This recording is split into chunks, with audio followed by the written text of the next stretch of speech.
flesh of the sky. Let us make Africa a tree of life. Let us all unite and sing together to uphold the bonds that frame our destiny. Let us dedicate ourselves to fight together.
A very good evening, comrades. Just like it was done in the ancient African, when elders or communities gathered together under the moon, they recited the African libation to call upon the ancestors to bear witness on matters that were deliberated upon. Based on that same wisdom, I will kindly call upon everyone to rise on their feet and join me as I recite the African libation. In the name of the Creator revealed and known to all by different names, in the name of our ancestors whose legacy we must all bear, I bear witness today that regardless of land, labor, or language, there is but a Creator. In one part of the world, this Creator is known as Oban. In another part of the world, the Creator is known as Zedeka. He is also known as Jok among the South Sudanese. He is known as Eligiba among the Nyamwezi. The Griama call him Wele. The Shona call him Mwali. So when they greet, they say Tendwa Mwali. Among the Zulu, they call him Nkulu. Kosi Amakosi. In Nigeria, it's called Eligiba. In ancient Egypt, he was called Atom, Amen, segment. And in ancient Greece, God was called Apollo, meaning the black one. Athena, meaning the black one. In the name of African heroes and heroes such as Kwame Nkrumah, Patrice Lumumba, Modibo Keita, Amelka Gabriel, Mwalimu Nyerere, Apollo Milton Obote, Kenyatta, Garang, Winnie Mandela, Yaya Asantwa, Steve Biko Bantu, Didan Kimathi, Dusi Muhammad Ali, Ibrahim Nyoya, Marcus Garvey, Bahanza Wusa, commonly known as Shaka Zulu, Hani Bobaka, and all those that I may have not mentioned. In the name of Africans who moved out and populated the world, such as Gromoldis, Dravidians, Masaba Negroes, and Aboriginals, I bear witness as an African man, and we bear witness as African people, that as our beginning was good, so shall our development to eternity be, because we are eternal, my brothers and sisters. Free your mind now. Be part of People's Pan-African Parliament, the Pan-African Pyramid Debate with your speaker, Andrew Irumba Katusabe.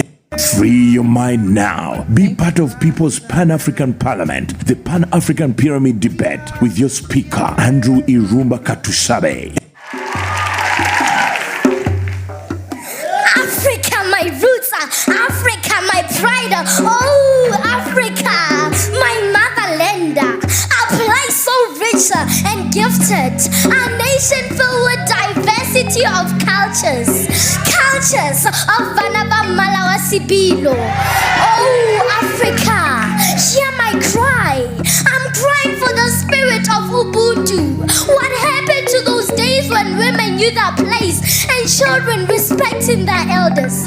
When no man could be found walking on the streets drunk. Oh, Africa, what happened return to our roots.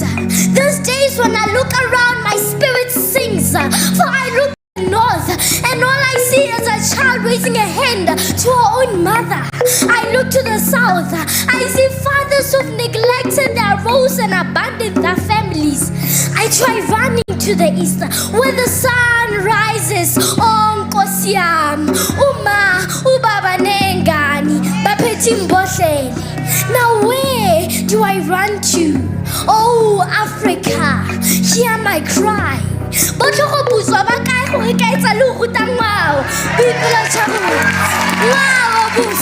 that will carry our nation and restore our humanity. For our generation is perishing, our future is vanishing, and our hope is diminishing. Oh Africa, hear my cry. Let us lift our eyes and go back to the mountains and valleys of Africa to find our roots. Let us remember the pain that Tata Madiba suffered and strive for Ubuntu. Let us stand united, for together we can. Oh yes, we can.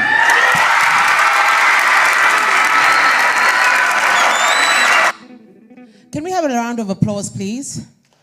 A round of applause, firstly, for what we've just seen on our screens. Secondly, for our guests who are here. Many of you have flown in to be with us. Can we have another round of applause for that? And then turn to the person seated next to you and say, welcome my African brother, or welcome my African sister. Then, like I said, turn to the person next to you and say, I love your African outfit. You know, the dress code was very clear, that the outfit had to be something African. For those of you who are not dressed in African attire, I'll be seeing you later. There'll be a penalty fee. There'll be a penalty fee. Anyhow, without further ado, let me take this opportunity to welcome all of you in your distinguished capacities. We want to welcome you to the Pan-African Pyramid event. This is the 8th Pan-African Pyramid Global Awards 2025 and the 11th anniversary dinner. It's here at the Fairway Boutique Hotel, right in the center of Kampala this afternoon. So many of you who've just come, can I have a round, can you raise your hand if you've just flown in from out of Uganda to be here with us? You're most welcome. You're most welcome. You're most welcome. You're most welcome. We don't take it for granted that you took your time to be here. And they call Uganda the Pearl of Africa for one beautiful reason. Beautiful people, beautiful food, beautiful weather. And that's why we're here. So without further ado, I'm going to ask the DJ to kindly play the PAP Global Awards promo so that we can know why the awards are going to be awarded today. And then thereafter, I will have the opportunity to introduce every single special guest here officially. So DJ, please.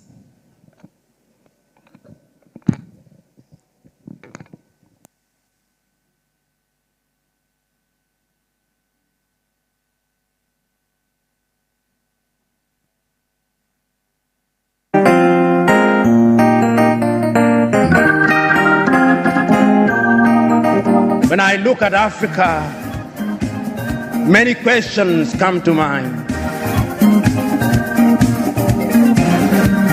Many times I ask myself, what would happen if Mwalimu were to rise up and see what is happening? Many times I ask myself, what would happen if Kwame Nkrumah and Patrice Emery Lumumba were to rise up and see what is happening? Because what they would be confronted with is an Africa where the Democratic Republic of Congo is unsettled. There is a war going on there, but it is not on the front pages of our newspapers because we don't even control our newspapers and the media.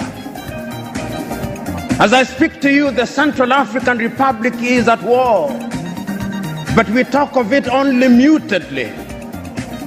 As I speak to you now, in South Sudan, the youngest nation in Africa, The Nuer have risen against the Dinka. As I speak to you now, Eritrea is unsettled. As I speak to you now, there is an ease in Egypt as there is an ease in Libya. In Niger, it is no better. In Senegal, in the Casamance, is no better. In Somalia, is no better. Africa is at war with herself. This is what they would be confronted with. They would be confronted with an Africa which statisticians and romantic economists say is growing, but which in truth is stagnated. That is the Africa that they would be confronted with. They would be confronted with an African which, as Professor Mlama intimated in our presentation here, is an African which is suffering from schizophrenia. He does not know herself.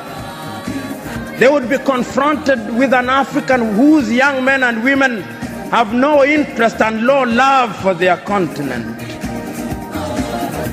They would be confronted with an Africa where young men and young women are constantly humiliated at the embassies of European countries and at the United States of America as they seek the almighty green card.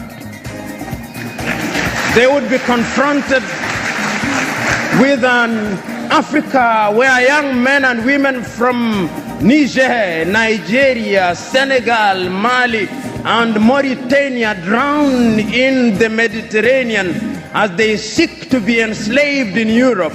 This time round, Africans are not wailing and kicking as they are being taken away to be enslaved. They are being seen wailing and kicking as they seek to be enslaved in Europe and America. This is the tragedy of Africa. They'll be confronted with an African where people have lost their self-pride. An Africa where Africans are not proud of their things. An Africa where in the hotels of Dar es Salaam or Nairobi, even food has foreign names. When we fry potatoes, we call them French fries, even when they are fried in Dar es Salaam. That is the Africa that they would be confronted with. They would be confronted with another Africa. An Africa which does not tell her story. An Africa whose story is told by Europe and America, the CNN, Radio Deutsche Welle, Radio France.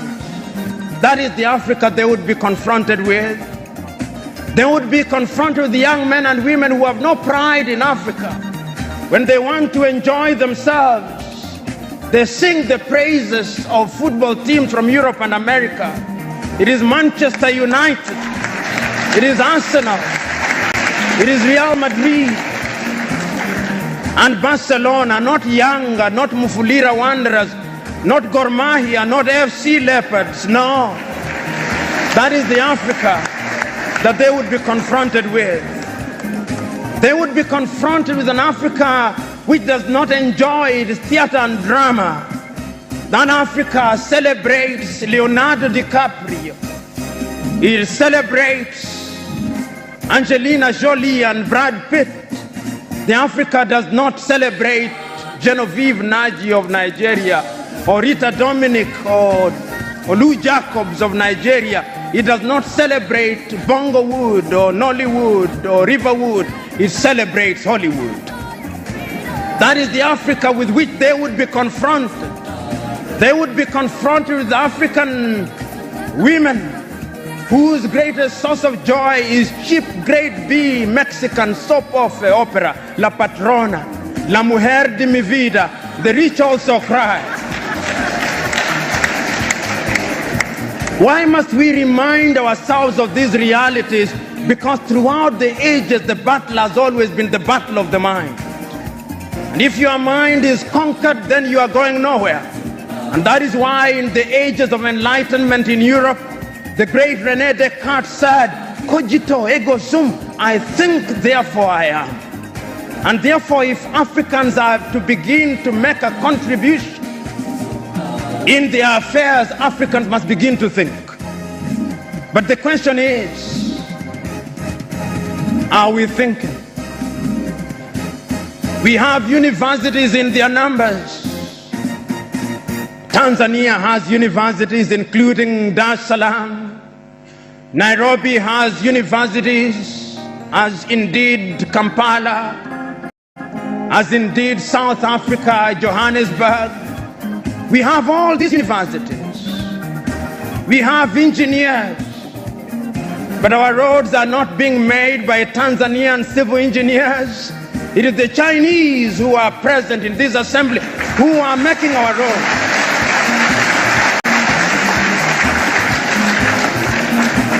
So we have engineers who cannot even make roads.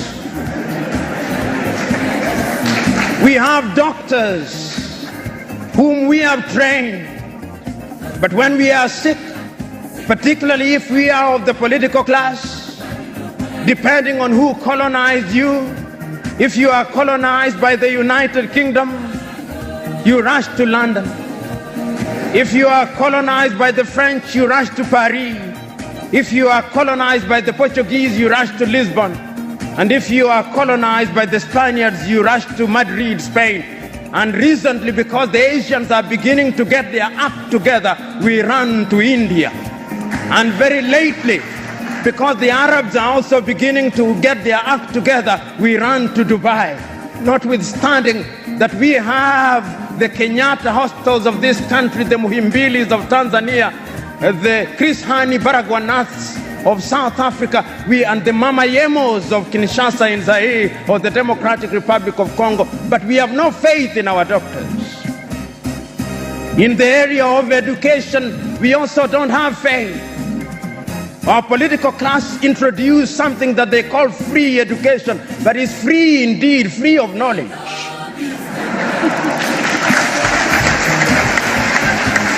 Because they are so suspicious of those institutions that the typical African politician would not dare take their children to those schools. Their children will be educated in the British system, in the American system, so that when they graduate, they go to the United Kingdom, to the United States. Not that there is anything wrong with those institutions, but the agenda is wrong because our leaders long lost the script and ought to be described for who they are, our misleaders. But we are co-authors of our own misfortune. Whenever we are given an opportunity to elect our leaders, we are given a blank check. And if you give me a blank check and you allow me to analogize, and you say that I'm given the blank check to buy a Mercedes-Benz, what we do is that when we are called upon, having been so empowered, we buy what one calls a tuk-tuk from India and expect it to behave like a Mercedes-Benz. How does that happen? Because what we do is to elect thieves. We elect hyenas to take care of goats, and when the goats are consumed, we wonder why.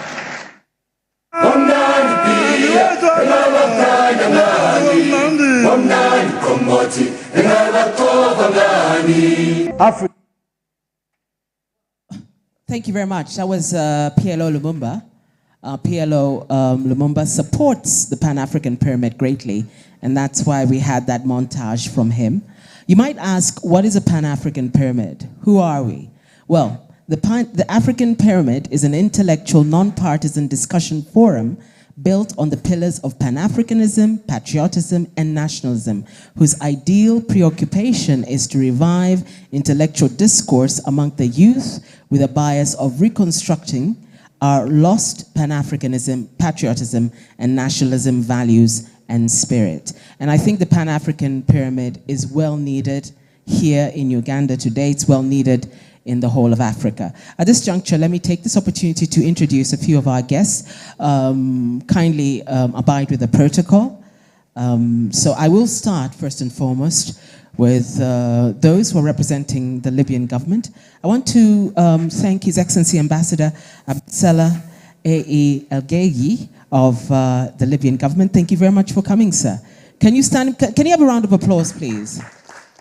For a long time, the Libyan government and the Libyan people have had a close relationship with Uganda, and we appreciate that. We love your country. We know what you're going through, and we know that you're the force that has spearheaded a unification for Africa for so long. Ambassador, many people in the back want to see you. You can just stand and wave.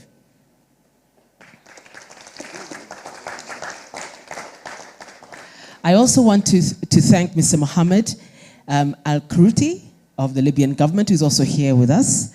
You can also wave to those who are with us. I want to thank also our representative. I don't know if we have a representative yet from the Sahrawi Republic. I know we're expecting the ambassador. He should be here shortly. We're also expecting the ambassador from Venezuela to be here as well. At this juncture, I'd like to also welcome a representative from the South African Embassy, if he's there. If not, we shall wait for him. I want to also recognize Professor Prince Wasaja Chiwanuka, Prince of Buganda Kingdom. If he's here, please, Prince Wasaja. I think that is a supreme spiritual leader of the Uganda traditional spirituality. So, Sabo, please stand up again and just wave. I want to thank all of you who really read the invite properly. African outfit, and we don't take that for granted. Let me go to this table as well. I just want to thank. Do we have Mr. Daniel Chiburiga here? Mr. Daniel Chiburiga, you can stand and wave, please.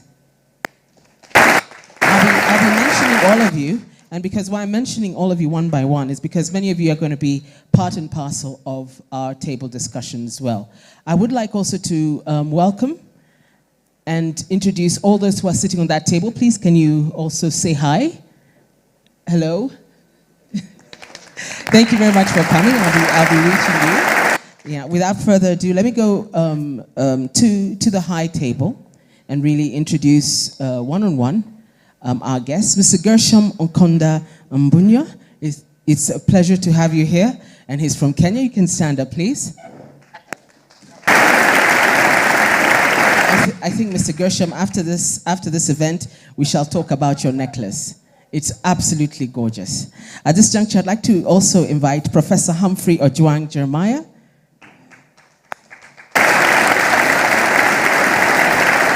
Professor, it's a pleasure. Many people have been seeing you on television, and they've read your books, they've read your discussions online, and it's a pleasure to have you here. At this juncture, of course, the gentleman next to me needs really no introduction. Bishop Joshua Maponga Marara. Please, if you can stand up. It's a pleasure to see you. Most welcome. Karibu, Uganda. Yes, most welcome. I also want to, at this juncture also, welcome Mr. Ayo Kimathi.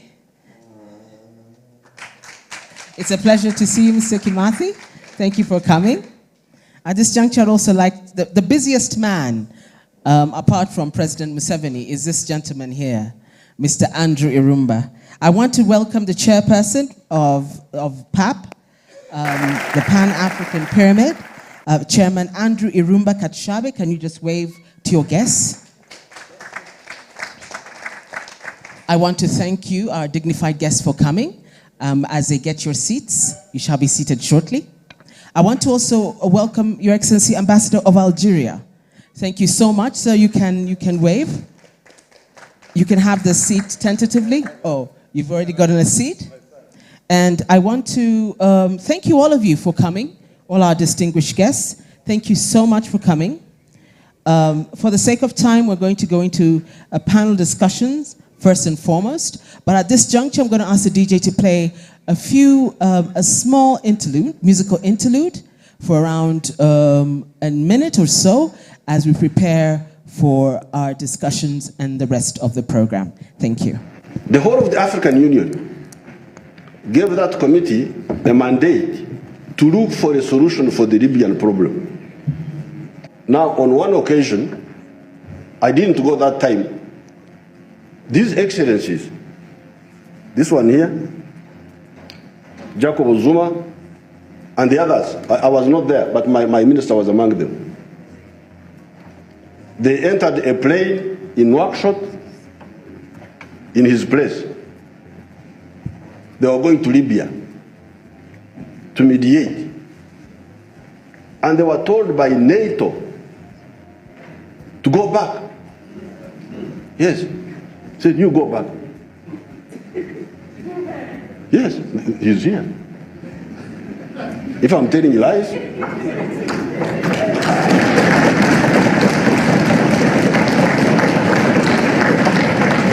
African presidents on an African mission over African soil were ordered by NATO to go back. That NATO has not allowed them to land in Libya. Now, we call this in Swahili dharau, contempt. This is contempt. So now you can weigh yourselves now. Your presidents were ordered by NATO. 6 of them, not one. If it was only 7, maybe you could say.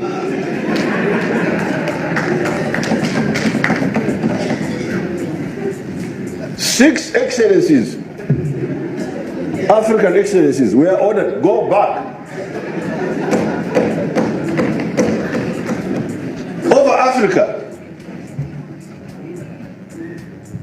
Now, these fellows didn't listen to us. They continued. They killed Gaddafi. Now Libya is in tatters, up to today. And the problem did not only end in Libya, it went into Mali. It has gone now into Chad. The whole area is in flames. Egypt, yes. So now you see where you are. You were weak. Because of your weakness, you are colonized.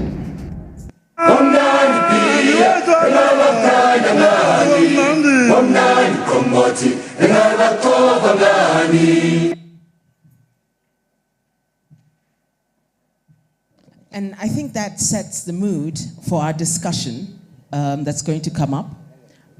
What the president of Uganda, President Yoweri Kaguta Museveni, was talking about there was, I think it was around 10 to 12 years ago, about African leaders being sent back by NATO because they had wanted to manage the political situation in Libya at the time, where there was a revolution or rebellion against the sitting president, then President Colonel Gaddafi. So that clip is in reference to that. And he was talking, His Excellency the President of the Republic of Uganda, President Yoweri Kaguta Museveni, was talking about how African leaders were sent back, not by an African force, but sent back by NATO. And so he was saying it's important for Africa not just to know their rights, but to become a strong, unified force, so that when a decision is made, the whole of Africa can move together and the whole world can appreciate what Africa is saying. That sets the backdrop of our next discussion. Our panel discussions, we're going to have 3 panel discussants who are going to, at length, talk about the Pan-African Pyramid. They're going to talk about a topic that they've been provided and how Africa can move forward as a unified Pan-African entity. Without further ado, I'm going to call upon Professor Alanyo George William from Uganda, first and foremost. Then thereafter, Mr. Gershom Onkonda from Kenya, and then also Professor Humphrey Omjwang from Kenya, in that order. The first person is Professor Alanyo George William from Uganda. If you can kindly, Professor, go up to the podium. You have 10 minutes to discuss your topic, putting in mind, of course, the topic of today being our anniversary of 11 years, and also the 8th Pan-African Pyramid Global Awards, and what Africa can do to make sure that we become a unified Pan-African entity. So without further ado, Professor Alanyo George William, you have the floor now for 10 minutes. Thank you. Right Honorable Speaker, I want to rush through my 10 minutes First of all, because today is a very exciting day in Africa. Let's give ourselves a clap. Right, Honorable Speaker, my presentation will be on soft copy in the next few minutes and can be shared. But I have a few hard copies for all the panel discussants and some 3 or 4 pressmen. Right, Honorable Speaker, when you gave me the topic, I began to research. And I found that today, the 30th of August, is actually a very special day. Because some years ago, 1897, on the 30th August, 1897, a group of people sat somewhere in Switzerland, Basel, Zionists, and declared they wanted one Zionist state, and achieved it. 30th August, a day like today. Now, 30th August, 2025, Pan-Africanists are here to declare and sign a United States of Africa. And I think it's going to happen. Right, Honorable Speaker, that is not the first coincidence. There was another coincidence. That on that day, the 30th August, I think let me do you justice, and I give you the speech.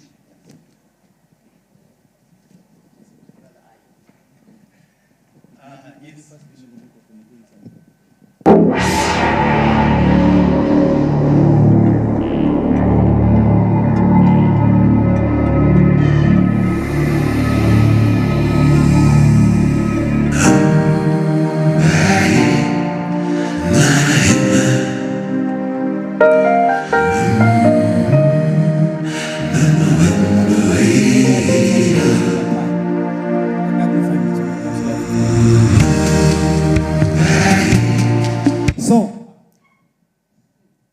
So, Right Honorable Speaker, I was also telling you, maybe.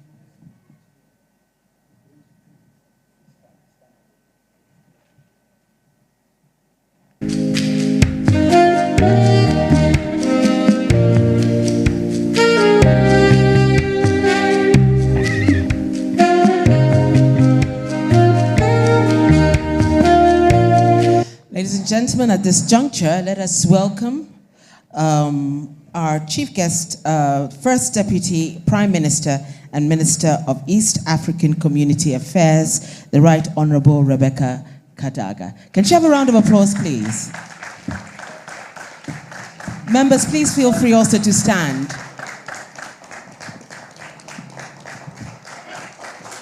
Right Honorable Rebecca, it's a pleasure to have you here. Thank you very much for coming. At this juncture, I'll hand over, please. Professor, you can go on. Yeah. So, Right Honorable Speaker, I was telling you that, Mama, you are welcome. Senior Counsel, you are welcome. I was telling you that today is a very momentous day.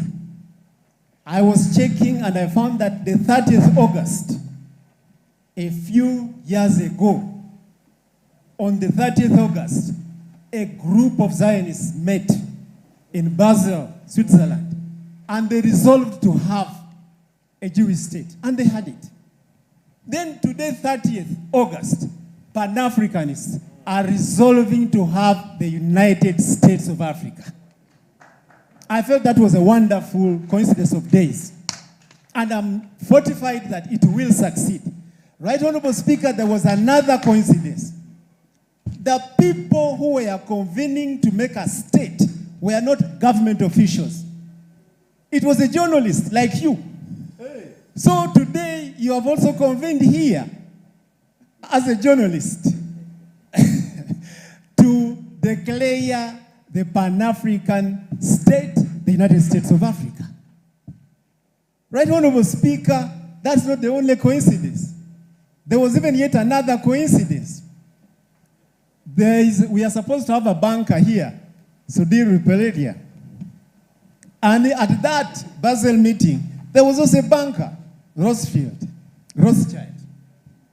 Rothschild. There was a banker. And Right Honorable Speaker, the Pan-African United States of Africa that we want now is not just for the black skin, it's for the white skin, for the Asian skin, but just for the continent of Africa. For a long time,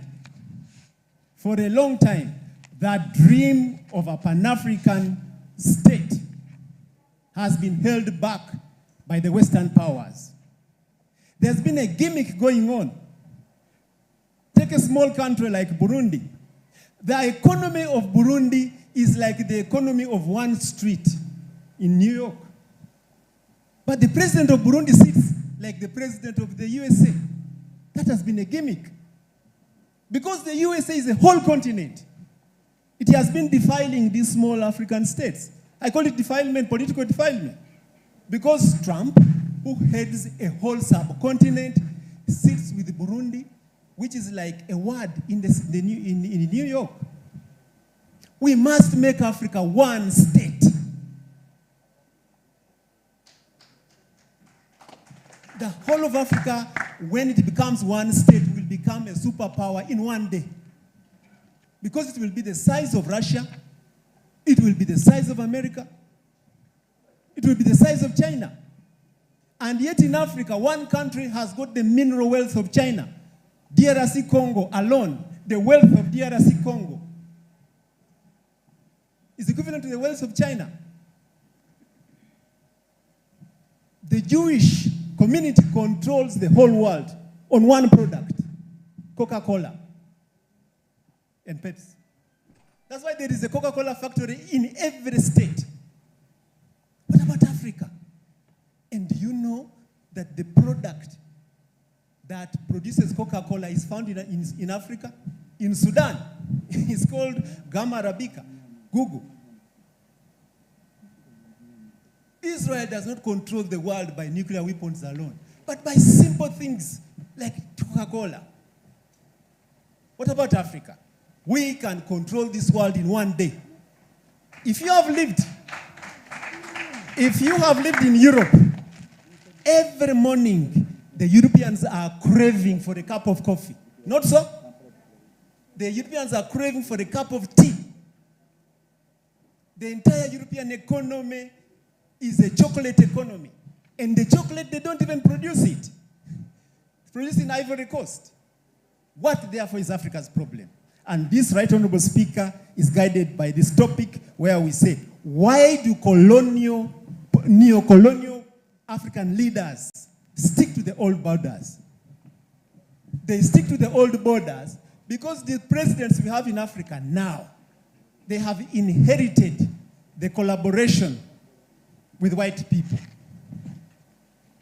The president of Burundi calls himself commander-in-chief of the Burundian army, does not want to give power to one African state. In 1963, African leaders met in Addis Ababa to unite Africa into one state in one day. Then the question was asked, how many of you presidents of Africa are ready to go back, not as presidents, but as governors of your respective states? All of them refused. Only 2 presidents in Africa said we are ready to relinquish our sovereignty and accept one Africa. One was Kwame Nkrumah of Ghana. The second one was Uganda's president at that time, Obote. The rest refused. Right now, when you talk of African unity, the people opposed are the presidents of Africa. Yes. Because they want to remain president of Uganda, commander-in-chief, Manya what? Kagame wants to remain president of Rwanda, control that small colony. So who is going to make the African state? It's you. It is you, the private sector.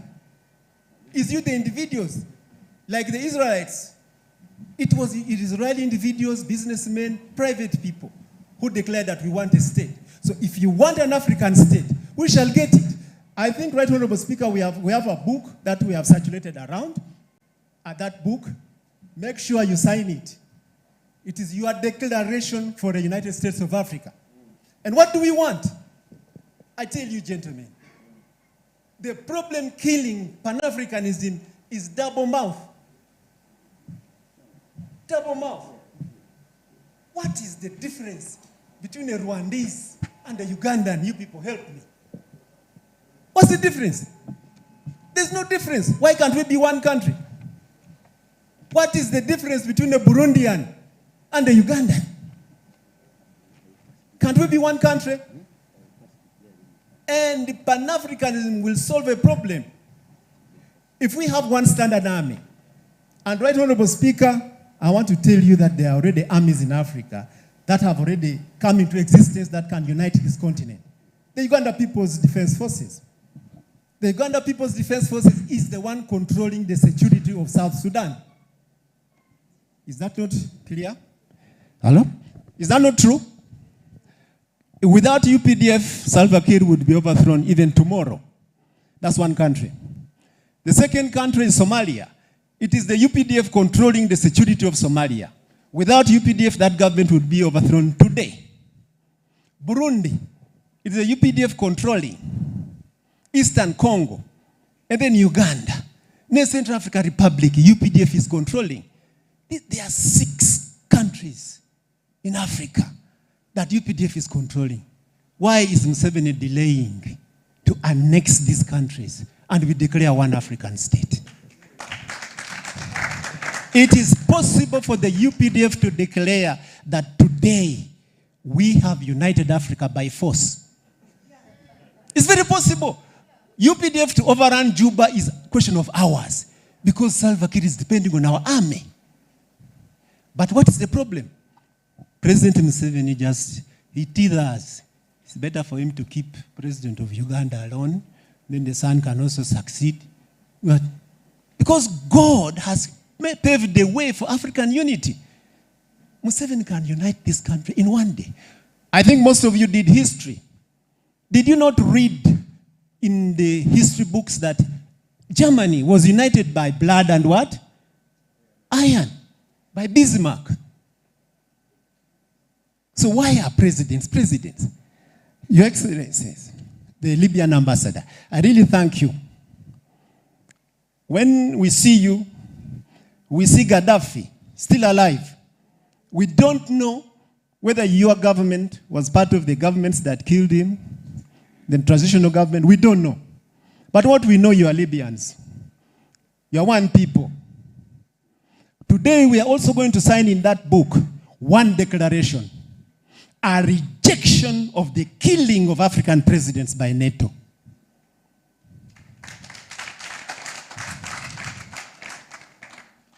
That must be rejected. Last month, there is a head of an African king. You know the story? Which was returned yesterday from France. The king of an African king whose head was cut, kept in the French. But there is a wave affecting this whole country. France is undergoing a renaissance. In 2023, the president of France, and we are glad we have a Pan-Africanist brother, Mutatina. Stand up. Laissez-faire is our brother.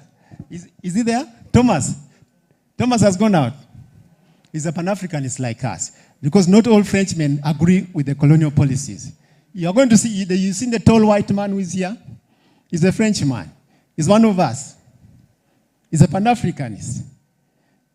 So, France has returned the head of an African leader, killed 128 years.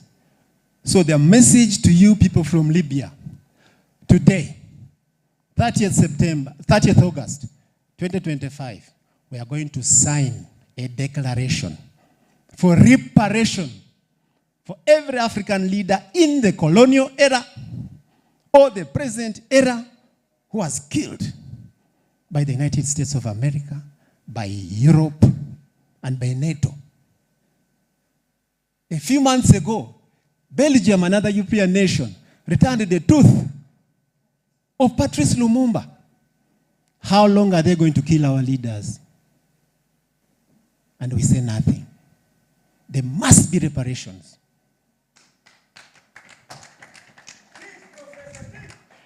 The other thing, is the betrayal of African leaders. Our president talked of the leaders being denied landing in Libya. But I can assure you, after that, there are very many other wars on the African continent. Our own black presidents are fighting on behalf of Americans.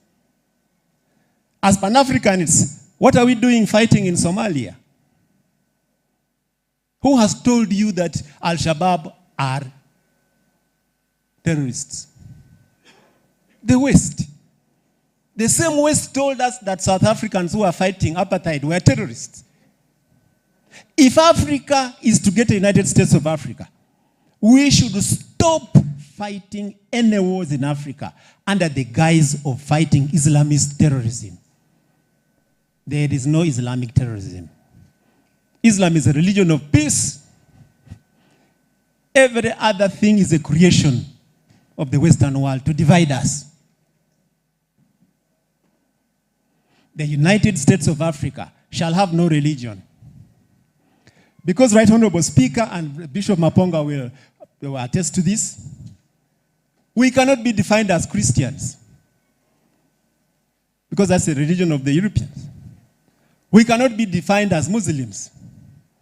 But Africa had its own religion, the Kemet religion, in Egypt, which is the one that gave birth to Christianity. It's the one that gave birth to Judaism. Bishop, you know very well that why did Moses spend 40 days in the desert? 40 days night, 40 days day. Because the Kemet religion had 40 do's and 40 don'ts. So he spent one night for each do and don't of the Kemet religion. After that, he came out with the 10 commandments and called the religion Judaism. What is there in Mecca? The same black stone that Muhammad picked from Africa is the one they move around. So Africa is the mother of all religions. We shall have our own black religion. Everybody here, you go to your Google and you will find that it is said that civilization began where? In Africa. Where particularly? In the Nile Valley. In the Nile Valley. So Africa was therefore the first state in the world. And when you see Africa formed into another state as the world ends, then you know that God is addressing the concept of humanity. Because Africa is the home of humanity. By the way, Right Honorable Speaker, I was a student in Nottingham doing my master's. Every time I met a white person, it would look as if he's not a person. To me, my spirit, my soul. But when I met someone from Arab, Middle East, and then certain few non-Caucasian Europeans, I would feel humanity. I tell you, on the face of Africa, there is no race that has got the morality that Africa has. The peace that Africa has, to the extent that God himself, when he wanted the people of Israel to become a nation, he said, you know nothing. First go to Africa and learn. That's why the Israelites were here for 430 years doing what? Learning. Africa is the Alpha and Omega. Right Honorable Speaker, there is one thing that the African leaders have been betraying us. And when today we are going to sign another declaration, we are going to sign, as you sign for the United States of Africa, you're also going to sign rejecting the export of raw materials.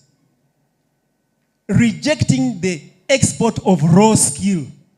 Yes, Professor, 1 minute remaining. Yes. And counting. Why are African leaders still exporting non-skilled labor to Arabs?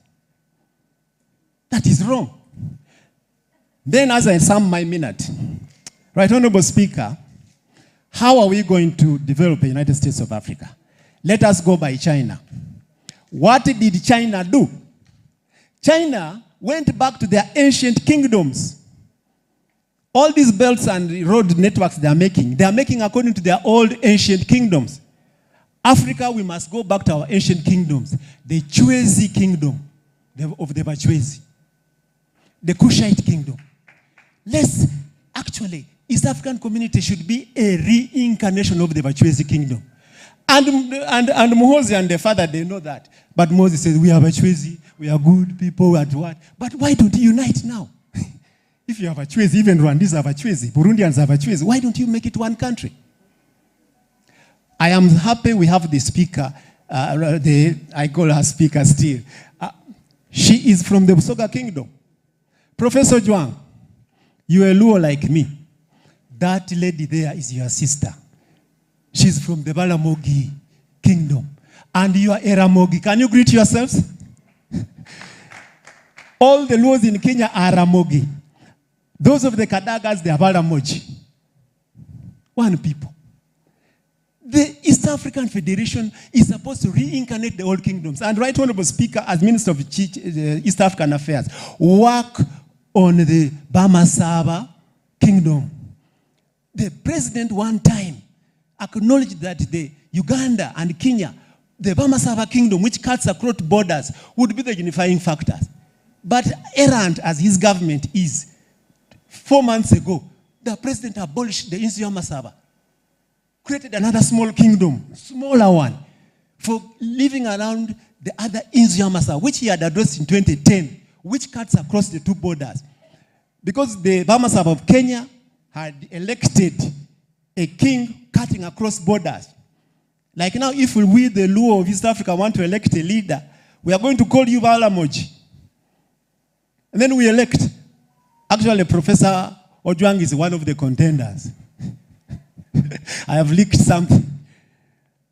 Because when you look at a Mulamoji in Busoga and you go to Kisumu and you look at the Baramoji, you don't see a difference. One people, in courage, in wisdom, in everything.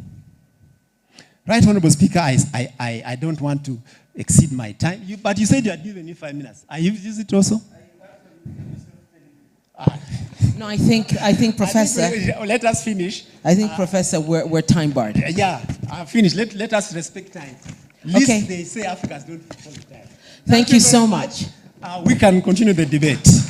Thank you so much. I think the professors talked in earnest about the unification of Africa and its importance. And at the very center of unification is time management. So thank you, Professor, for adhering to our time. Professor Alonyo George William from Uganda. Can you have another round of applause?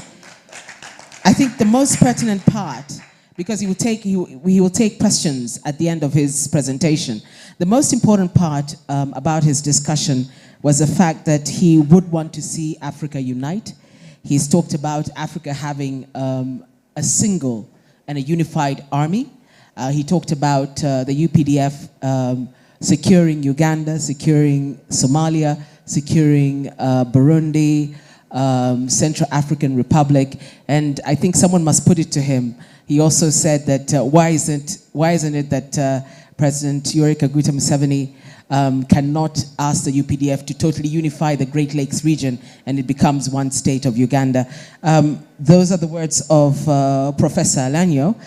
You can ask him those questions. He also talked about the issue of reparations. How can Africa get the reparations that that they require? That is from the issue of history.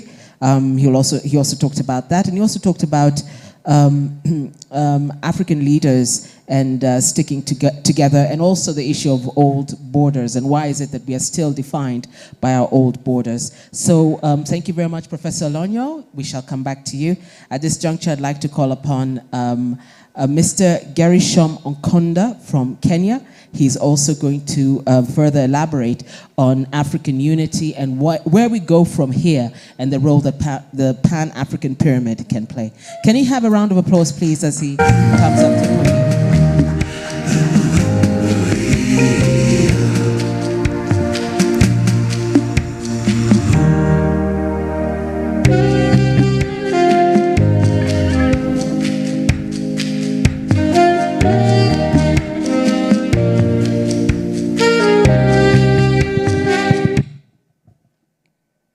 Right, thank you so much. Ladies and gentlemen, distinguished guests, esteemed leaders who are present here, brothers and sisters of Africa, people from diaspora, ladies and gentlemen, good evening. All protocol observed. I was given a subject to share with you from research, from experience as an educationist on how we can be able to decolonize the mind of Africans. So my conversation will be revolving around matter education.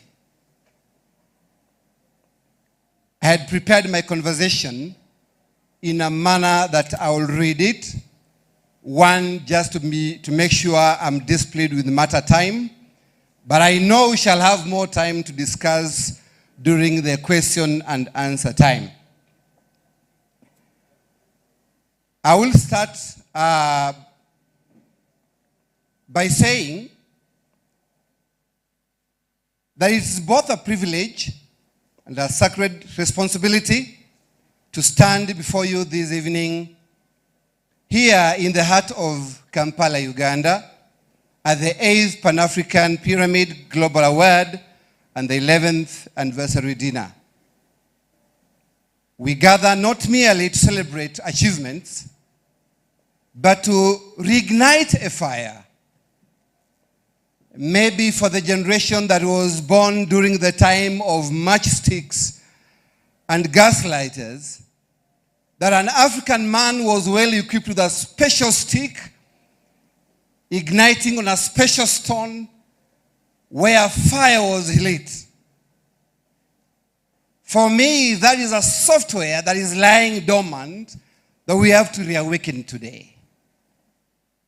Who say that we never used to have our own source of igniting fire?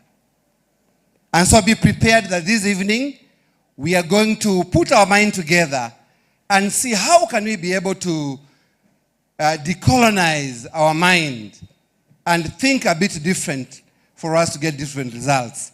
They say if you keep doing the same thing over and over and over, expecting different results, the only closest mindset of a person can be compared to is a mad person.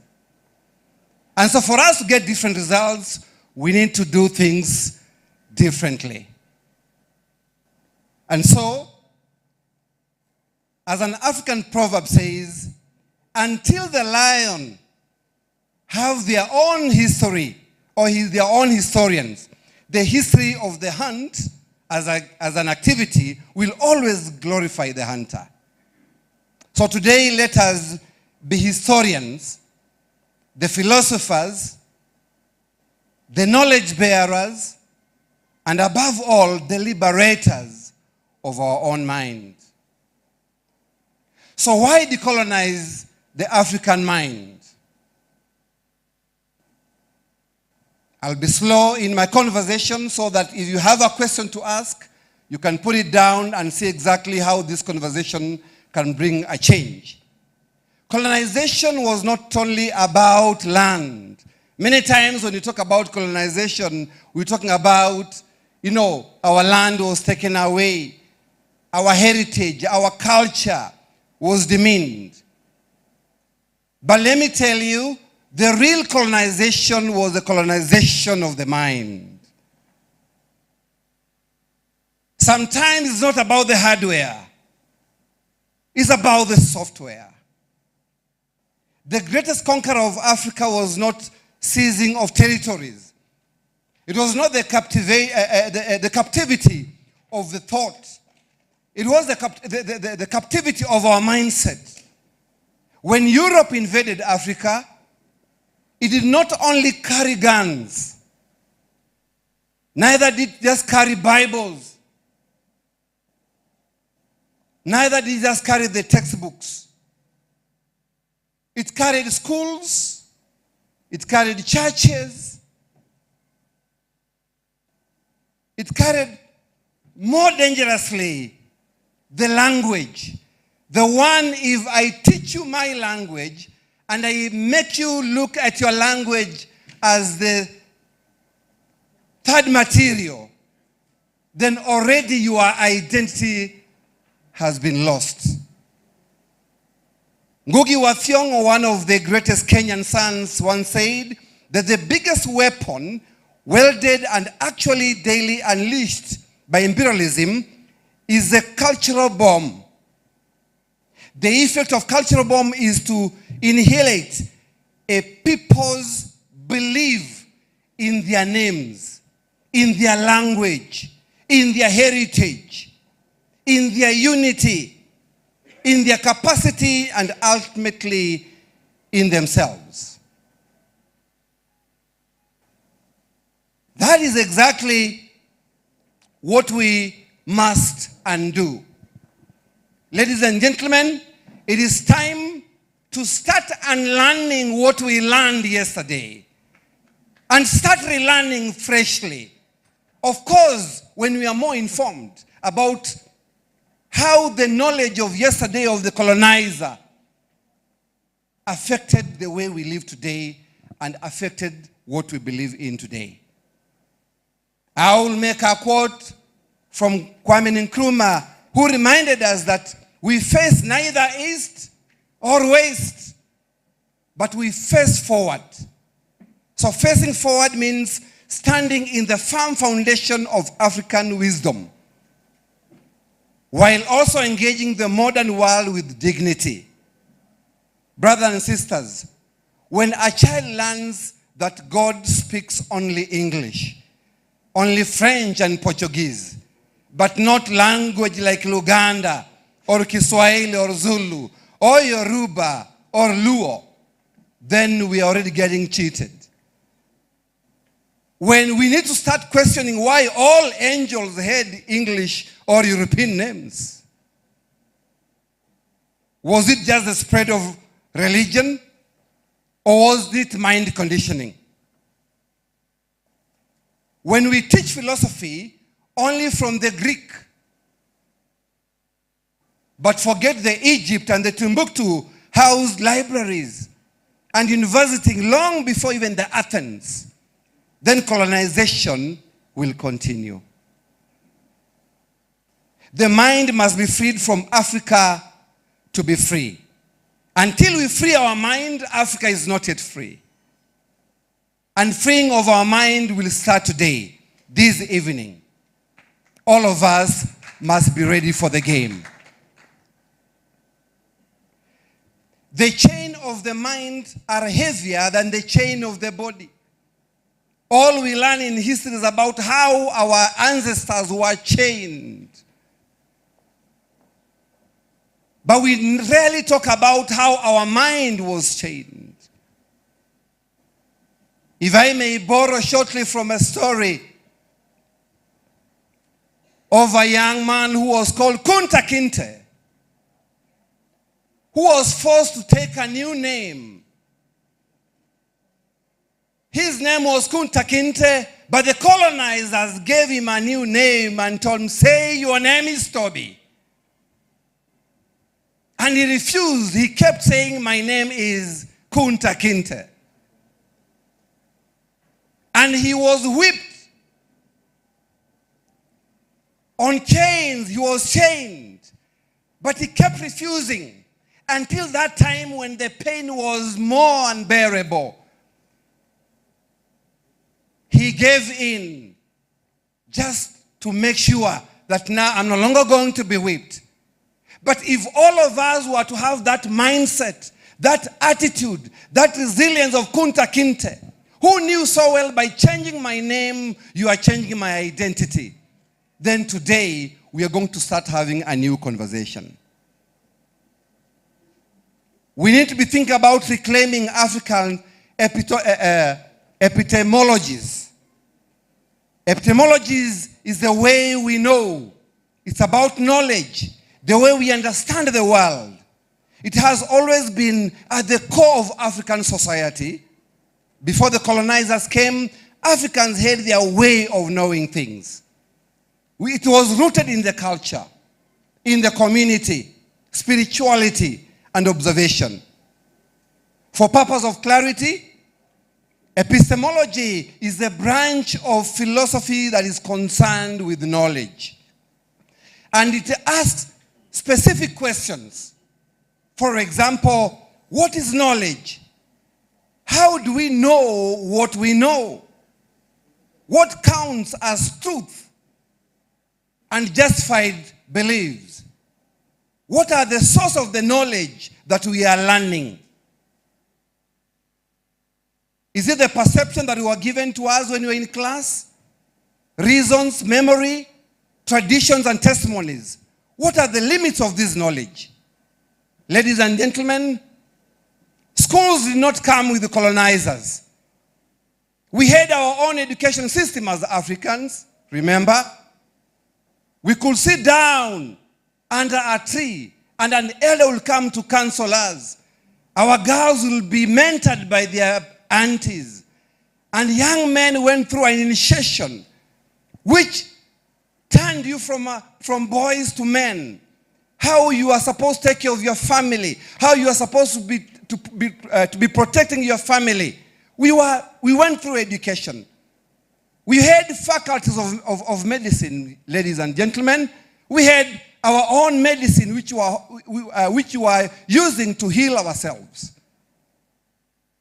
We had faculties of agriculture where we were taught how to prepare seedlings, how to prepare land. Today, the governments are being colluded and compromised to go into the world of GMOs. A seed that you'll plant today, and even as you harvest and take a meal out of it, you cannot replant that seed. This is the time we are now missing how our grandmothers and our grandfathers used to prepare the seed and put it somewhere at the top of the kitchen preparing point where the smoke will keep the seed alive until that day when the planting season comes. And that seed will always be replanted and replanted and replanted even after every harvest. Mr. Gershom, 1 minute and counting, please. Thank you. To move on, how are we going to reclaim our African language? Remember, language is the carrier of our culture, the vehicle of thought, the mirror of people's souls. To lose one's language is to lose one's identity. Why must African child learn to say good morning before he learns to say bushere, before he learns to say habari yako, hujambo? Why have we accepted that learning and speaking fluent English is a measure of our intellectual quotient? Isn't that colonization enough to make us think about how we can reverse this? And if learning good English is the measure of intellectuality, the creation of industrialists, then it's important we remind ourselves the economies like in China, they don't learn English. They learn Chinese. The industries, the economies of a place like Japan, they don't learn English. They learn Japanese. But they are strong economies. It is time to start unlearning what we learned yesterday and start relearning afresh. As I conclude, how are we going to reclaim our African philosophies? Every society lives by its philosophy, its understanding of existence, morality, community, and destiny. Colonialism taught us that Africa has no philosophy, but Africa had and still have deep philosophy of life. Ubuntu from South Africa reminds us, I am because we are. It is an ethic of community and independence of shared humanity. In my conclusion, it's important that we understand the path of rebuilding or decolonizing Africa will be number one on educational reforms. We have to sit down and change our curriculum for the sake of the future generation. Number two, we have to come up with a language policy. African government must elevate indigenous language in school. Parliaments, courts, and media. Kiswahili already is an official AU language which unifies the entire Africa. We can do things better. I miss and I remember in 70s when I was starting my school, I used to be taught mother tongue in my first 3 years in school. I don't know where that disappeared to. Because later on, we came to find out that it was a competition of who knows to speak English better than the other. English is not a measure of intellectuality. 3, knowledge systems. Let us fund African research, document indigenous wisdom. Let us support herbal medicine, traditional conflict resolution, the storytelling. It must remain as valid as it was during the times of our forefathers. Number 4, the philosophy, the philosophical renaissance. Our leaders, scholars, and artists must articulate policies and create work rooted in African values like Ubuntu, like Harambe, like Sankofa. And finally, the Pan-African unity. Because no single African nation can achieve this alone, we must unite and work together as a team. As I stop there, I want to thank everybody. Let God bless Africa as we soldier on together for one Africa, one passport, one currency, one destination. Africa is one drum. We only have several beats, and that's what makes the music. Thank you very much. Thank you very much, Mr. Gershom Okonda. Like he stressed a point, English is no determinant of one's intellectual capacity, of one's IQ. But language is very important. Kwa sababu nitaongea kwa lugha ya Swahili. Asante sana, Mr. Gershom Okonda. Najua nyinyi muna think mimi sijui Kiswahili.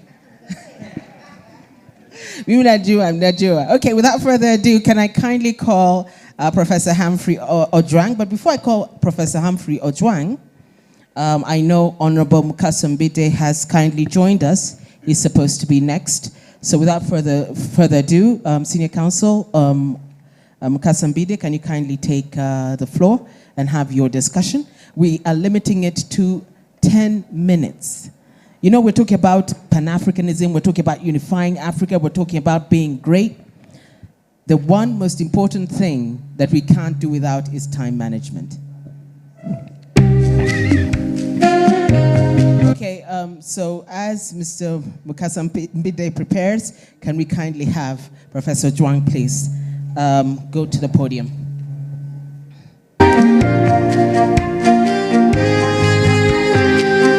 Professor Humphrey Ojwang is from Kenya, and he has a riveting discussion today. Thank you.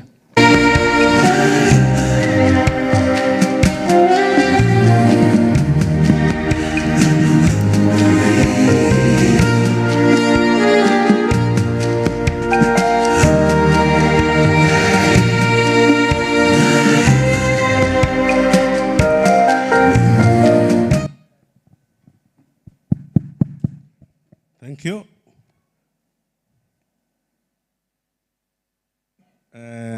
I will start with the Right Honorable First Deputy Prime Minister of Uganda and the Minister for East African Community Affairs, Dr. Rebecca A. Kadaga, MP, who is seated next to me there. We have just exchanged contacts because we need to think East African, we need to think African. So it's a wonderful occasion to have you. Organizers of this solemn assembly, especially my dear brother, Andrew Irumba. I met him 3 years ago, a dynamic man, and we have remained friends ever since, exchanging ideas. And Professor George William Alenyo, I want to assure you that I'm not running for the presidency of the Luo Union in Eastern and Central Africa. I'm just an ordinary member of that community. Thank you for thinking about me, a great Pan-Africanist. And all the diplomatic representatives from various countries, I don't need to single out those countries and entities, may I also acknowledge your presence. I didn't know that I was coming to a very international gathering. I was supposed to be here last year, but due to unforeseen circumstances, it has taken me one whole year to come. And God's time is the best time. Now, and ladies and gentlemen, thank you for being in this assembly and, reflecting upon some of these weighty issues. I want to introduce myself. I am a teacher by profession, over 40 years experience in my country, Kenya. High school, well, I taught English, or I still teach English, because it's the medium of instruction in schools. Kenya, I believe in Uganda too. Tanzania has a different language policy. That's what I discovered. I was even a British Council scholar. But for my doctorate, I reverted my attention to African studies. So like Ngugi wa Thiong'o, he had a master's degree in English, but he stopped writing in English. He reverted to writing in his indigenous Gikuyu language, and then would later translate his works into English and Russian and Chinese. So charity begins at home. And then I want to remodify my topic. I like teaching, although I'm supposed to lecture or just give a presentation, but I'll make it pedagogical in approach. I have modified my topic to read African indigenous knowledge systems and development. Then subtitle, Ethno-conservation approaches to sustainable and healthy living. Why ethno-conservation approaches to sustainable and healthy living? Because conservation has to do with life. Conservation of resources, conservation of life, conservation of culture, conservation of everything. So we must think of a people-centered conservation approach or approaches. I want to pay tribute to a great Ugandan, and some of you might have not heard about him, a great Ugandan anthropologist. And I want to test you, because I told you I'm not lecturing, I'm teaching. Once upon a time, there was a great Ugandan who went to play football in the United Kingdom, and that was, yes, in the United Kingdom. And then he stayed behind when the rest of the Ugandan football team was coming back. He stayed behind. I think he disappeared, into the crowd, and then looked for opportunities in the United Kingdom. It was during the colonial period, British colonial period. So he ended up in Bristol and took an advanced diploma in education. And as if that was not enough, he went to Aberystwyth, University of Wales at Aberystwyth, and took an LLB degree.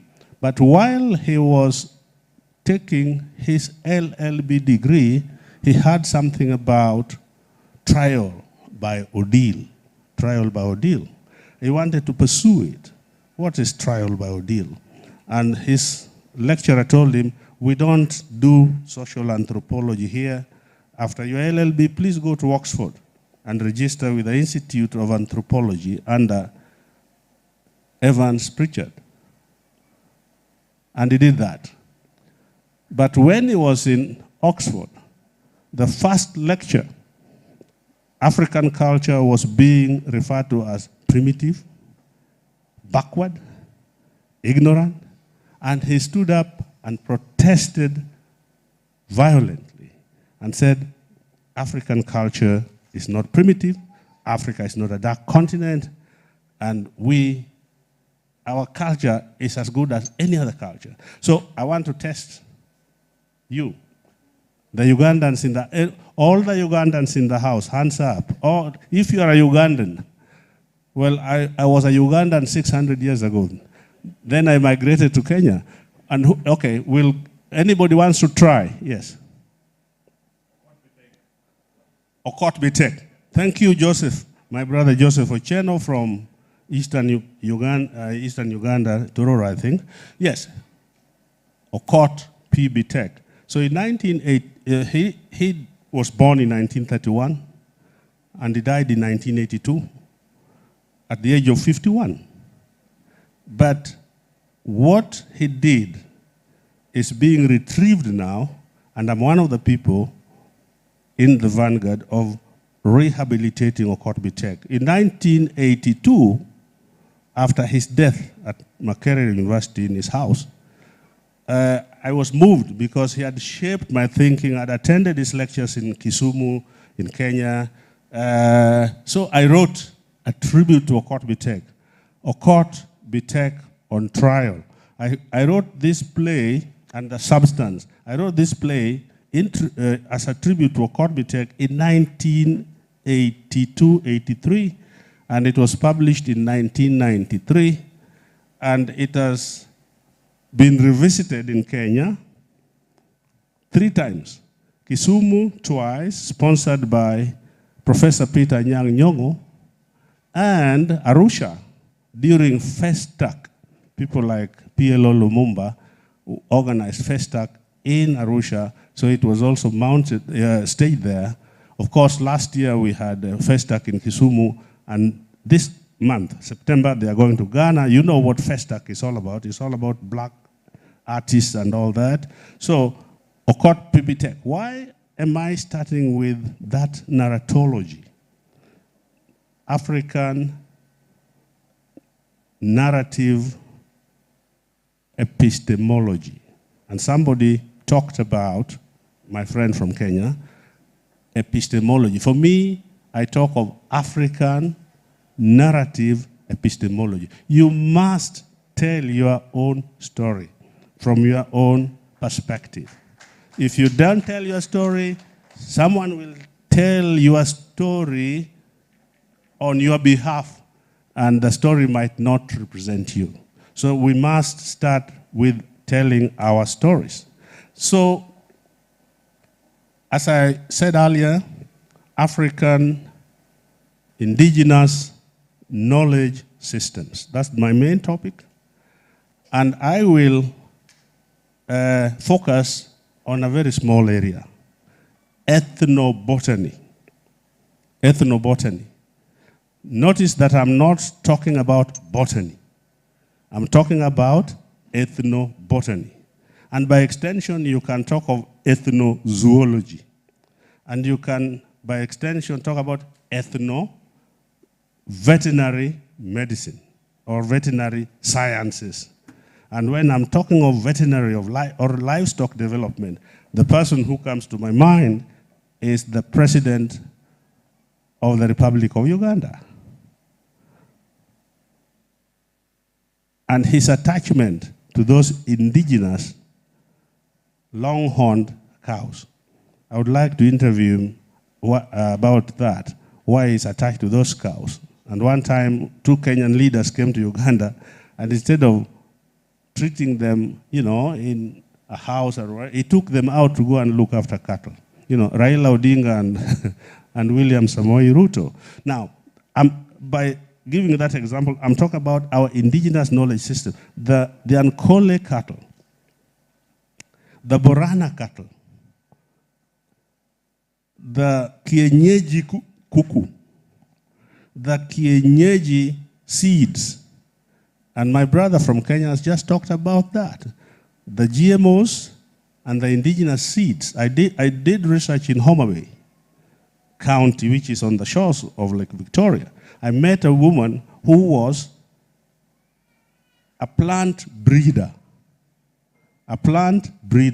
And people would come to her every planting season and get the original seed. But do you know something? And the lawyers who are in this house dealing with IP and all that, do you know something? That, I don't know about Uganda, but in Kenya, they are outlawing, because of the big seed, companies, they are outlawing sharing of seeds among farmers, among neighbors, among family. If you're found sharing or selling, it is an offense, and you can be jailed for 5 years. Can you imagine? Your food is being criminalized. So I am focusing on ethnobotany. By ethnobotany, this is anthropological. By ethnobotany, I mean people-centered botanical knowledge. And I gave a talk at the National Museums of Kenya 3 years ago, and I gave the same, a version of the same to Nature Tanzania. In Kenya, it was Nature Kenya, and my title was Indigenous Languages, Local Communities, and Medicinal Plants in Eastern Africa, Ethno-Conservation Approaches to Sustainable Healthy Living. That was medicinal plants, but I'm now referring to food plants, not food crops, not food crops, not food crops. There's a difference between food crops and food plants. Like when your mother-in-law tells you, go cook, and you say, there is no vegetable in the house because you don't have sukuma wiki or cabbage. And then she says, okay, wait a minute. And she goes around the compound and harvests. It's not foraging, harvests the food plants. Mchicha, mrenda, and these sprout out of the earth as soon as the rains start. That is indigenous knowledge. Indigenous food plants. So harvesting them. So I am focusing on ethnobotany. And what do we mean by ethno-conservation? That is conducting research on indigenous knowledge systems covering the major ethno-ecological zones, and in my case, of East Africa. You can take Southern Africa. I don't know whether Zimbabwe is in Central Africa or Southern Africa. I think it is in Southern Africa. So you can take your ethno-ecological zones. In Uganda, you will probably discover that you have so many different types of agro-ecological zones. So which are the indigenous resources, biodiversities available to you? And I think I listened to a tape recording of Bishop Joshua Mabonga 2-3 days ago when he was saying, go and do research, interview those elderly people, men and women, before they pass on. Even if you don't understand that knowledge which they are giving to you, just document, just record them. Now, ethno-conservation... Professor, we have 1.5 minutes remaining. And I am summarizing now. Okay. Ethno-conservation, therefore, and you can bring up some of the issues because I have not exhausted the resources I brought along. So, one, culture. I'm going to give you 5 bullets if you're taking notes. Ethno-conservation and indigenous knowledge systems are conveyed through culture. And culture is like language. Culture is like language, and it helps us to understand ways in which we and the people around us live in our natural environments. If you take the Democratic Republic of Congo and the war going on in Congo, in North Kivu, South Kivu, Ituri, and other parts, it is resource-led. It is resource-based. The rare what? Earth minerals. I don't need to go into the politics of it or the regional politics of it, the militarization and all that, or the international networks, but you know it. As much as I know it, that is resources. So culture as a distinct form of nature. Culture and nature are in tandem. They go together. Two, culture is knowledge. Culture is knowledge. And when I talk of culture, I'm talking about the trees in your compound. I'm talking about the goats. I'm talking about the sheep, the cattle. Three, culture is communication. We communicate through culture. Somebody has said that those who didn't wear the African print, you have questions to answer at the end of this session. I'm glad that I will go scot-free because of my shirt. Yes, and then that's culture, isn't it? That's culture. And then culture as a system of mediation, culture as a system of practices, culture as a system of participation. And culture is language. I'm not going to explain that because time is over. And then lastly, ethnobotany, which I started with. We need to understand the plants which grow around our compounds. And even the flowers you're planting, why are you planting them? The trees you're planting, why are you planting them? Are they ornamental trees? Or are they providing shade in your compound? Yeah, you must answer about these questions. So characteristics of plants, we must understand. Uses of plants, human attributes of plants, animal attributes of plants, their meaning in our folklore, and also the ones we borrow. For example, on your table, we have a lot of horticultural products. I mean, look at the table, horticultural products. So, the ones we borrow, because we have to borrow. And then lastly, we should think of food in terms of African indigenous knowledge system. Food, forage, materials, fuel, human medicine, animal medicine or veterinary medicine, then customs and traditions embedded in our ceremonial and ritual and religious uses of the plants we own in our environment. And that ends my story today. Tutinda, that's what we say in Luo. Tutinda. Tutinda. Thank you very much, Professor Humphrey Ojwang from Kenya. Habari, asante sana, asante sana. At this juncture, I'd like to call upon our last panel discussant, Honorable Fred Mukasa-Mbite, to kindly take to the podium.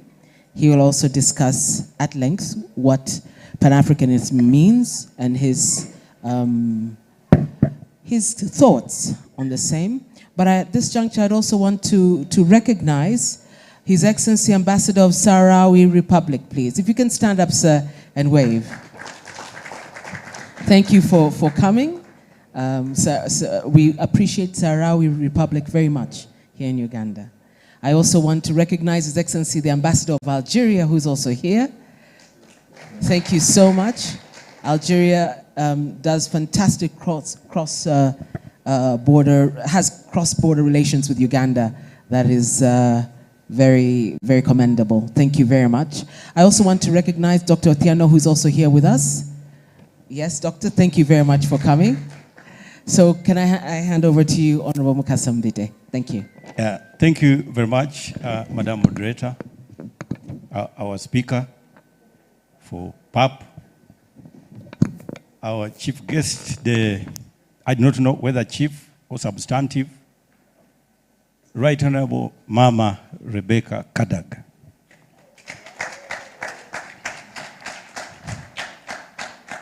I obtain a lot of inspiration from you. I welcome you. Bishop Mapong, we have never met. I have consistently seen, read, and heard from you. I can assure you I take a lot of admiration for your works that you are doing. I am Mukasa Fred Mbide. My colleagues, the panelists, I can see both the political and academic consanguinity within the audience. I equally take cognizance of your presence here. I do not know, by the time I arrived here and I see some of the people here, of course, laughing, I found a critique of the English language. And of course, I am known here in Uganda for being a bit bravely okay when it comes to the English language. But you see, you will agree with me. When a child pretends to be dead, all you have to do is also to pretend to be burying that child. That is when you will now realize that it wants to wake up. And that is what we are doing to Africa by being fluent, extremely fluent and magniloquent in the English language. That is when we shall create a language that is acceptable to all and sundry of the African region. I can tell you, it is extremely inconceivable. I come from a country called Uganda, which sings our national anthem in English. Despite that, obviously, only 20 to 30% of Ugandans can comprehend what it means. But I'm fine. So if you pretend to be dead, we shall pretend to be burying you. That is when we shall definitely realize that you need to be alive in the circumstances. Africa. First of all, I would like to recognize that I am happy, having been invited, first of all, to pair with a panel that is extremely felicitous, with a pedigree of discourse that, in my opinion, is promotional in nature. Number two, discussing Africa. As a Pan-African, a lot of people, by the way, think that being African qualifies you to being a Pan-African. Some people even think that being a Pan-African an African president qualifies you for being a Pan-African. In my opinion, that is not the case. If this is a revolution that consists and instead seeks to consolidate the solidarity of persons with African descent, it is your actions that will definitely tell you that you are Pan-African, other than just the kind of office you occupy within the circumstances. So most of the African presidents are actually not Pan-African. That is why Africa doesn't need prayers, because it has been endowed. All that we need is the prayers for the leaders of Africa. Because that is where actually we went wrong in the equation. When you look at leaders in Africa, 2 times 2 is not 4. Where factors in the equation are human beings and leaders in Africa, that does not qualify as a numerical equation. Africa does not sail without history. What are we? 54 sovereign states. We have a GDP of 2.8 trillion United States dollars, if of course obviously World Bank figures of last year are to be considered as material. Less than India's 3.9 trillion. But what is our history? By 1962, Africa had a GDP of close to 60 to 70 billion US dollars, bigger than India's 39 billion US dollars over that time, and bigger than USA's 3.8 billion US dollars over that time. Now that means if you think Africa is growing by partnering with all and sundry in Europe, then obviously you are telling me that you have got a very great sense of humor. Because by 1962, we are better than actually what we are today. Today, the United States is 29.7 trillion US dollars by GDP, and I can tell you, GDP has nothing material to do with the nationals of that country, because it is a gross domestic product. When we are being taught economics, we are told that gross domestic product is the total money value of goods and services produced in an economy, not necessarily by nationals of that economy. Meaning what actually United States is enjoying is not being produced by the Americans themselves only. Now that is where the question is. Even with the presence of the African Free Continental Trade Area, why is it that of the first 100 global companies at least by market capitalization measurement, no African country exists on the list. Why? When we have presidents that are actually dubbed Pan-African in nature. Why should companies not merge? Lawyers, I am seeing lawyers here. Some of us are actually proficient in mergers and acquisitions in Uganda as practice areas, as lawyers. We don't see companies merging and acquiring. In fact, we have just recently passed the Competition Act in Uganda, but we had companies that merged without actually recourse to the effect such a merger without a regulatory procedure has on consumers in Uganda. But we are okay. We are led by a Pan-Africanist.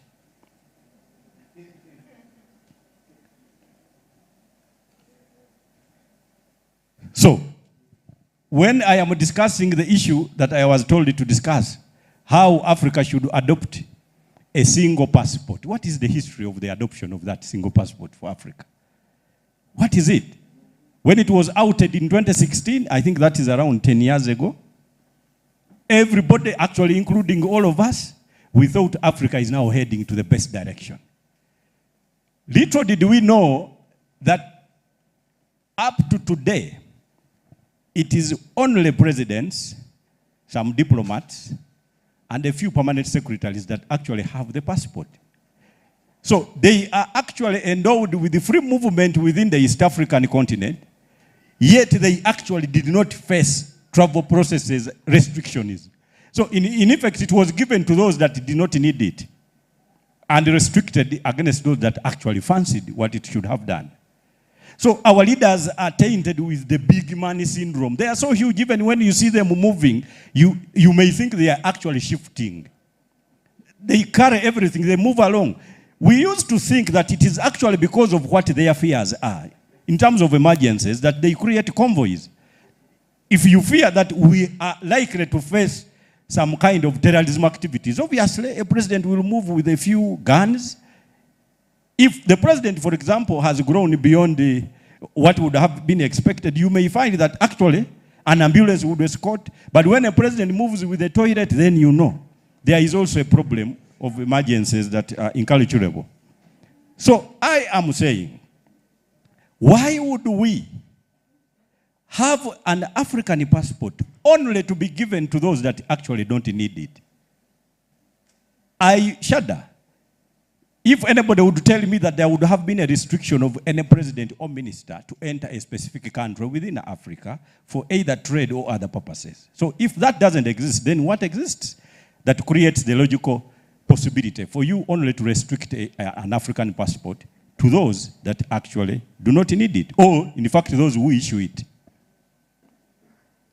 When you look at the regional economic communities, in Africa we have got 8. But only 4 of those are succinct on the possibility of regional integration. Most of them are grappling over the science of economic community, economic integration, markets, and only 4, the East African community, for example, the COMESA, they gloss over, and I am saying glossing over because I know they create regional integration as a last limb that usually is never achievable. Because achieving regional integration includes ceding, first of all, power, ceding sovereignty. But we have leaders that can't give power even to their own children. So we know they cannot voluntarily cede power to a next leader. There is a problem. They are tainted with what we call the honorific abilitudinity. The existence of extreme honorableness, hubris. They are so big that for you to advise them, most likely you are treading a slippery ground.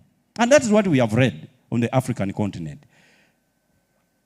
Africans are completely different from their leaders. Even when we are discussing integration ideas, when we are discussing market integration, our people are usually already there. We are only discussing for the sole purpose of creating documentation to validate their activities. So they are different. The people we lead differ from the leaders, even in terms of thinking. When we are trying to admit South Sudan here in the East African community integration process, particularly in regards to the 3 major limbs, the 5th limb of political federation, that one I think is a logical impossibility. Everybody was saying, what are you merging? Why are you bringing Somalia? Why are you bringing South Sudan? The question would be, for us lawyers in Uganda, we had already received extreme instructions that were towards the possibility that how would we now achieve the enforcement of trade relations, trade agreements that had been violated between Ugandans and South Sudanese. The question is, there was no court to try any eventual breaches of such.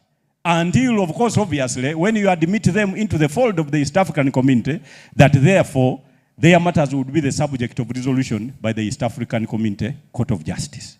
Now, that is where the problem lies. That leaders are so sluggish that usually they find the people they lead already in the area only to address them on things they know, but they put them in language that sometimes, of course, our population don't understand.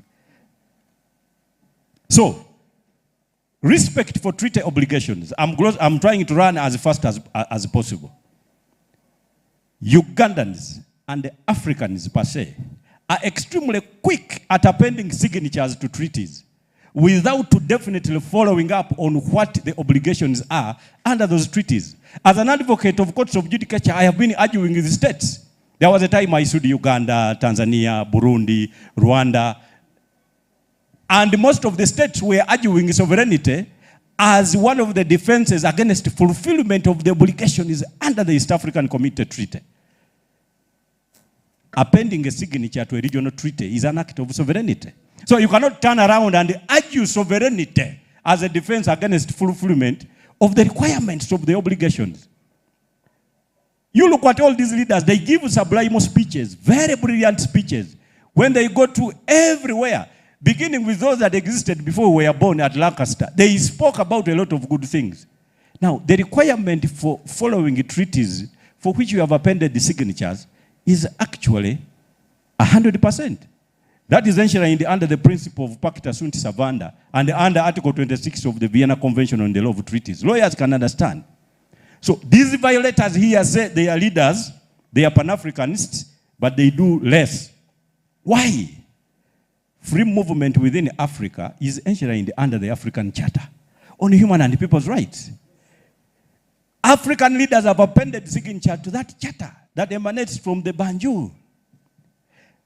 There is no enforcement procedure when it comes to Uganda. That one I can tell you. If your rights are violated, you cannot go to the African Court on Human and People's Rights. I am happy because my mama is here. I know she usually forces things to happen. So the Attorney General should have deposited a declaration allowing Ugandans before the African Court on Human and People's Rights to allow them to sue in that court. We know what our courts do here. At least let us sue away. From away, you know. Because we do not want guided decisions when rights of persons are under question. We want decisions that at least, because I know I have ever sued, I became a member of parliament subject to a petition that I lodged before the East African Court against Uganda. I love Mama because she's a speaker that implemented a decision that was against Uganda, which saw me elected. So I can tell you, today, I had to sue 4 countries for orders that they should deposit that declaration. The court said, well, we have got jurisdiction to try this matter. It is very unlikely that we can order partner states into acceding to decisions of that nature. So African leaders are not Pan-African. That is the major problem. So it remains apodictic for you to expect that precincts that require Pan-Africanism can be achievable by those that are actually against the spirit of Pan-Africanism in nature. Therefore, in Uganda and Africa, we are dealing with a major problem. And I want to explore this little problem for you to determine whether now we shall get a passport that allows free movement. When actually in Africa, what we are dealing with now is statelessness. So those that you wanted to move freely are actually now even declared stateless. I have looked at documentation of research in Malawi. South Africa is actually dealing with their stateless person is coming from Lesotho and from Botswana. They have been referred to as the Soto and the Swana, and they have adopted a principle of citizenship that is in such a way that where you are born is where you are a citizen by birth. In Uganda, for you to prove that you are a citizen, it has nothing to do with you. It has everything to do with your parents and grandparents. And by the way, under Article 10 of the Constitution of the Republic of Uganda, even that is not enough. There must be proof of documentation ranging from 1926, when we know very few books had arrived in Uganda for registration. And as we wrap up, please. So as I wrap up, statelessness now is eating into the possibility of free movement. It is actually establishing that there is a possibility of criminality if you cannot prove things that are actually not easily provable. In that regard, my conclusion would be that I think we shall now need to unfasten the tie that we have made. The knot is wrong. We should unfasten it, and a new beginning should emanate from those that have got minds buttressed here and now. I thank you very much. Special thank you to Honorable Mukasa Mbide. And of course, he talked about the issue of free movability in Africa, which is something we have to think about. Someone can fly from Kampala to Dubai direct, but a person to go to West Africa from East Africa has to make several stops and have several visas within their passports. That just doesn't make common sense, and that must be addressed. At this juncture, I'd like to kindly welcome Her Excellency Fatima Fernandez, the ambassador to Venezuela, to Uganda. Can you kindly stand up and wave to our chief guests who are here? Thank you so much for coming. At this juncture, I'm going to hand over to the band, and thereafter, after the band, we're going to have a word and a speech from the chairperson of the Pan-African Pyramid himself, Mr. Andrew Irumba. Thank you so much for coming. A lot of speeches are still to come. Thank you.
Redemption song,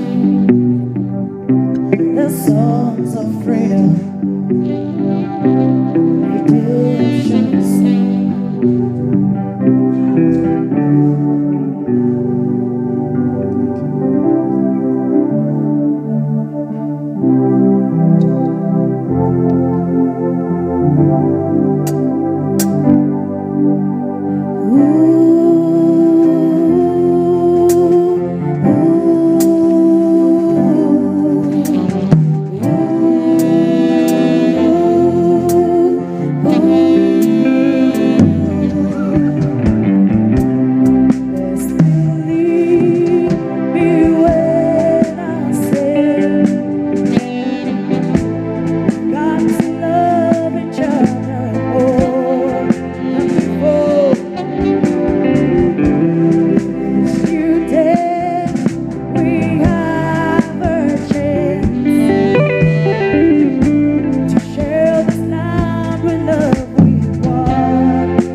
Good evening, ladies and gentlemen.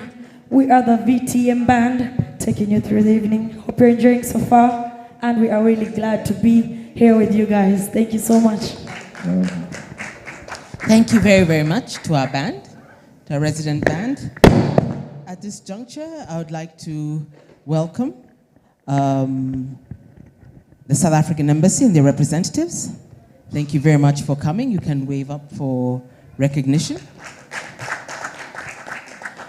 I'm going to also call upon Mr.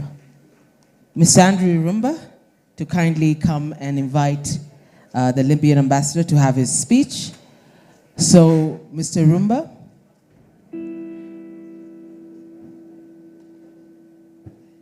Mr. Irumba will be coming shortly. Please extend a handshake to the person next to you. Extend a handshake. You know we are Pan-Africans, we're always very happy. Say, thank you for coming to the Pan-African Pyramid Awards. And thank you for dressing in your African attire. For those of you who are not dressed in African attire, I'm going to come and see you. There's an invoice.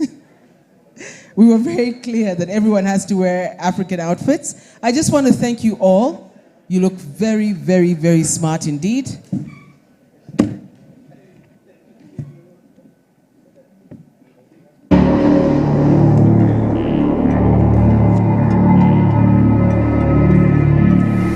So at this juncture, let me hand over to Mr. Irumba.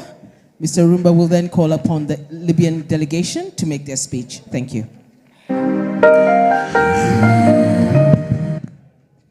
A very good evening, ladies and gentlemen. Thank you so much for accepting our invitation. I am extremely delighted to see that in Uganda and in Africa we have started coming together, not to dance, and not to, there are these things that I see people watching. No, now we gather together to talk really sense. So I can see that there is a contribution that we are making. I would begin by first thanking our chief guest, the first Deputy Prime Minister and Minister in charge of East African Affairs, the Right Honorable Rebecca Alitwala Kadaga. Now for you non-Ugandans and those who have not been following the Ugandan politics, not politics, politics, Right Honorable Alitwala Rebecca Kadaga is one of those speakers you can stand and say, she did her job. That lady.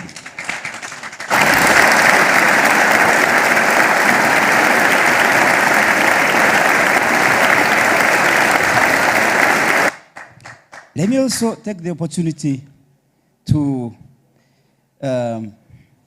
recognize a huge opportunity that we've been given, that we've been bestowed upon when a Libyan delegation accepted our invitation.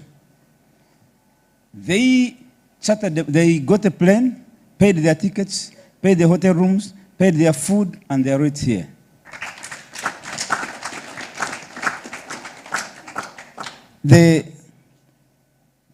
You see, their names are a bit complicated. Let me try. But you forgive me, we made a deal since yesterday, isn't it? You forgive me.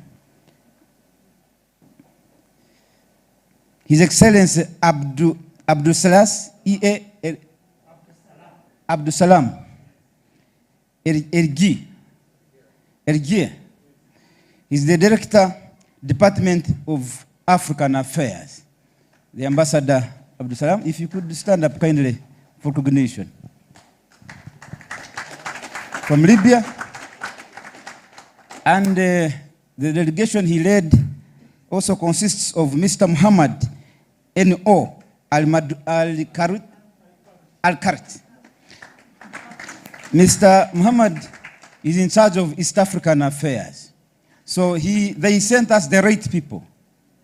Not the one in charge of America, they sent them to Uganda. They sent us the one in charge of our issues. They sent them so that we can have some issues solved.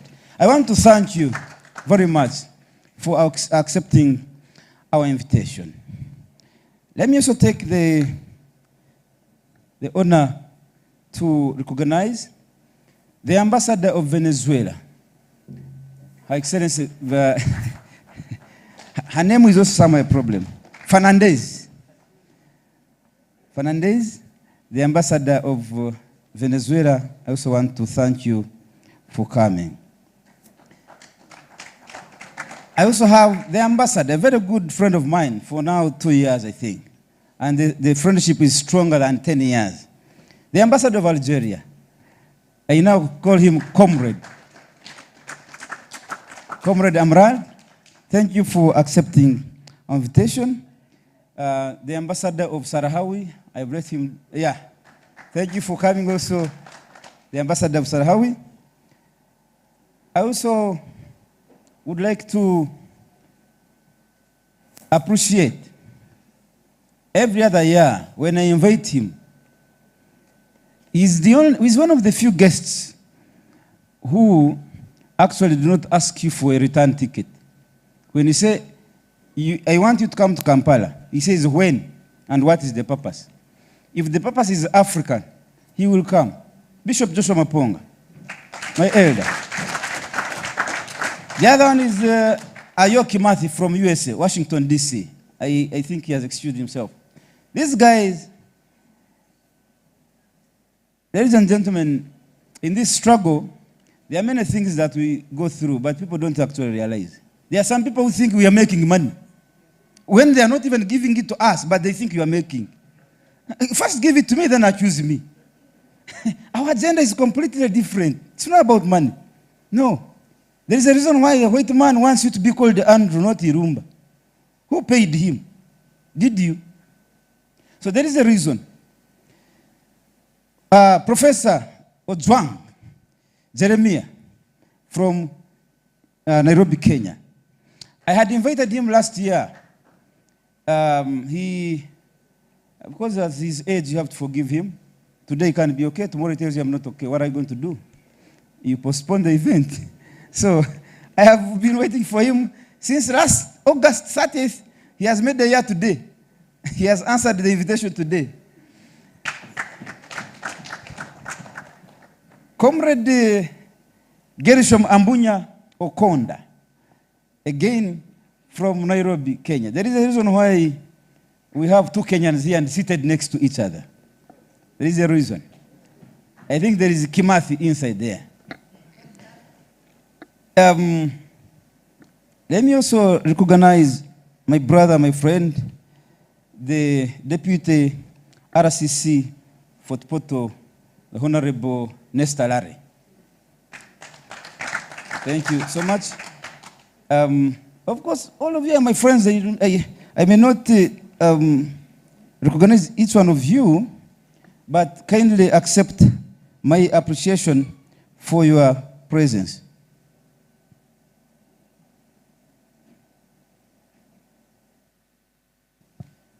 I also want to recognize the presence of how is it called? The charger, the affairs, the charge, this is French, but this is South Africa. Why can't you tell me you are standing in for the charge, the affairs? You're confusing. You're confusing. My brother, when the ambassador of South Africa is not yet appointed, he's in charge. So when you want a visa, you go to him. And his first secretary, Mr. Ibn Williams. Thank you for coming. And Prince Wasadza, you're also welcome. Thank you so much for always accepting our invitation. And so I am being advised that before I speak, it is only fair that I ask the Libyan delegation to come and make their presentation, and then I come after and make my speech. And who am I to disobey an order from the organizers of the event? So without further ado, I will request you to come and make your speech.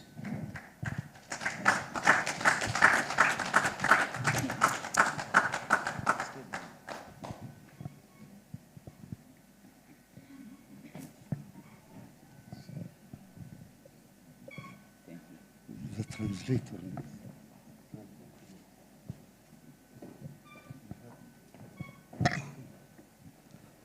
بسم الله الرحمن الرحيم. In the name of Allah, the merciful, the compassionate.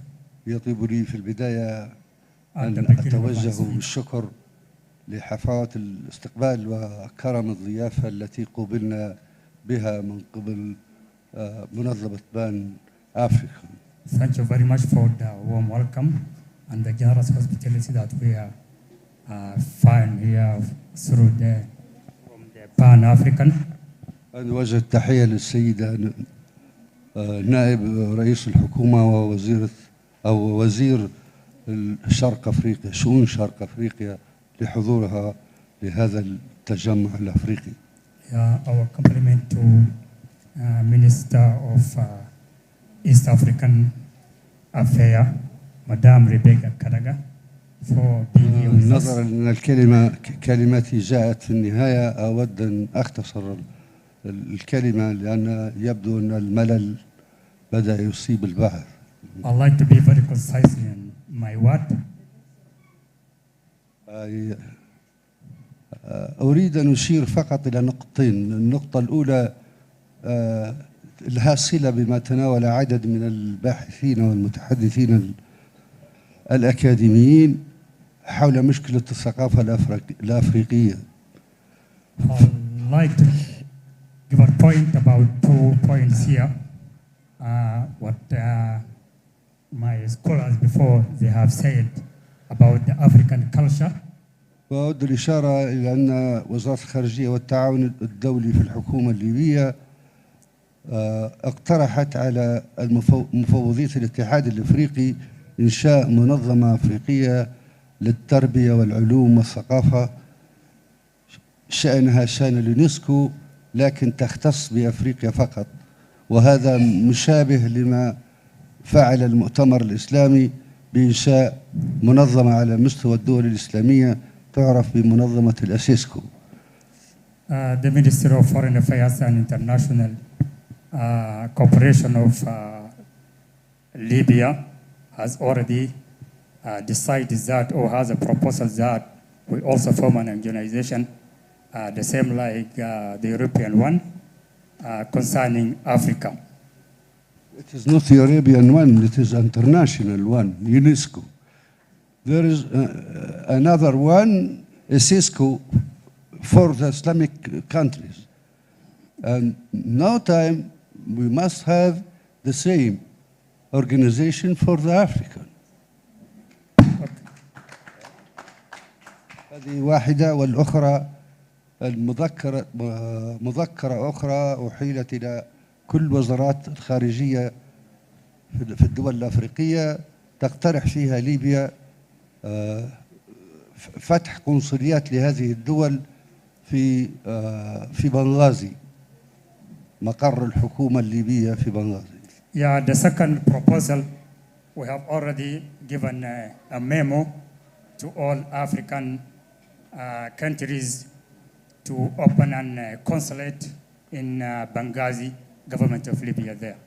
المنظمة الأفريقية للثقافة والآداب والعلوم اقترحنا أن يكون مكانها بنغازي، والحكومة الليبية على استعداد تام لدفع كافة المصاريف والتكاليف، المقر وسكن أعضاء ممثلي الدول وتسهيل سكن الأعضاء البعثات الأفريقية لهذه المنظمة في بنغازي. The culture organization should be at Benghazi, and the government will be taking care of all expenses, all the facilitation of that conference. فنرجو من الدول التي ليس لديها قنصليات في بنغازي، من الدول الأفريقية، ثمة العديد من الدول الأفريقية لديها قنصليات، منها تونس والمغرب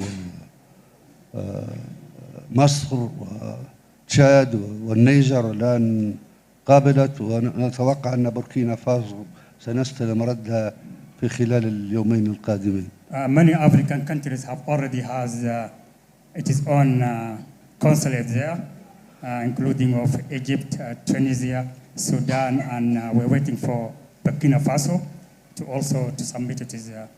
ثم أختم بالقول أننا مكلفون من الحكومة الليبية ووزارة الخارجية والتعاون الدولي لتقديم دروع شكر وتقدير لمجهودات عدد من السادة الذين كان لهم دور كبير في دعم التعاون الأفريقي وتقدم الوحدة الأفريقية بخطوات ثابتة، الخطوات التي تتبع خطوات الآباء المؤسسين من نكروما إلى جمال عبد الناصر إلى القذافي إلى الآخرين بدون تعديل.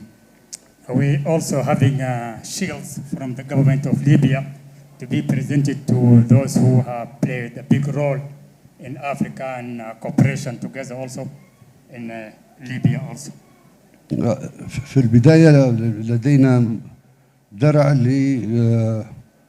للسيدة رئيس مجلس النواب، رئيس البرلمان في أوغندا، هي ليست موجودة، لكن إذا كان في حد رسميا يستلمها نسلمها عليه. Yeah, we have the first one is for the Speaker of the Parliament, and unfortunately she is not here, but if any person can come and get on her behalf. Yeah.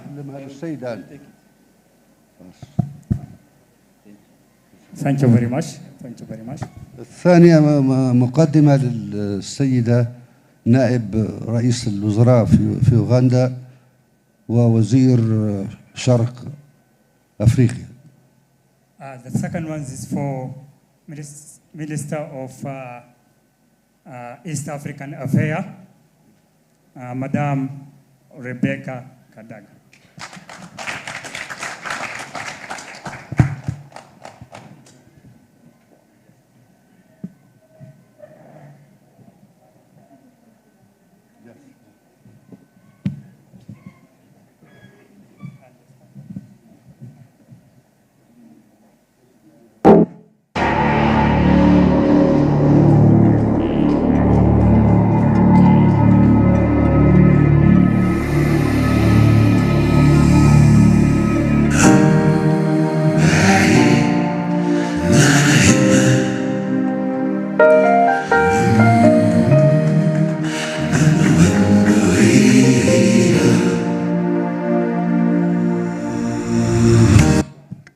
والدرع الأخير مقدم للسيد أندرو رئيس منظمة بان أفريقيا.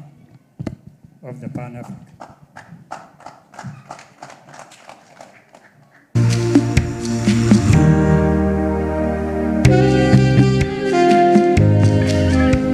أشكركم جميعا والسلام عليكم ورحمة الله.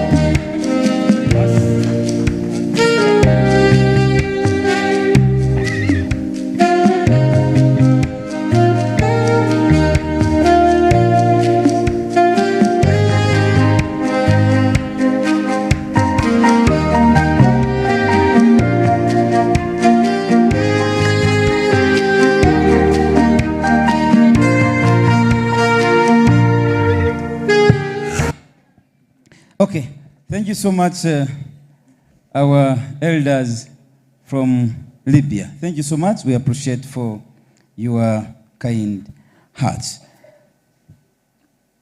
Your Excellency, our chief guest, the Right Honorable Rebecca Artwara Kadaga, the first Deputy Prime Minister and Minister in charge of East African Affairs, Your Excellencies, the ambassadors of different countries that are represented here, distinguished Pan-Africans, esteemed guests, ladies and gentlemen. It gives me great honor and profound gratitude to welcome you to this year's Pan-African Pyramid Global Awards. Tonight, we gather not merely to celebrate individuals, but to celebrate an idea, a vision, and a destiny, the destiny of Africa. Our theme is not just a slogan, it is a clarion call. It is a clarion call. One Africa, one passport. Visa-free Africa, one currency, and one army safeguarding our borders. In other words, all these 54 armies of Africa, guarding inside the boundaries, inside actually, not the boundaries of Africa. All of them need to be constituted into one army, stand at the borders, and guard us against any enemy that comes to take our resources.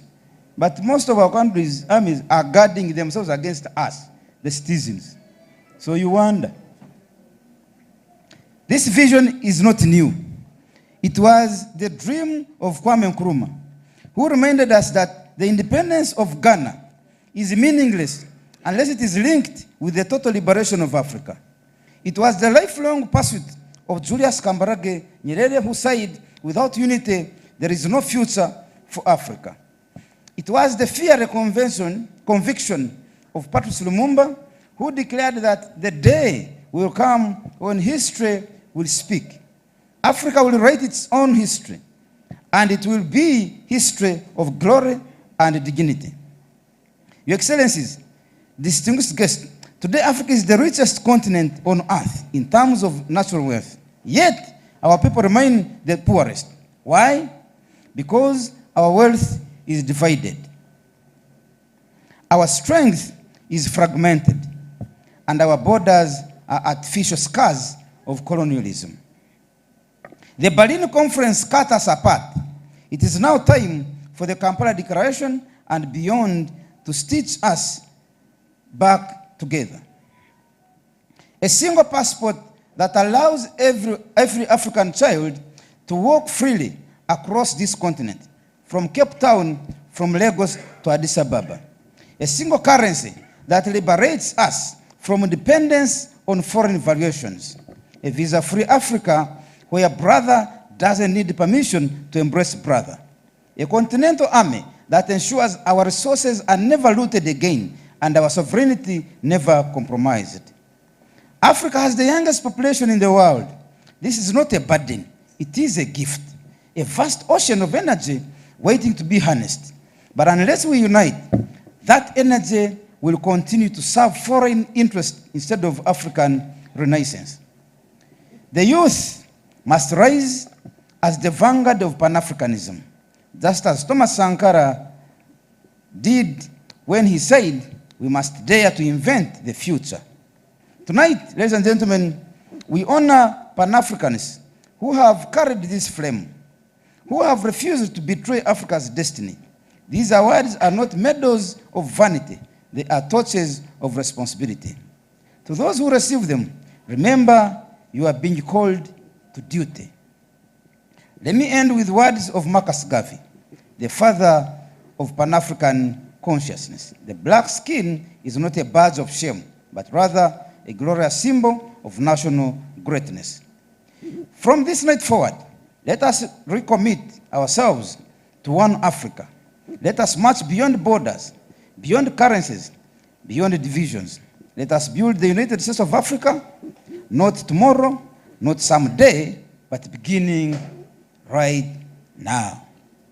Long live Africa, long live Pan-Africanism, long live our leaders of Africa. Now, ladies and gentlemen, they sat in Berlin in a conference just like this one. We were not there. They sat and simply partitioned our continent. That's what they did. But the question is, what magic do they have that we don't? If they manage to sit and divide us, what's the problem with us sitting and connect ourselves again? What's the problem? I think the problem has been the 54 African presidents. There is no African president whom you come here and tell, please, you have come here at Fair Hotel as the president of a certain country called Burundi. We want you to go back as a chief of that kingdom. You will leave the meeting. Now, that's the problem. That the people we think are working for us are actually working against us. I was talking about the visa issue. My elder, Joshua Maponga, I was with him in Burkina Faso last year. Isn't it? Imagine people invited by the head of state.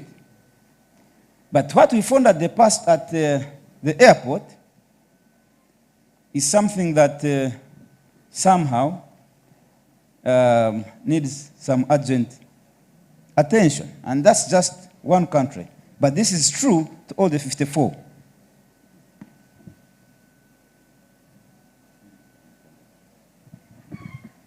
Abadde ngamba ina milioni 10 naye nazaza erabidde waka. So what I was saying is that we are 1.4 billion Africans. Then there are these 54, just 54. 54 are the ones managing us, 1.2 billion. And all of you are simply following. You are like sheep.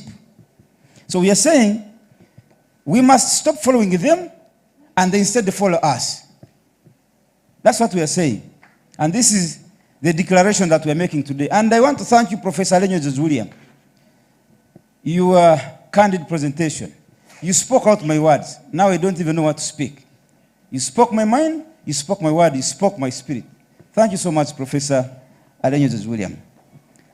So I want to make this declaration. After making this declaration, here, if you're not fearful, if you're bold enough, I want the camera people to capture this. Now, sagala batitizi. If you are fearful, please don't sign here.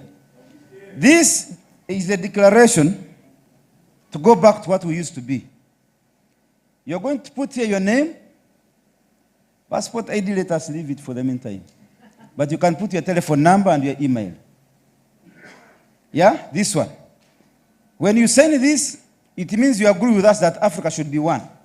So I'm going to make a proclamation of this Kampala Declaration. And then I will be the first to sign. And if the chief guest, the Right Honorable Alitwala Kadaga, also agrees that we need to unite, she should also come and sign right after me.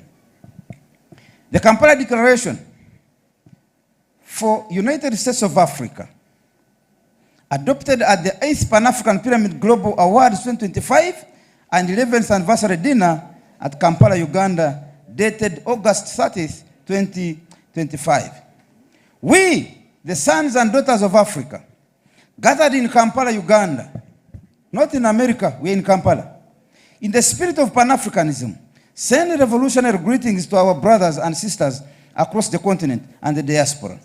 Guided by the timeless Nguni wisdom, umuntu, ngumuntu, ngabantu, I am because we are.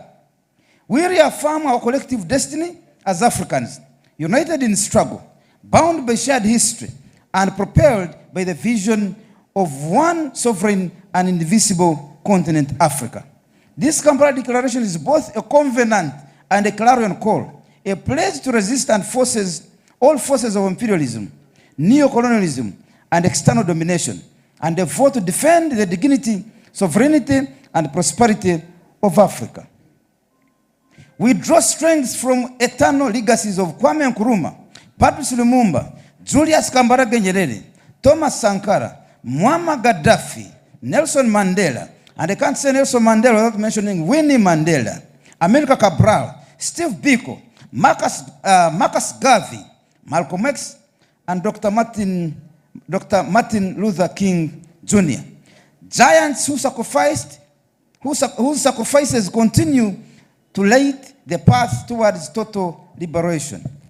Their blood and vision remind us that our struggle is far from over, and that the United States of Africa is not a dream, but an urgent necessity.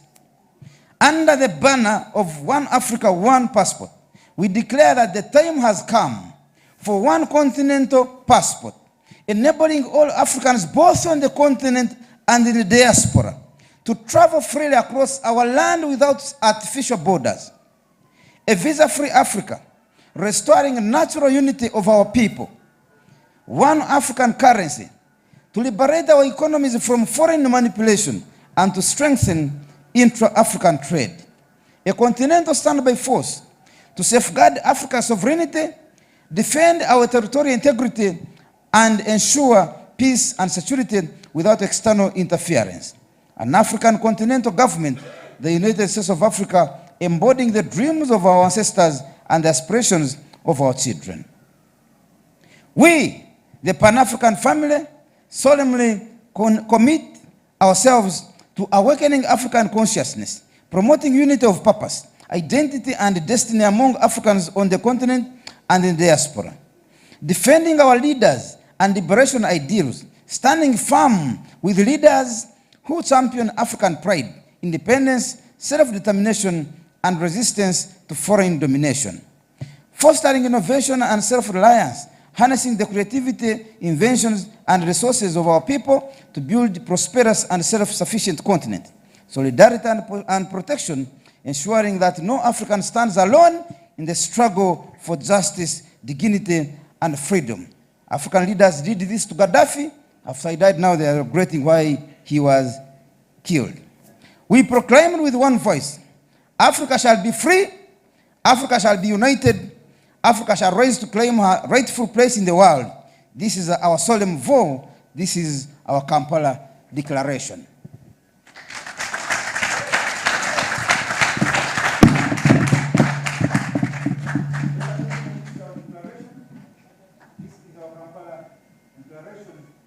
And there will be a very huge book for you to cite and put in your particulars. If you put a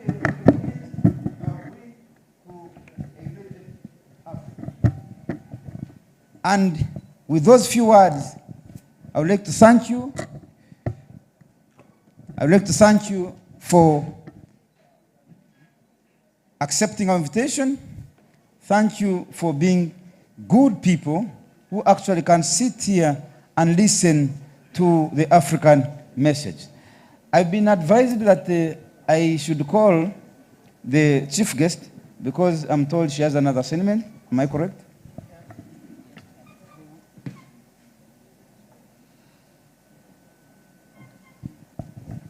So I've been asked to invite the Right Honorable Rebecca Ritwara Kadaga, our chief guest, and also the first Deputy Prime Minister and Minister in charge of the East African Affairs. It's my pleasure, Right Honorable Ritwara Kadaga, to come and talk to your people. Right Honorable Speaker, as you come, I want to request one thing, that Pan-African organizations, I see, you are not one of them, Right Honorable Speaker, but I see the current parliament, they have now petitioned a lot of money to political parties. Go and confuse people. Instead of giving that money to political parties, you can even give a fraction of that money to Pan-African organizations. That's what we need. Thank you.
Excellencies, High Commissioners and Ambassadors present, distinguished guests, academicians, and the panelists, it's a pleasure to be here today.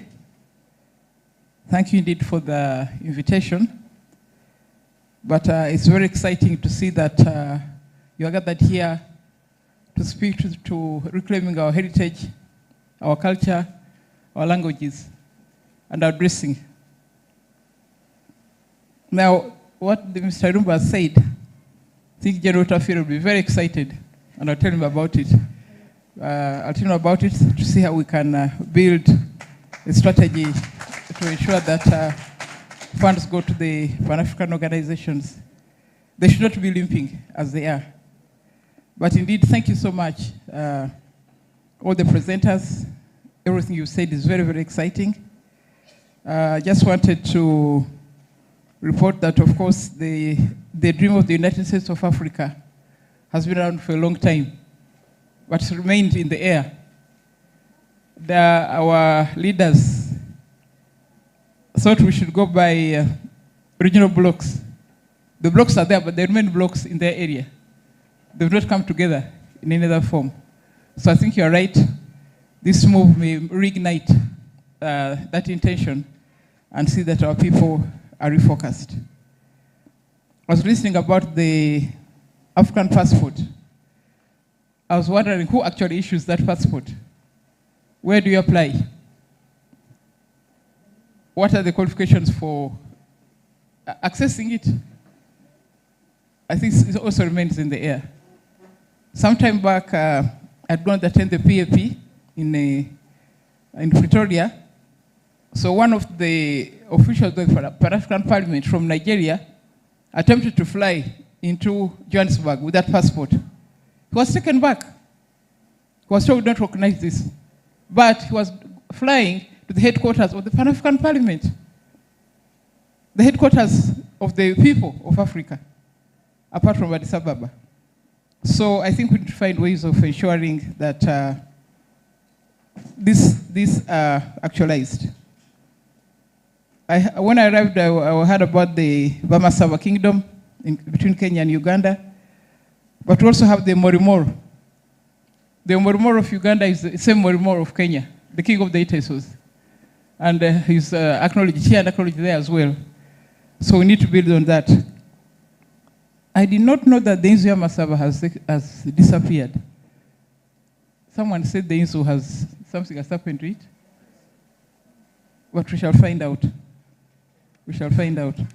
However, in my ministry, we have been making some efforts to bring together our people, starting with our peace caravan between the Karamujong, between the Turkanas, the Pokots, and the Maasais, the East African community.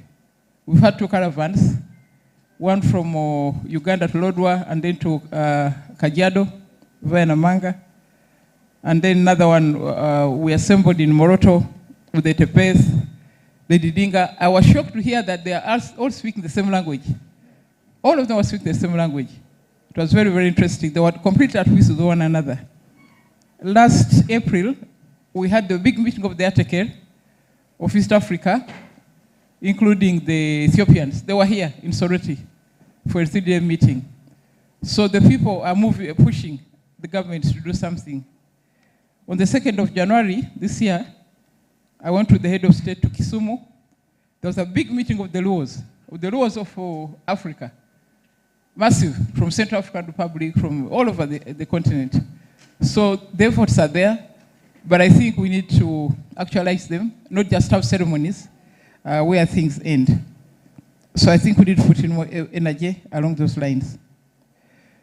Now, I was sitting there with Professor Ojwang, and he showed me a document concerning indigenous knowledge within the East African community. So it's something I want now to read the Secretary General of the ESC to see how we can activate it. Because the document is there, but we hardly speak about it.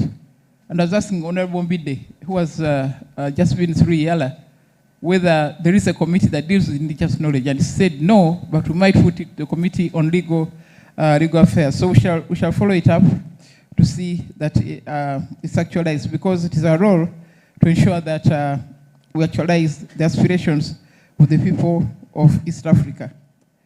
Of course, the issue of the visas is a scandal, international scandal on this continent, because the foreigners can come here and just enter our countries. A few months ago, Mr. Dangote, the richest man on this continent, was telling us that he needs 35 visas just within Africa. Despite all his wealth, the doors are not open. So for whom are the doors opening? They're not opening for anybody. So it's against the matter we need to drum up to ensure that things happen and it becomes real for our people. But if it was not for the immigration officials, the African people just move on their own. They do their business. You find that the biggest business women on this, people on this continent are the African women, from one country to another, just making their money. So we need to unlock the boundaries to ensure that things are working. So I'm very, very happy to be here. I'll sign the declaration because it resonates with the intention of our forefathers, so that they wake up to realize that there's something that has not yet been completed, and we owe a duty to the African people to ensure that the United States of Africa becomes a reality. Thank you so much for the invitation. It's a pleasure to be here. And thank you for the presentations. Okay.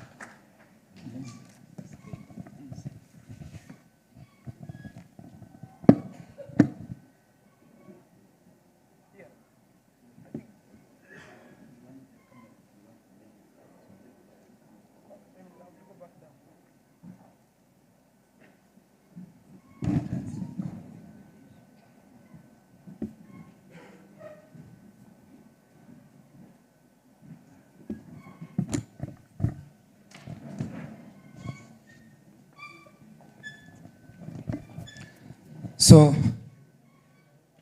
Right Honorable Rebecca Kadaga is going to be the first one to sign the declaration. Where is it? Yes.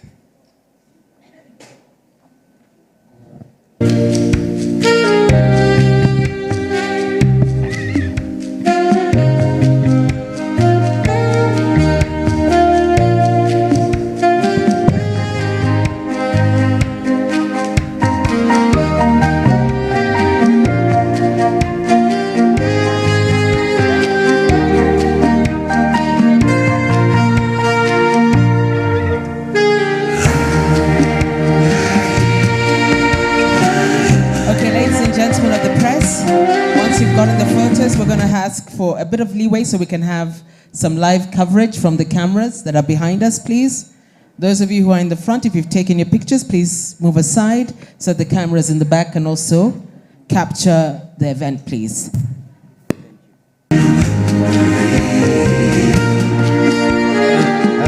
Jane, so I'm going to kindly ask you to make way. I'll be the second to sign.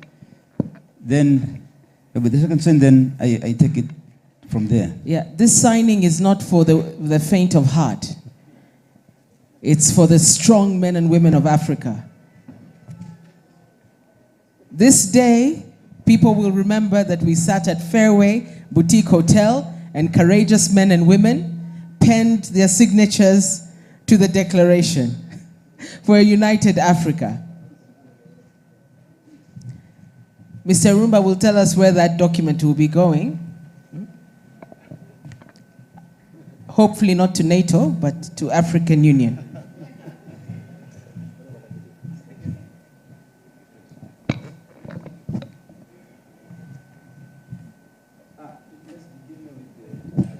Once the high table has finished with the signing of the declaration, we're going to ask for a group photograph over here, right in front there, with the declaration.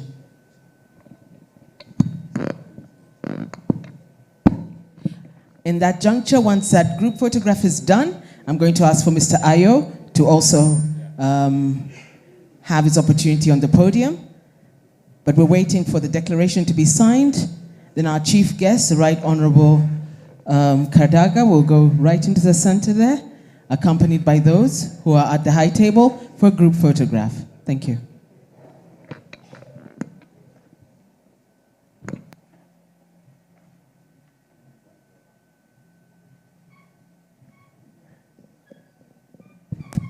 Ladies and gentlemen of the press, kindly get yourselves ready in position as we prepare for that group photograph.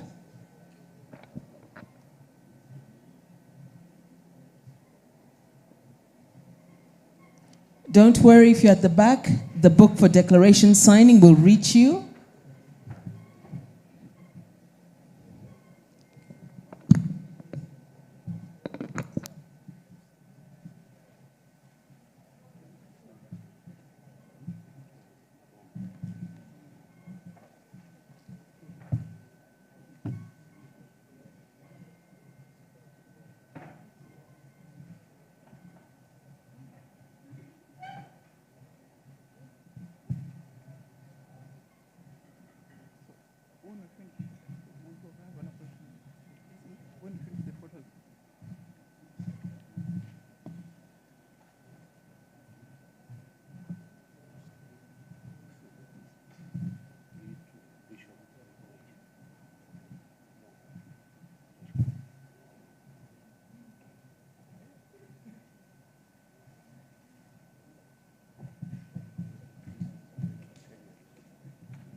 I think we can have the group photograph. I just want to, we're going to have 3 group photographs.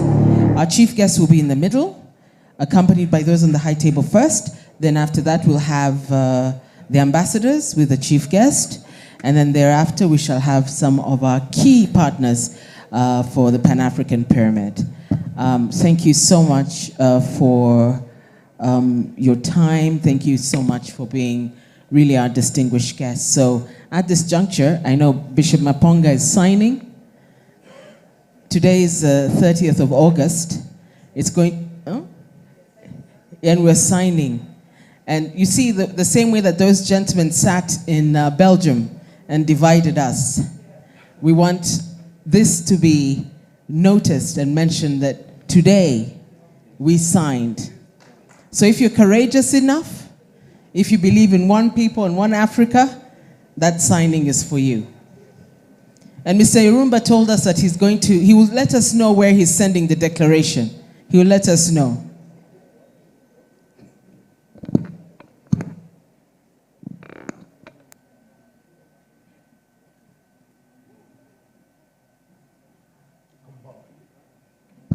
Mr. Irumba, if you can kindly lead our chief guest here to the center, alongside all those who are on the high table, please.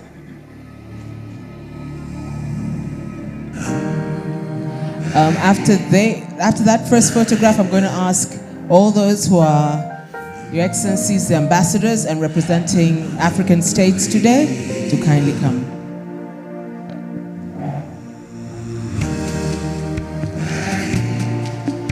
I'm going to kindly ask that we do it on the podium for leverage purposes.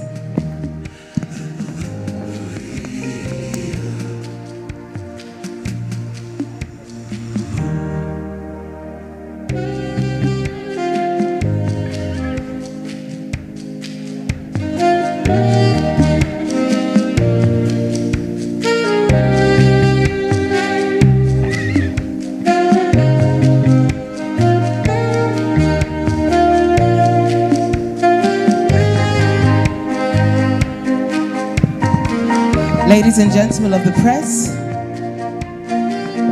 this is the first photograph.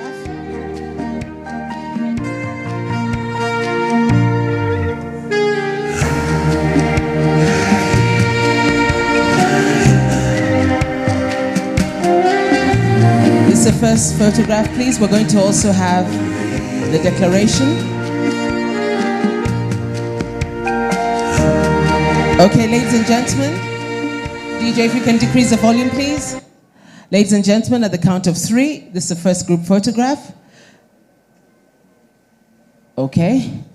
1, 2, 3. This is the first photograph.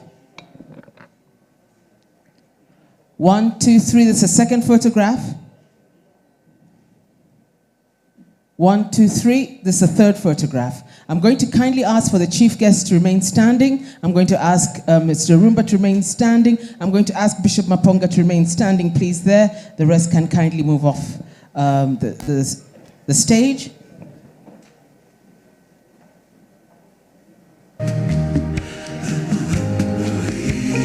Okay, can we have the delegation from Libya, please, for their group photograph?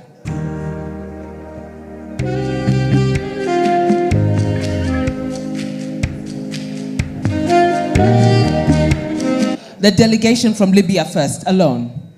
Yes. The Libyan delegation.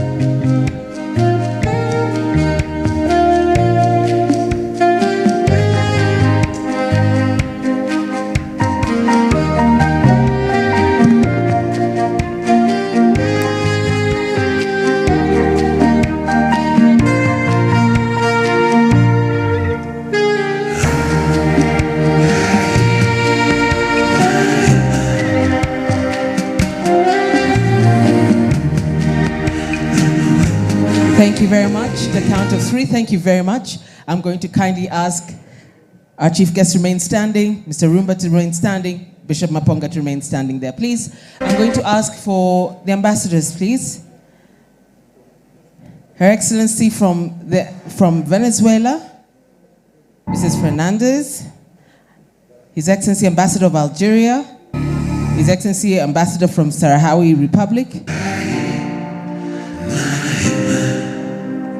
and the delegation from South Africa, please.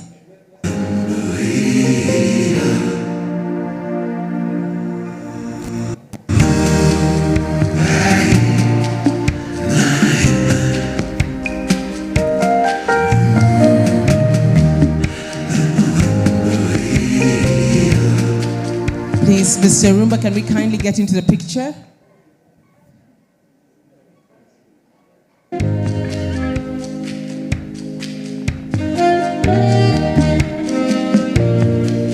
This is the third photo.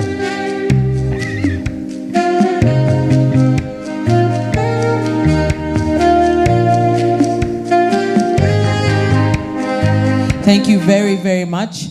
Our last photo, our chief guest, thank you so much. I'm going to ask you to remain standing there, Bishop Maponga, Mr. Rumba. This is our final photograph. I'm going to ask for the key partners of the Pan-African Pyramid to kindly be on the stage, please. Key partners only, please.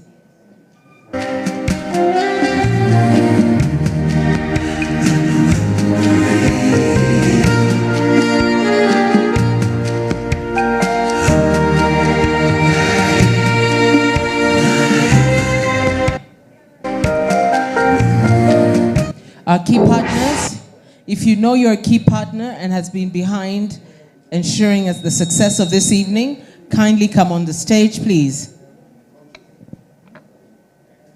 And be courageous enough to own the declaration.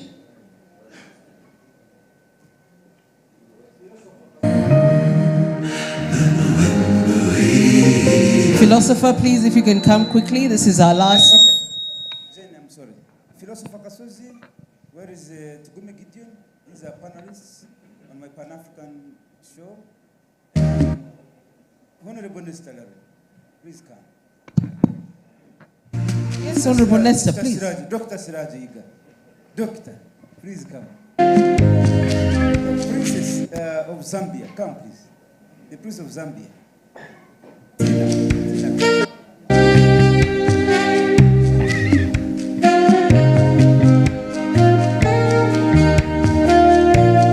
The Princess of Zambia is going up.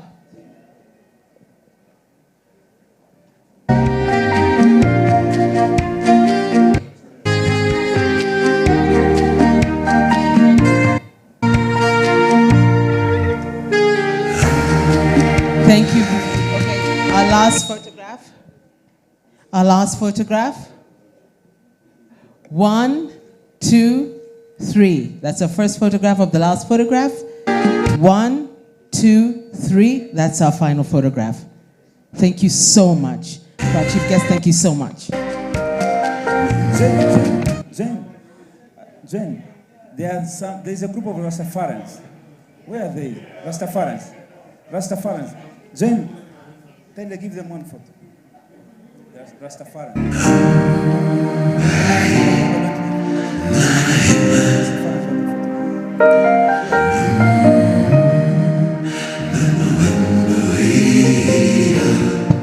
Our last photograph of Rastafarians. our group of Rastafaris. Susan, your group. Come here, come.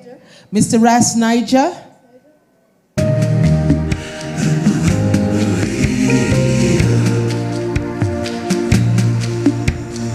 And also, Mr. Rumba, once we're through with this, we also want to remember, I know Bishop Maponga will talk about it, our brothers and sisters who are in Sudan, in Khartoum.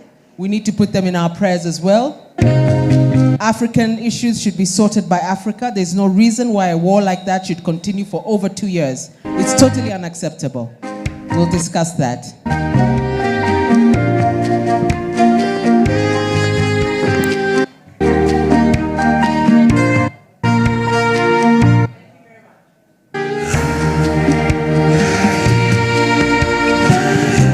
Thank you very much.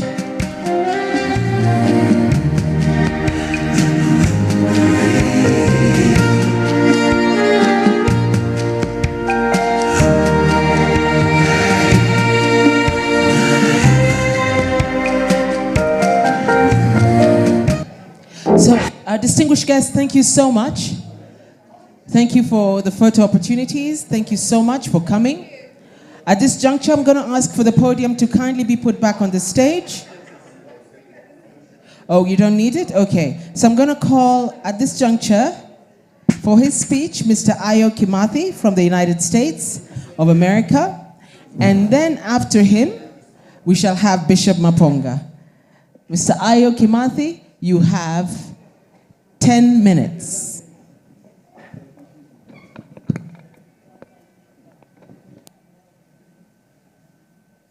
My ancestors woke me up this morning. They say, son, you do know what time it is, don't you? I said, what time is that? They said, it's wartime, so welcome to the war front. Give yourselves a round of applause. You are part of history.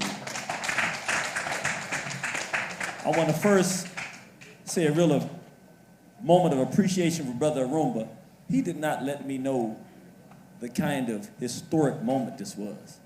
I didn't know that this was going to happen. He's a very good organizer, and it's people like this on this continent, talking particularly about him and things that we see here, we have to put our money and resources behind it. This is how we're going to duplicate what we see here around the continent. People have asked the question, how are we going to do it, unify the African continent? I would be remiss to try to answer such a question. Let me do it a different way. Right today, we have 3 men. In the West, we always rename everything. We call them the 3 kings. We have Baba Assimi Goïta, the strong man in Mali. We have Baba Ibrahim Traoré in Burkina Faso.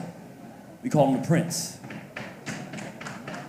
We have Baba Abdurrahmani Chiani in Niger. These 3 men are not talking about unification. They're doing it.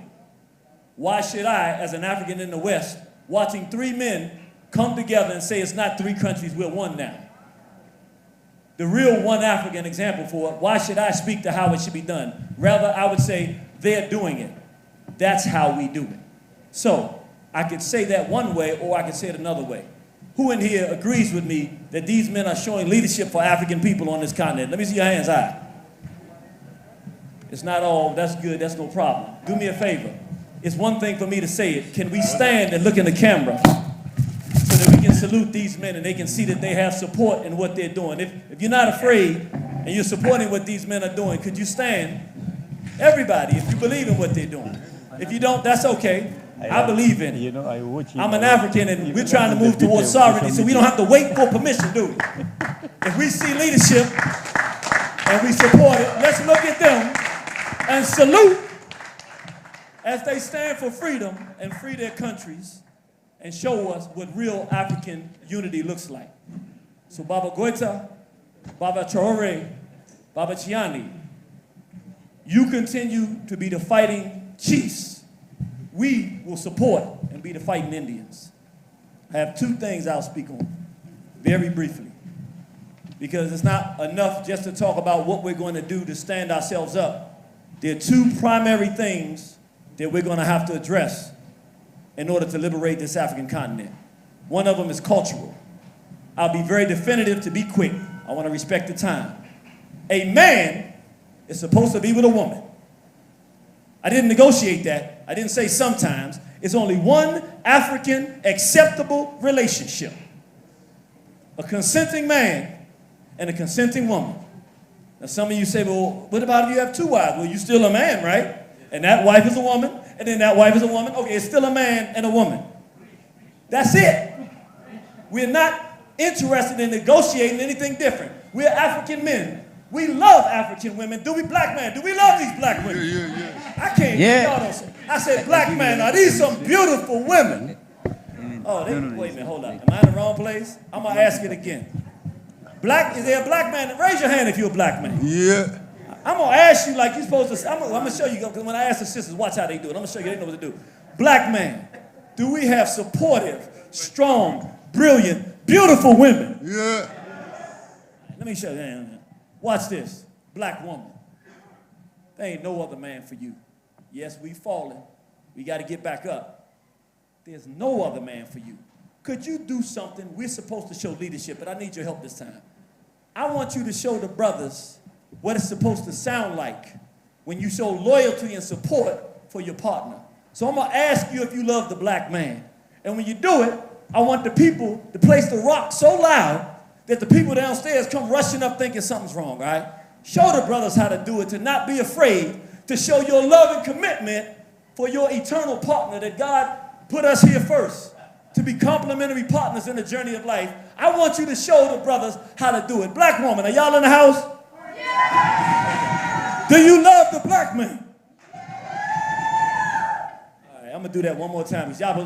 Black woman, are you committed and loyal, and are you going to stand with the black man? Let me hear you. Yeah. All right, okay, that's fine. Yeah, it was good. Let me make this second point. I bring things that are not popular. The first thing, we got to get it right. We're not going to negotiate homosexuality or pedophilia. 0% negotiation. Period. Secondly, this is not going to be popular. You have plausible deniability. No one knows I'm going to say this. What is bringing all of the issues that the world is being confronted with? What is the source of the homosexuality push, of the child sex trafficking push, of the wars that we see on the planet? What is the source of the diamond theft and the corruption, the overthrow of nations? I'll say it because I know nobody else has the courage to say it. But they called me and asked me. I'm going to go a little more direct. The biggest problem that we're going to have to face in the 21st century for our survival, not just for African people, but for the whole world at this point, is the international Jew. And there's no way around it. There's no way to hide from it. You're very fortunate here in Uganda. I'm wrapping up. I know my time is short. You're very fortunate. When they decided what country they were coming to be their homeland, one of the countries on the board was Uganda. You now would be Ugandastinians, watching them spread death through Uganda, onto Burundi, onto Kenya, onto everywhere else. You're fortunate. Now they say that they're coming for Cairo. They're coming for Egypt. What continent is Egypt on? Africa. If you think they would stop there, you're fooling yourself. We're going to survive and unify in the 21st century. The cultural issue, man and woman, we don't negotiate. We push that off the continent and away from our people. Secondly, the drivers of all the hell that's being waged on planet Earth, the international Jew. We're going to organize, work with others. We're going to deal with that problem. And then we're going to see the brightest period in the history of African people as we revive ourselves to the glory of our past. I thank you for my time. I appreciate you. See you on the battlefield. Thank you very much, Mr. Kimathi, for keeping time. It was 10 minutes to the dot. Thank you very much. At this juncture, I'd like to call upon our next speaker, Bishop Maponga. Bishop Maponga, you have 20 minutes on the floor.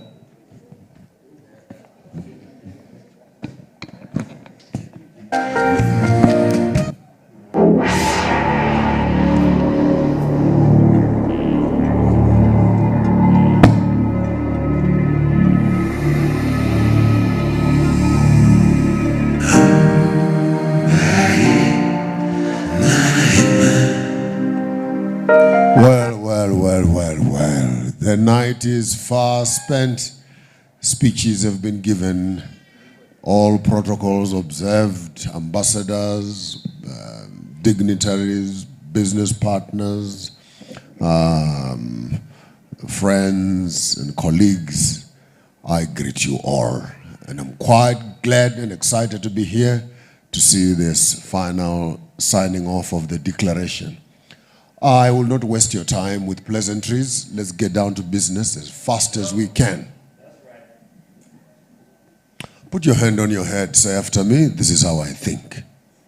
Come on, speak. No. Either if your hand is not on your head, you don't have what I'm asking for, or English is a problem. Put your hand, this is how I think.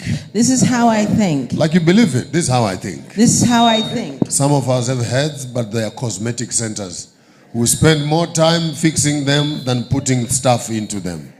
You know, let me just move a bit for acoustics. So this is how I think. Put your hand on your heart. Say after me, this is how I feel. This is how I feel. Come like you believe it, this is how I feel. This is how I feel. Put your hand in your hand, saying after me, this is how I do. This is how I do. There are only three things we must do as Africans. We must calibrate our minds with correct thinking. We must recolonize ourselves with ourselves. Because we're not monkeying around that. Life would not leave us a vacuum. If we don't recapture ourselves. Someone was even saying to me, Maponga, once in a while you put propaganda on your page. I said, why? I said, as long as the propaganda is positive, in the direction that we want to go. CNA is full of propaganda. BBC is full of propaganda. Al Jazeera is full of propaganda. You don't have a problem. But when I put propaganda that Africa is uniting, you want to come around with some AI. I said, no. Once in a while, when I see what I like, I talk about it. We need to start recalibrating the quality of our thinking. Ladies and gentlemen, let's change the quality of our conversation. The things that we say. This thing of talking too much about soccer and sports and talking about politics of politics. Politics is entertainment for the poor. But I'm telling you, for 63 years, we have been voting. But we don't see this thing working called democracy. So I happen to be one of the thinkers amongst you, and I will not waste your time. This thing does not work. All right? When you are coming in with strategy, a bad strategy implemented violently succeeds. And a good strategy that is not implemented at all remains on the shelf for a very long time. And I think sooner or later, you ambassadors are here and fellow politicians are here. I may have to resort to some strategies that will shock you. I may have to start mobilizing young people and we just walk through those borders and we ban them.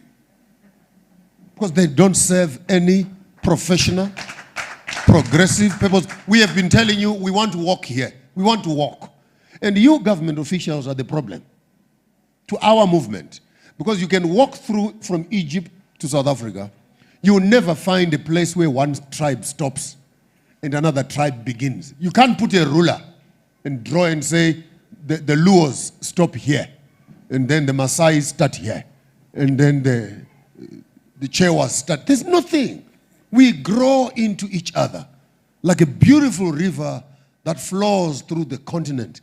Every African is connected to another, and we're one big family.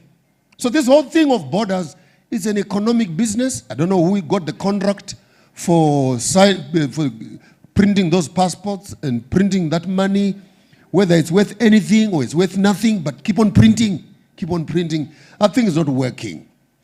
This generation you are looking at, the young boys and girls are going to walk up to those borders and bend those borders. Some of you who call yourself presidents, you are going to get stoned by your very members because we cannot put you into power, and then you come around with security people to protect us, to protect yourself from us who put you in power. No, it's us who need security from you because you are the thief and you are the murderer amongst us. So we don't need to fear you if we put you into power. We may need to resort to some violent ways of getting these things done. I'm not saying we kill anybody, no. But as Irumba said, how can 52 men and women fail to undo what 10, 12 men did in Berlin Conference? Just the common sense of that. Few white boys, uncircumcised white boys, few white boys sit around a table and they take a ruler and they draw on the map. And up to now, another 100 years later, we are struggling to undo what they did. I'll make it very simple for you, for the younger viewers. Ladies and gentlemen, all our African governments are illegitimate. Swallow that slowly. All our governments are illegitimate. I'm glad I have a lawyer next to me today. Let's go, my brother. Let's talk like intellectuals. Why? I must qualify why I say they're illegitimate. Because there's no way you can run a country based on Berlin Conference. And Berlin Conference was illegitimate. Because it was not democratic. The people that you were dividing their country for were not present. And we did not give you veto power to make that decision on our behalf. So Berlin Conference, legally speaking, it was an illegitimate meeting, which had results, of course, of political will and militarization to enforce, though illegitimate. You can't come back to me in 2025 and say, I'm a president of Zambia, I'm a president of Zimbabwe, I'm a president of Uganda. Based on what? Based on Berlin. So if Berlin was illegitimate, there's no African president here. All of you, tell them. Read my lips. There is no African country. Our country is Africa. These are just provinces. The province of Uganda, the province of Kenya, the province of Zimbabwe. The country is Africa. So while we are talking about the United States of Africa, point of correction, you may want, with my instruction, take a black marker and rub off the word states. Because those states are non-existent. It must just be United Africa, full stop. There are no states in Africa. Don't give us that illusion of America as if we're different states. We don't want to be African states. We are the state. Africa is a country by herself. So this is United Africa, full stop. Teach, Maponga, teach. Having said that, I want to throw some few arrows in the direction of our business community. We need to legitimize our presence. We need to colonize our governments. We need to corrupt our governments with our money. The business community. Black Africans. Don't take your money and run to Dubai. Buy these mines. Invest locally. Because if you don't, the Chinese are coming. Life does not allow for a vacuum. And then you complain, our things are going. These people are coming, are taking our things. But when you have the money, you don't put your money where your mouth is. So we need African bankers who can roll our programs to the community. We need African insurance companies who can ring fence our finances. We need financial engineers. We no longer need slogans. Viva, viva what? Viva what? We're no longer going to battle here. We are going to the boardrooms of international business conversations. We need some people who understand the guerrilla warfare of finance. How do we transform our economies? I'll give you just one little illustration and I sit down. We needed to start studying first. Thank you, Professor. We need to start creating an educational system that teaches children about their resources that they are standing on. First things first. Don't tell me how many legs does a grasshopper have. Tell me what is underneath my feet. What is at the bottom here? Yeah. Tell me what is on top of the ground. Me, human resource. Tell me what is above my head. Technologies. When you don't have nothing to do with the air, you can even sell airtime. There's business in the air here. There's business here. There's business here. Three things only that an African child must understand. What am I standing on? Who is standing on it? And what is above his head and her head? If we can begin to orient our children on how to access these resources, not just access them, then beneficiate them, not just beneficiate them, then manufacture them, not just manufacture them, then distribute them, market them, and the excess of it for the international community. What am I talking about? Start building value chains. Start building value chains. The Ankole cows are most popular and most resilient. I don't know why we can't fill up Africa with those Ankole cows back to ancient Egypt and increase the breeds. You are Ugandans, you have one of the biggest stock of these things. There's no reason why these animals cannot fill up the entire continent and repopulate ourselves with a proper breed of cattle. We're creating value chains. You know how much is one Ankole cow in South Africa? One. Kuluma, one Ankole cow. How much will it cost you in South Africa? Those things are worth millions. You have them walking around here for 200,000 Ugandan shillings and whatever you are selling them for here, and you don't know you are sitting on a world market where these things are good for milk, good for horns, good for skins, resilient, and etc. And until we begin to look at ourselves as Africans as the market that consumes our products. Look at Malawi. Starvation is coming their way. Ask me why. Most popular, known in the world for making one of the best teas. Tea. Who eats tea? How can you be so stupid as Africans that you can fill up the whole place with tea, and then you go and you sell the tea, and then when you get the money, you buy food, and you come back again? What have you just done? Which part of this is confusing? That you can plant cocoa and coffee, whatever it is, and then you go and sell the coffee, and you come back home to a hungry stomach. Which part of this don't you understand? Would rather cut off this tea business. Take some of that land for productive of food. Food first. We cannot be supplying coffee and coffee every time at lunch hour in Germany. They are sipping your coffee, and all they give you some coins, and land is there.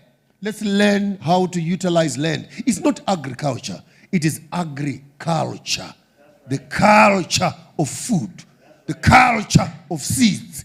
The culture of preparing the food. The health of the food itself is an entire lesson when you talk about agriculture. Teach, Maponga. It's not food. Teach. It's not food security. If I hear you say that again, I will knock you on your head. We don't want food security, my foot. We want food sustainability. The one that can regenerate itself and duplicate itself, and we go further. We create our value chains. We share one with another. We begin to talk about capturing our governments. Capturing our... So all of you guys who have money, I'm teaching you the quickest way to corrupt the government is the fastest way also of moving forward. And when you make money with government, don't be embarrassed to spend that money in the place where you have made it. Come on. If we trust you with our money, we must be good enough to share that money with you. So we are looking for serious businessmen. I wish I could have another 100 Dangotes around the continent who can solve the oil problem, solve the car manufacturing problem, solve the solar system problem. Here we are in Zimbabwe, South Africa, shipping out platinum in tons and tons into China. They take raw materials. They don't even tell you in one platinum ore, there are 14 other minerals they are not paying for. They're just paying for the raw material only, which is stones of platinum. And then these things go somewhere very far. And then they come back as lithium batteries. And we are paying an arm and a leg. How stupid can we be as Africans? Tell me that you are all engineers here. Engineer, electrical engineer. Magma summa cum laude. From the university. Up to now, you still cannot help Uganda to make one lithium battery. Oh, for crying out loud, if you are stupid like me, just buy one. And then dismantle it.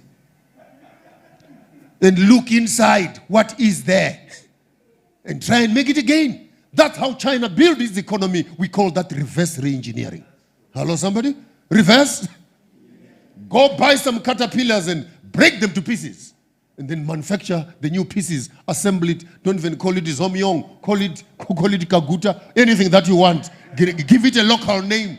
China, that's what they're doing with cell phones, with clothes, with technology, with cars, with computers. Some of that technology, they've not discovered it themselves. They buy it from the West and re-engineer it. This is what we want to start seeing in our schools, gentlemen. No more writing 10 papers. And then you come to a conference, they've got small little blue thing in their hands. The problem is somewhere here. The problem is, no, it's not there. The problem is here. It's not on the wall. We needed to start moving, ladies and gentlemen, towards a reconciliation of our systems.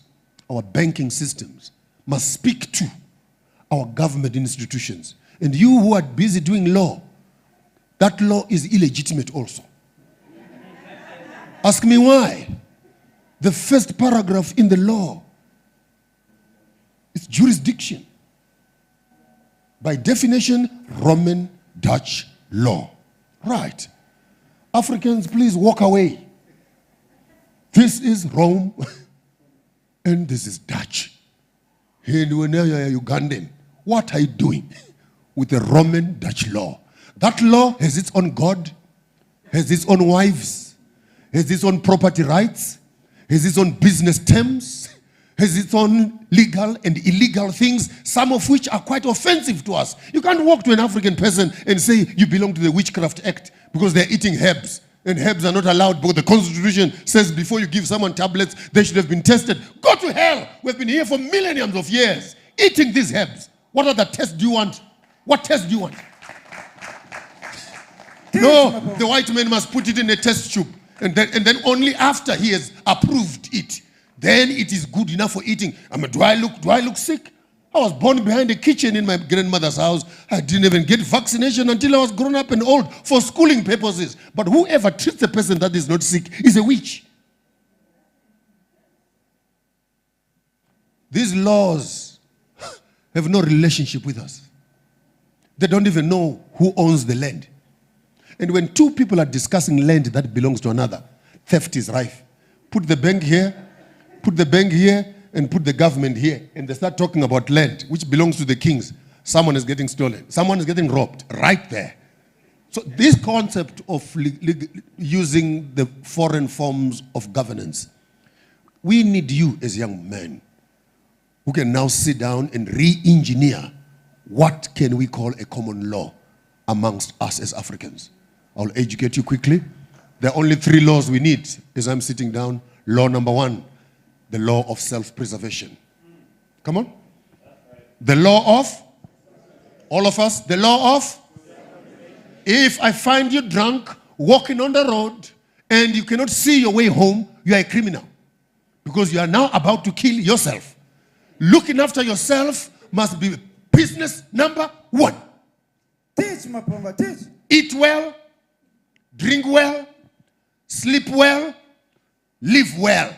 Looking after this is a legal responsibility of every African. Don't eat everything like a pig. The country of Africa cannot do with a sick African. You go to Philadelphia right now, in some parts of America, they are zombified on full drugs. They're just going in the home of freedom, the land of the free. And you wonder if these monsters come here with that freedom of drugs, where will they leave us? Anyone who is involved in destroying life is a criminal to the African. You, as an African, look after you. You owe yourself a bit of exercise. You owe yourself some glasses of water. You owe yourself a good waistline. You owe yourself good looks. Look after yourself. Self-preserve yourself. It's a legal responsibility of teach young children how to look after themselves. We don't have vagabonds that are walking around the town here who are a mess to all of us. Number 2, the law of establishing families. That's the second law. Here you put all your legalities around the setting up of homes in an African culture. How are homes established? husband and wives. How are children? In the event the husband dies, what do we do? You have 4 children now, madam. I die as your husband. Can you go and remarry another man from across the river and take my children to be brought up by another man who does not know me, who ends up abusing my children? Or is it safer for me as a young brother to call my other young brother and say, hey, your brother has died, please take over here. So at least the uncle is in the house. Oh, then you say you are Christians. The Bible didn't say so. When that other man died, in the same Bible you claim to be Christians. Say to the man, your brother has died, please. Continue. And then the man, and God killed him. You remember the story. So we need to learn laws of family establishments and the dynamics. When you cannot have children, what must you do? You must do surrogacy. Go and buy some foreign sperms in the bank and produce things that you don't know, some criminals who are busy masturbating over a video. And then you want to produce that as a child? You want to produce that as a child? When we have our own African methods of managing infertility, from the corners of negotiating with sister wives, negotiating with uncles and cousins, and making sure that this issue is resolved, even in the event that a young sister can birth a child and give it to you to look after that child. I mean, don't you find this sensible and human? The laws of family establishment. Law number 3, honorable lawyer. The laws of estate and how to do business on the land. How do we transact? How do we take guarantees from each other? And the first principle on law number 3, any man who sells land is a thief and is selling the future of his children. Land is unsellable. Because no one amongst us has a first receipt from the one who created it. So here's your land and you paid. No one owns land. Our land owns us. From it we came. To it we shall return. So we can teach these simple principles of how to develop a legally conscious community of young people. Look after yourself. Come on. Look after. No, I'm speaking in 2 ways now. Look after yourself. Look after your mind. Look after yourself. Secondly, look after your family with passion. And thirdly, look after your land. For any time you give a man the land underneath his feet, if he does not own the land between his ears and the furniture between their legs, the land underneath their feet will always suffer. We therefore are in the business of developing ownership of the first piece of land here. And when this is in full ownership, we can talk about procreation and ultimately how do we maximize our resources. This is how I want you to think. This is how I want you to feel. And this is how I want you to do. I've been working with Irumba here for some time. And I know every year he goes out to give people gifts. So I decided to bring him something we call the Nyami Nyami from the great Zimbabwe. If you say your ancestors could not read and write, it's you who can read and write the handwriting of our forefathers. There is a hand of governance. There is a pot of mystery and religion. How you put that piece of stone inside there, only the architects would know. There you have your education and economics. There you have your entertainment. There you have your finances. And there you have the mysteries of Africa. All the 7 lessons of the development of Africa, from governance to education to commerce and business to entertainment to sports and recreation, spirituality, health and technology, all summarized from the previous generation in form of an art. I hope that this piece of wood will find its place on your wall and constantly remind all of us that maybe our forefathers saw it before it happened. If we can read the handwritings of our forefathers, we may unlock the mysteries of the future. A special thank you to Bishop Maponga. Can you have another hearty round of applause, please?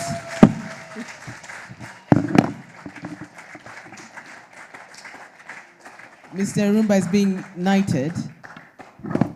Thank you very much, Bishop. Thank you very, very much, Bishop. Ladies and gentlemen, let's stand up and give a standing ovation to Bishop Joshua Marara Maponga III. I thank you so much. And I think the three things that were very pertinent, and I think he was speaking to the choir, to many of you, was also speaking to people like myself. I'm a commercial lawyer, and I know Honorable Mbide is also a lawyer, and that is something we've always been discussing. The issues of the laws that govern the land, the laws that govern Africa. It's important for us to look at our laws in terms of how do they benefit us as African people. And thank you very much, Bishop Maponga, for mentioning the three key areas. And just to see if people are paying attention, I'm going to ask.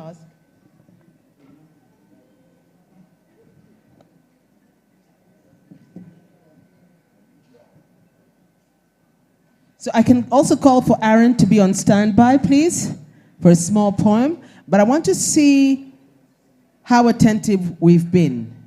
There are three things that Bishop Maponga mentioned that are key to for our survival. The person who answers those three key things will receive a huge reward from the Pan-African Pyramid. I'm not going to choose those who are paying attention. There's some people. Hello, Afande, how are you? How are you, Afande? Afande, the three things mentioned by Bishop Maponga.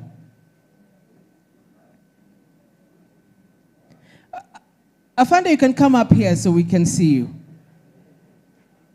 I think it's very, very important. I think the three key things were very vital.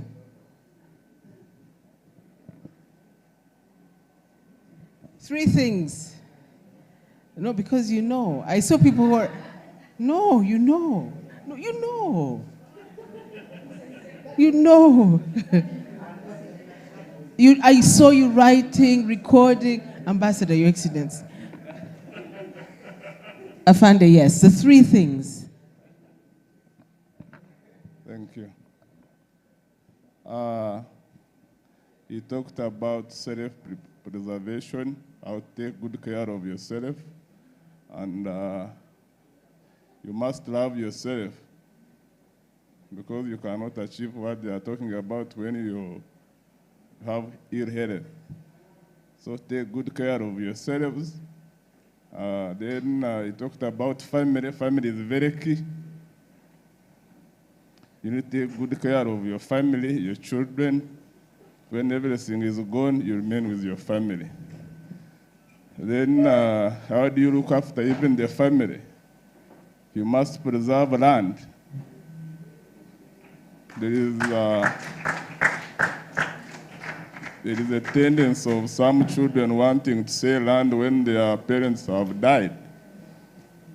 Even in some scenarios, some children kill their parents for land. So when you have land and it is intact, you can develop it, and I think it is a multiplier effect. Thank you. Thank you very much, Afande Misika. 100 marks. I think his reward is waiting for him at the Pan-African Pyramids. Without further ado, can we have the poem, please?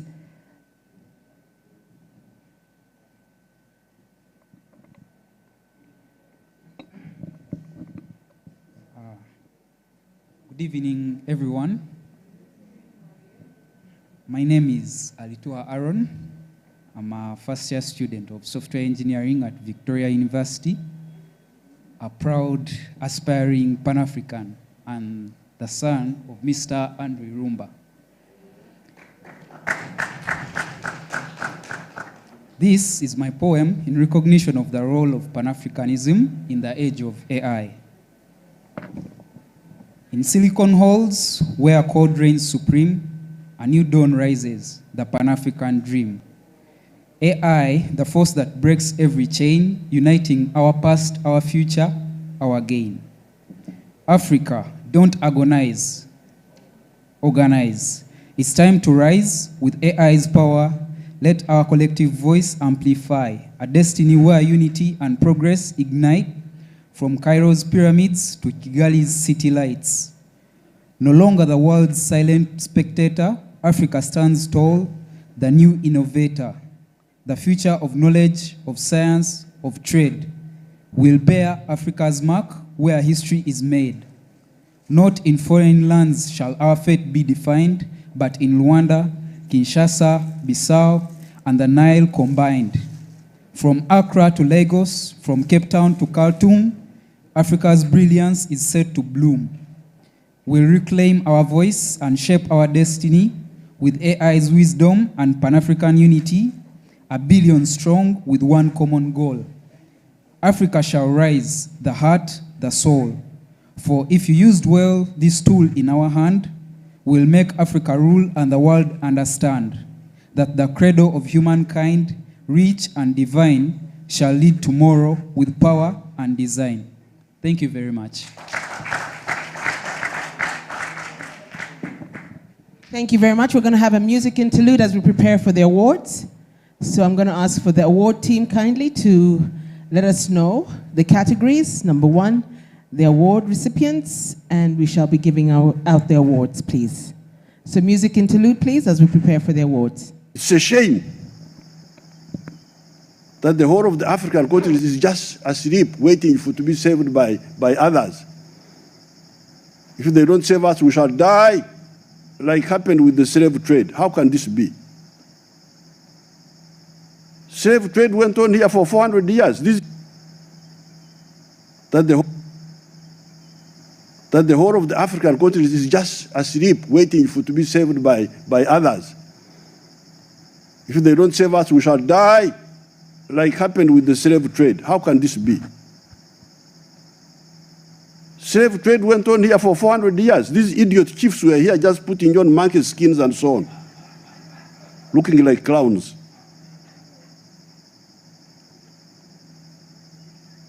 So therefore, this selfishness in the world is bad, but it's good.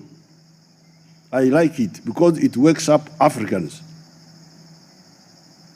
It wakes up Africans.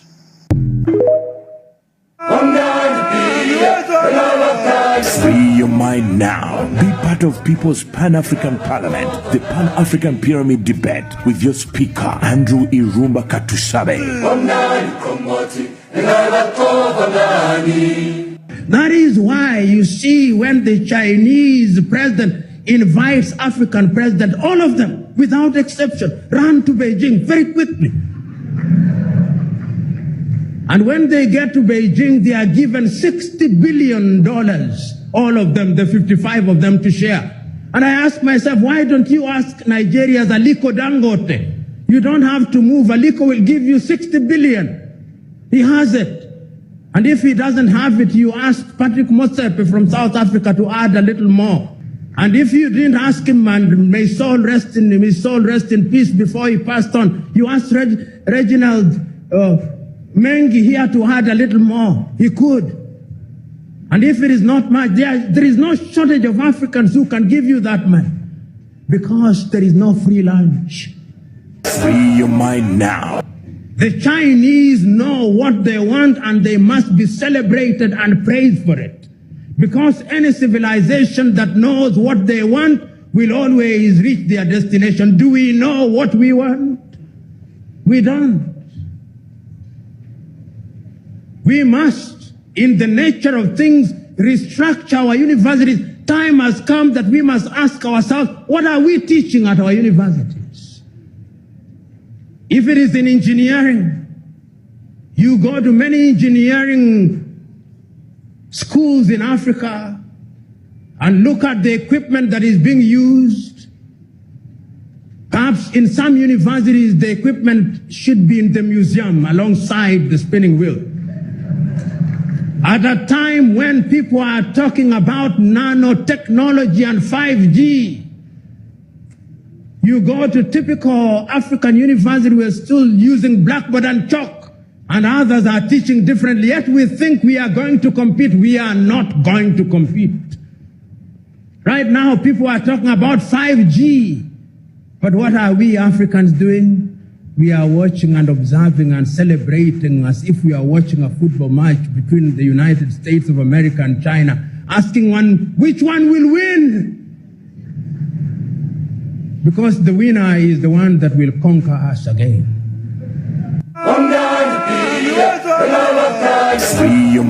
Some of you.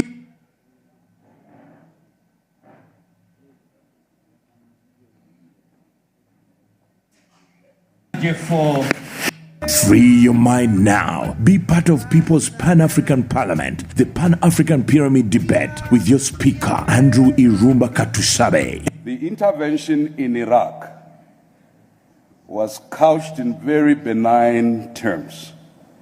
The intervention in Libya was couched in benign terms. I could give you 100 interventions where the justification... Come on, squeeze it. But the microphone is not loud enough. Okay, for the meantime, I would like to appreciate a few of our partners. Pan-Africanism is a sacrifice. We actually spend to ensure that we drive our agenda. So we have got some partners who help us for the last 11 years. Number one is where we are, Fairway Hotel. If you could have a staff of Fairway Hotel to pick this certificate on behalf of Mr. Azar. Give them a round of applause. Fairway Hotel, as Coletta Chantal also makes her way.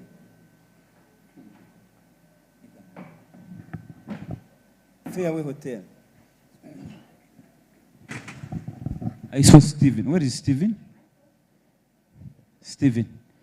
Okay. Stephen. Chantal. Chantal. Miss Chantal Colette. Chantal Colette, one of our staff. Where is she?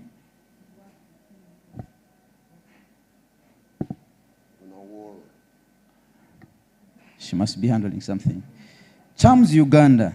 Mr. Vinay Dauda. Chams Uganda. The representative from Chams Uganda. Yes, please come, all of you. Next media also as you make your way.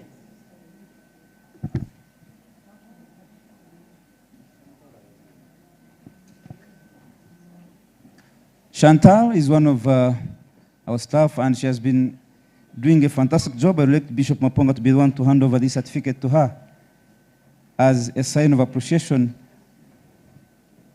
for your work. Thank you. Thank you so much. Charms?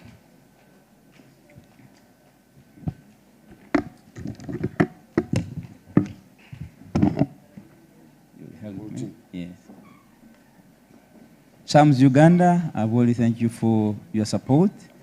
So I tell Mr. Vinay that I thank him so much. Thank you. Next media, Dr. Kin Karisa. Somebody from NBS? Now, no, I will tell Mr. Kin Karisa myself, because we sit on the same table at NAB. But next media, NBS TV, Bishop Maponga. This is the only TV station in Uganda that runs Pan-Africanism. Every Saturday from 4 to 5 p.m., Kin Karisa gave me that airtime. Even right now, they are running it live on Afromobile, one of their apps. Free of charge. Kin Karisa said, Irumba, what you have is gold. You have a good idea. Let's support you. Kin Karisa. The only one radio TV station in Uganda running this. Others, right now, if you switch to right now, there could be some girls who are walking naked. Some of them are speaking things you can't understand. They speak in tongues. Those are the ones they are promoting. So I thank you so much. Lupareria Foundation, Dr. Sudhir is not well. I spoke to him. Dr. Sudhir is not well. Kasuk Live. Kasuk Live. Our online partner. Kasuk, I've seen Mutiaba. Mutiaba Oliwa. Kasuk Live, you've been running this show live. Where are you? Okay. I also appreciate Kasuk Live.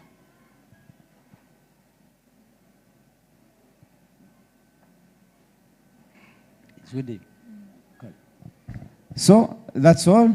Thank you so much. So now let's go to the next chapter. Muvandimwe Kamuntu, are you there? Libya, the pillar of Pan-African liberation and unity. Libya's journey in the Pan-African struggle began with its own hard-won independence in 1951 from Italy, which had colonized it since 1911, making it the first African nation to achieve. Libya, the pillar of Pan-African liberation and unity. Libya's journey in the Pan-African struggle began with its own hard-won independence in 1951 from Italy, which had colonized it since 1911, making it the first African nation to achieve freedom through the United Nations process. Under the transformative leadership of Muammar Gaddafi, Libya rose beyond national borders to become a continental stronghold for liberation and self-determination. Libya's resources, training programs, and political backing fueled resistance movements from South Africa's anti-apartheid frontlines to East Africa's liberation struggles, including Uganda's 1981 to 1986 guerrilla war led by the National Resistance Army. It provided training camps on its soil for several African liberation movements, such as the African National Congress in South Africa, the Mozambique Liberation Front Frelimo, SWAPO in Namibia, and ZANU in Zimbabwe. Libya also played a key role in supplying these movements with weapons and logistical support during the 1970s and 1980s. Its solidarity extended to Zimbabwe, Namibia, Angola, and beyond. On the diplomatic front, Libya played a leading role in hosting critical African summits, such as the 1999 City Summit, which laid the foundation for the creation of the African Union. It also spearheaded mediation efforts in the continent's conflicts, from Chadian crisis, the Sudanese war, and the crisis in Uganda. Economically, Libya financed numerous infrastructure projects across the continent, including roads, hospitals, schools in Sahel and West Africa. It also launched initiatives to invest in the agricultural and water sectors in African countries to promote self-reliance. Guided by the belief in African solutions to African problems, Libya spearheaded calls for a United States of Africa with one currency, one passport, and African-owned institutions such as the African Monetary Fund and the African Central Bank. It was instrumental in transforming the organization of the African Unity into today's African Union, placing unity, sovereignty, and unity at the heart of Africa's agenda. Today, we honor Libya for its enduring legacy as a champion of African liberation, a visionary of continental unity, and a steadfast voice for Africa's complete independence. Ladies and gentlemen, I will invite the ambassador of Libya and Mr. Muhammad N.O. Alakroti to come and receive this award on behalf of the Libyan people. This award goes to the Libyan people. The people of Libya have stood with Africa. I will ask my elder brother, Ayoki Math, to be the one to hand over that award to you.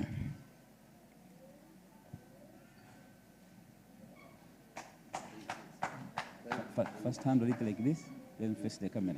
Face the camera? No.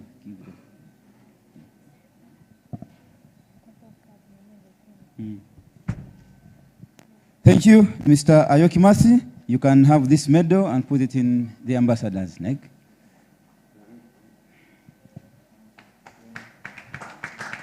We are bestowing on you a responsibility, the ambassador. We are bestowing on you this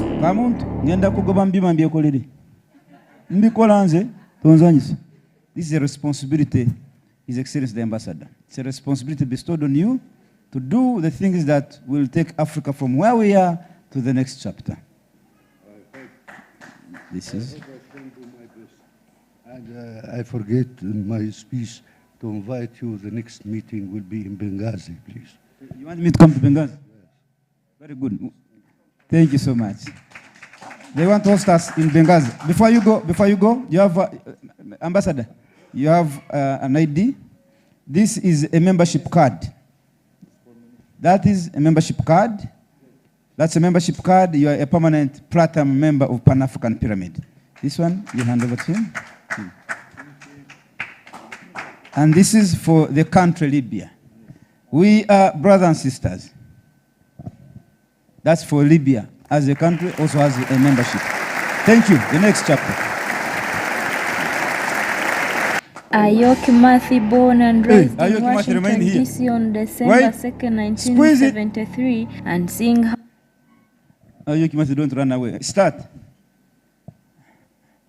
Let's go. Kimathi, born and raised in Washington, D.C. on December 2nd, 1973, and seeing how blacks were being segregated in the U.S., Ayo Kimathi got irritated, developed a crocodile skin, and became interested in black history and racial politics in order to defend the blacks, hence his title, Irritated Genie. Ayo is the international spokesperson of the Black Straight Movement based in Washington, D.C., formed to defend the rights of the black people in America and global. The controversial black rights advocate Ayo Kimathi at one point endorsed the killing of whites and black traitors. In fact, at one point his website released what he called an enemies list, which included Reverend Al Sharpton, Lil Wayne, Oprah Winfrey, Whoopi Goldberg, Condoleezza Rice, Colin Powell, and Barack Obama. From 1995 to 2005, Kimathi worked for the Department of the U.S. Navy Army before he quit, only to write a book titled War on the Horizon: The Black Resistance, which he published 2005.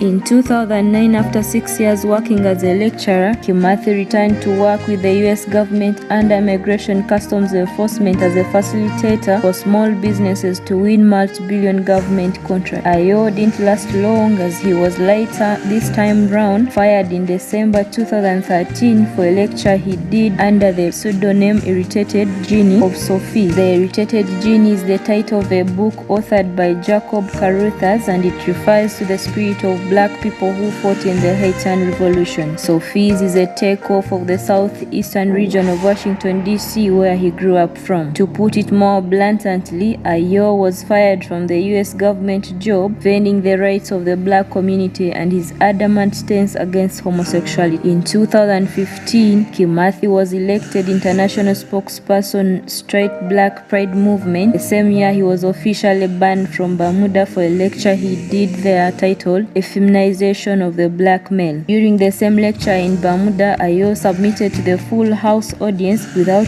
any iota of fear that homosexuality originated from white Europeans, along with other forms of sexual deviance, including child molestation, bestiality, and rape. This annoyed the government of Bermuda and banned him from ever stepping his biological volumes there. In 2023, at the height of Palestine-Israel war, Kimathi published a book titled Jews Are the Problem to further emphasize his belief that the whole world is at war because of the selfish interests of the Jews. He picked his name from a Kenyan revolutionary fighter, Dedan Kimathi, who was the senior military and spiritual leader of the Mau Mau rebellion, who commanded the army military struggle against the British colonial regime in Kenya from 1950s until his capture in 1956 and his execution in 1957 by colonialists. Ladies and gentlemen, this year's African Renaissance Leader Philosopher Award goes to Ayo Kimathi give him a big round of applause. The United States of America. Our elder,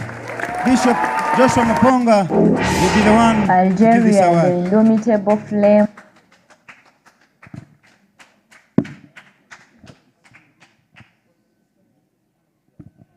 The photographs, please. So you receive the one like this, you press the camera so that you take a photo. Yeah. Wait, come on. So, you give him the medal, put the medal on him. This is responsibility bestowed on you. Kamuntu. Here, where is he?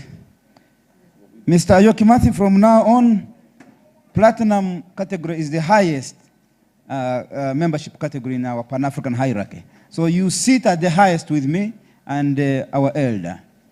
You are at the high table. You are a member of Pan-African Pyramid. Thank you. You have a word or two? Oh, you spoke already. Okay, thank you. Let's go.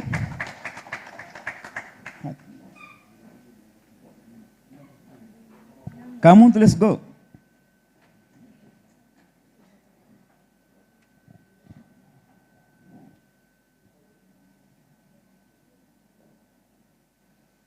Speaker, whose life mission is deeply rooted in the liberation of you have Africa. stepped in your own way. Gershom Okonda Mbunya is a transformative Pan-African leader, visionary mentor, dynamic corporate trainer, and international motivational speaker whose life mission is deeply rooted in the liberation of Africa through entrepreneurship, leadership, and youth empowerment. With over 2 decades of experience across 17 countries, Gershom has trained more than 150 institutions including government agencies and private sector corporations. His cross-continental impact reflects a rich blend of practical insight, cultural heritage, and strategic vision. He is the founder and CEO of Go Training Consult, a leading training consultancy based in Nairobi, Kenya. Through this platform, he has trained and empowered thousands across East Africa in areas of corporate leadership, organizational performance, and transformational team building. His training sessions, renowned for their clarity, intensity, and relevancy, continue to shape how business and institutions build cohesive, purpose-driven teams across sectors. Gershom's Pan-African spirit finds its deepest expression in the D.S. Marks Foundation, which he also founded. Over the past decade, the foundation has mentored more than 63,000 young people into entrepreneurship, nurturing a new generation of self-reliant leaders, critical thinkers, and social innovators equipped not just with skills but with the mindset to own the African dream. A passionate advocate of African solutions to African challenges, Gershom draws inspiration from African icons like Kwame Nkrumah, Thomas Sankara, Julius Nyerere, among others, who believe that Africa's destiny lies in the hands of its youth. Just like them, Gershom believes that the power to transform Africa lies within, and he has dedicated his life to helping African youth to utilize that power with purpose, productivity, and pride. His outstanding contributions have earned him international recognition, including being named an ambassador of peace by both the Martin Luther King Foundation and the Global Peace Federation. He also served as the president of the World Youth Assembly in Geneva, amplifying youth voices on the global stage. Gershom's work is grounded in Ubuntu, the belief that I am because we are. Through his mentorship and motivational speaking, he challenges young Africans to reject dependency, reclaim their dignity, and build resilient communities from the ground up. Today, Gershom Okonda Mbunya stands as one of Africa's foremost Pan-African educators and social entrepreneurs, proving that with vision, values, and relentless mentorship, Africa's rise is not just a dream, it's inevitable. Ladies and gentlemen, this year's African Renaissance Leader Educationist Award goes to Gershom Okonda Mbunya from Kenya. Thank you very much. I will request the Ambassador of Algeria to Uganda, His Excellency Amokrani Marud, to be the one to hand over this award in the presence of Gershom Okonda's real brothers from Kenya, Professor Step Up, and our sister Ouma. Ouma.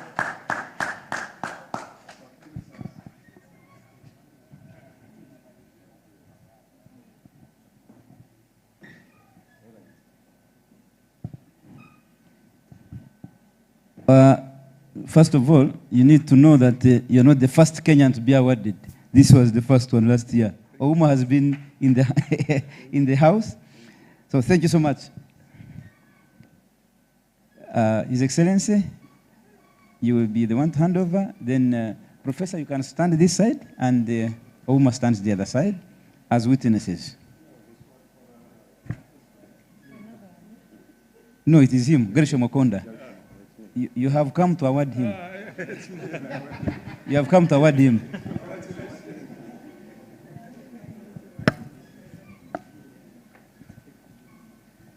Okay, Professor Ojwang, you can put the medal. You can dress him. Thank you. Thank you. You may go back.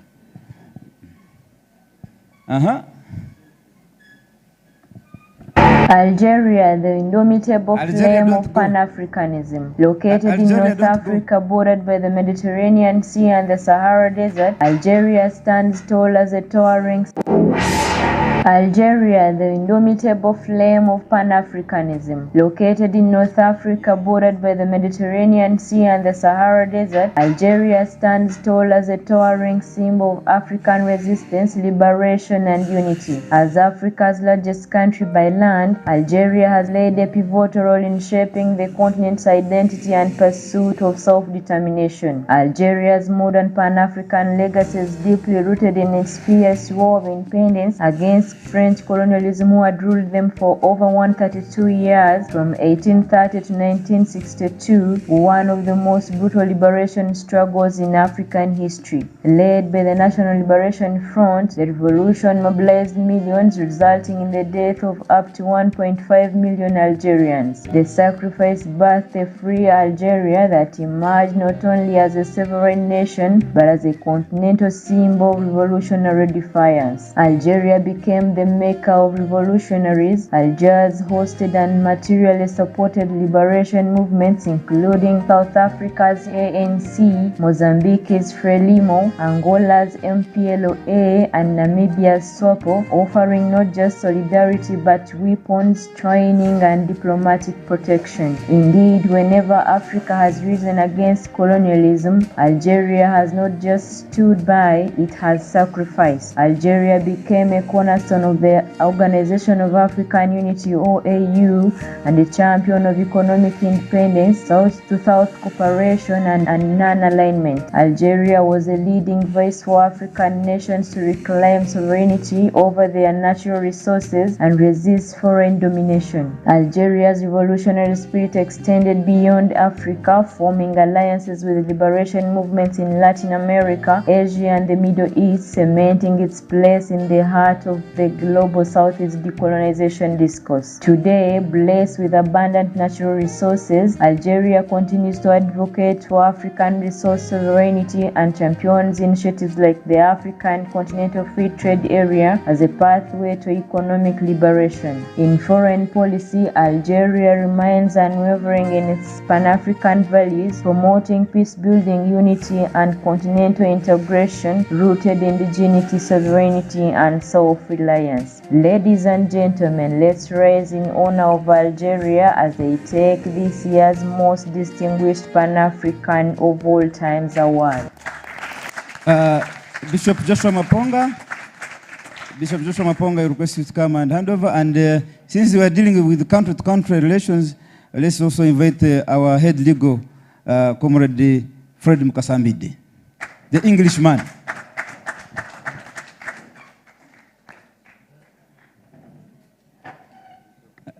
Bishop, you can hand over the award, and Comrade Invite hands over the certificate. But extend here where this.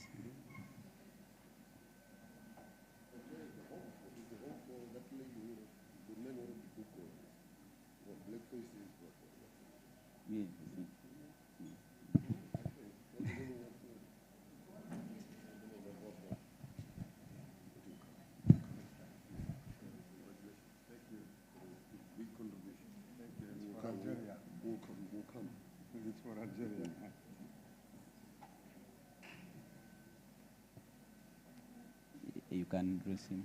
Let them give you.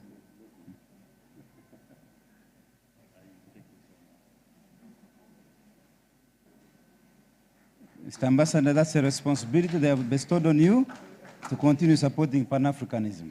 It's a clarion call to support Pan-Africanism. Bishop Maponga, you can give him his membership card. Algeria is a member of Pan-African Pyramid.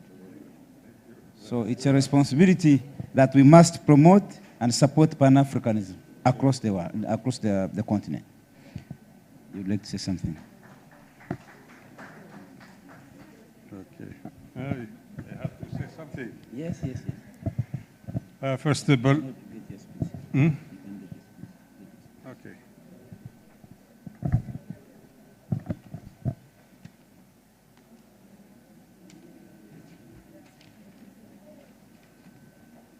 First of all, good evening, everybody, and happy to be here with you.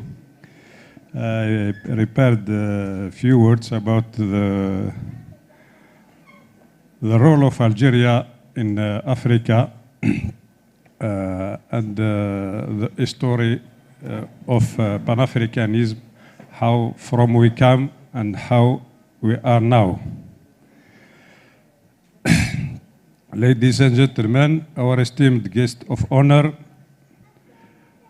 Your Excellencies, ambassadors and high commissioners present, distinguished guests from across Africa and diaspora, dear comrades, brothers and sisters, ladies and gentlemen. It's with deep humility and immense pride that I stand before you this evening as ambassador of People's Democratic Republic of Algeria to receive the most distinguished Pan-African of all time award on behalf of my beloved nation. This recognition is not just for Algeria alone, it's a tribute to all the spirit of sacrifice, resilience, and unwavering solidarity that our people have embodied for generations. Whenever Africa rose to challenge the chain of colonialism and oppression, Algeria didn't remain a bystander. We chose the harder road to fight, to bleed, and to sacrifice for liberty. For 132 long years, Algeria endured one of the most brutal forms of colonial domination. In the struggle of our independence, more than 1.5 million martyrs laid down their lives. Their blood watered the tree of freedom, not only for Algeria, but as a beacon for oppressed people everywhere. It's from this painful but proud history that Algeria earned its place as the Mecca of revolutionary. From 1915s through 1917s, Algiers became a global sanctuary for liberation movements. The offices of African National Congress, ANC, Frelimo, MPLA, SWAPO, and many others were not just hosted in Algeria, they were embarrassed. We provided training, arms, shelter, and international diplomatic cover. Algeria firmly believed, as our first president, Ahmed Ben Bella, once declared, Algerians independent will be incomplete as long as even one African country remain under colonial rule. This reminds us today of the struggle of the people of Western Sahara as the last colony in Africa. But our African commitment did not stop at liberation struggle. Algeria was a founding pillar of the Organization of African Unity, which has today evolved in the African Union. We pushed tirelessly for economic self-determination, for sovereignty over Africa, natural resource wealth, and for unity rooted in dignity and mutual respect. Indeed, we cannot talk of political independence while our economies remain chained to the same powers that colonized us. This word continue to guide Algerians' Pan-African commitments today. Today, as Africa faces new challenges, Algeria continues to live by this ideal. We believe that true independence is economic independence. This is why Algeria has been at the forefront of advocating for the African continental free trade area. energy security, and food sovereignty, we are committed to peace building across the continent, from the Sahel to Libya, from the Horn of Africa to the Great Lakes region, because Algeria knows from its own bitter history that without peace there cannot be progress. Distinguished guests, allow me to also salute the vision and determination of the Pan-African Pyramid under the leadership of my dear brother Andrew Irumba. What you have created here in Uganda, a platform that promotes Pan-African ideal through research, debate, and grassroots mobilization. It's exactly the kind of intellectual and civic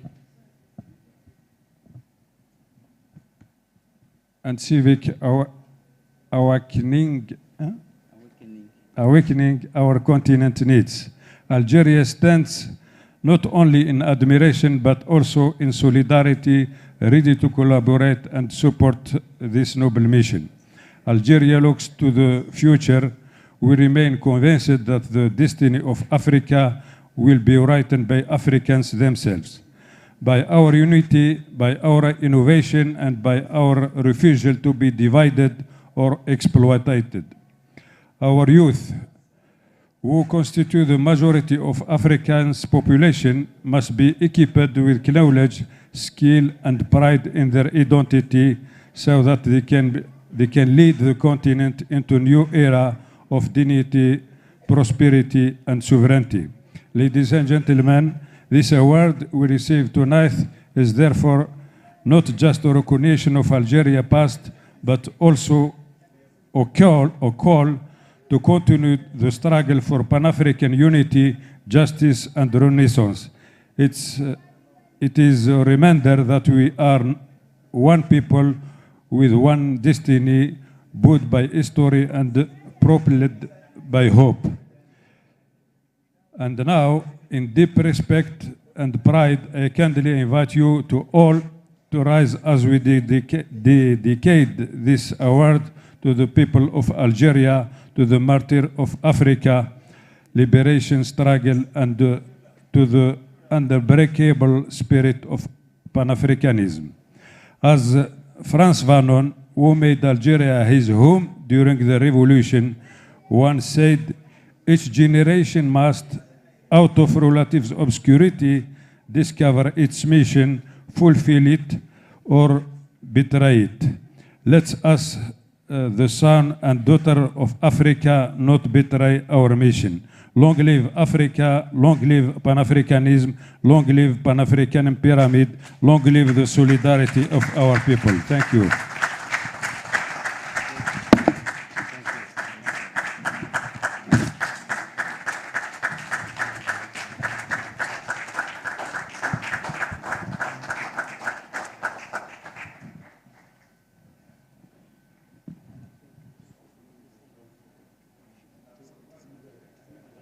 Okay, I'm being reminded that the declaration, the Kampala Declaration is making round on your table. We are coming towards the end of the awarding ceremony, and then we go into a dinner and entertainment till morning. So you can be signing the Kampala Declaration as we finish this. We are left with a few. Come on to. Baron Extender is the founder and group CEO of Africa Mashariki First, a region.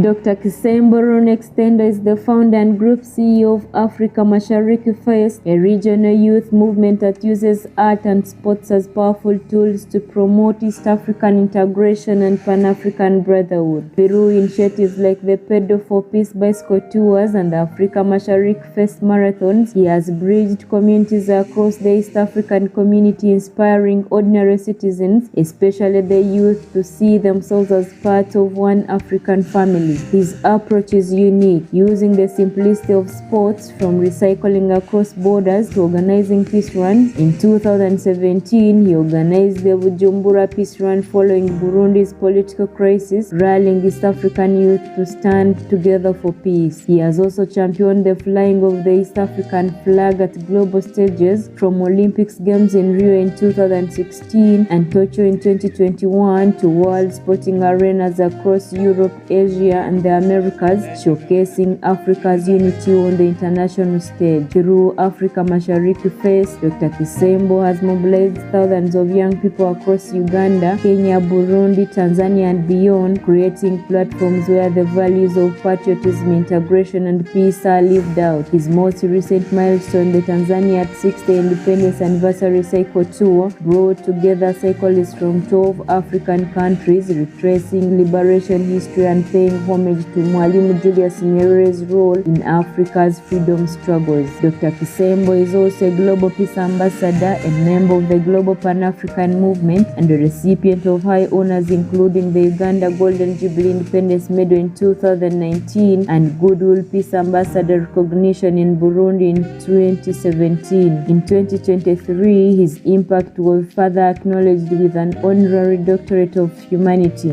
Beyond his titles, what defines Dr. Kisembo is his unwavering belief that Africa's renaissance depends on ordinary citizens embracing unity, history, and shared destiny. Ladies and gentlemen, this year's African Renaissance Award goes to Dr. Kisembo Extendo.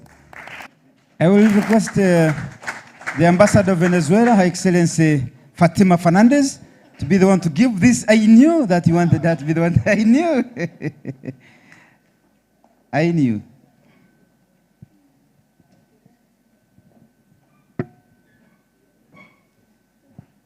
Her Excellency, I want you to do some little exercise by doing that job. Let the madam also, let's have a photo. And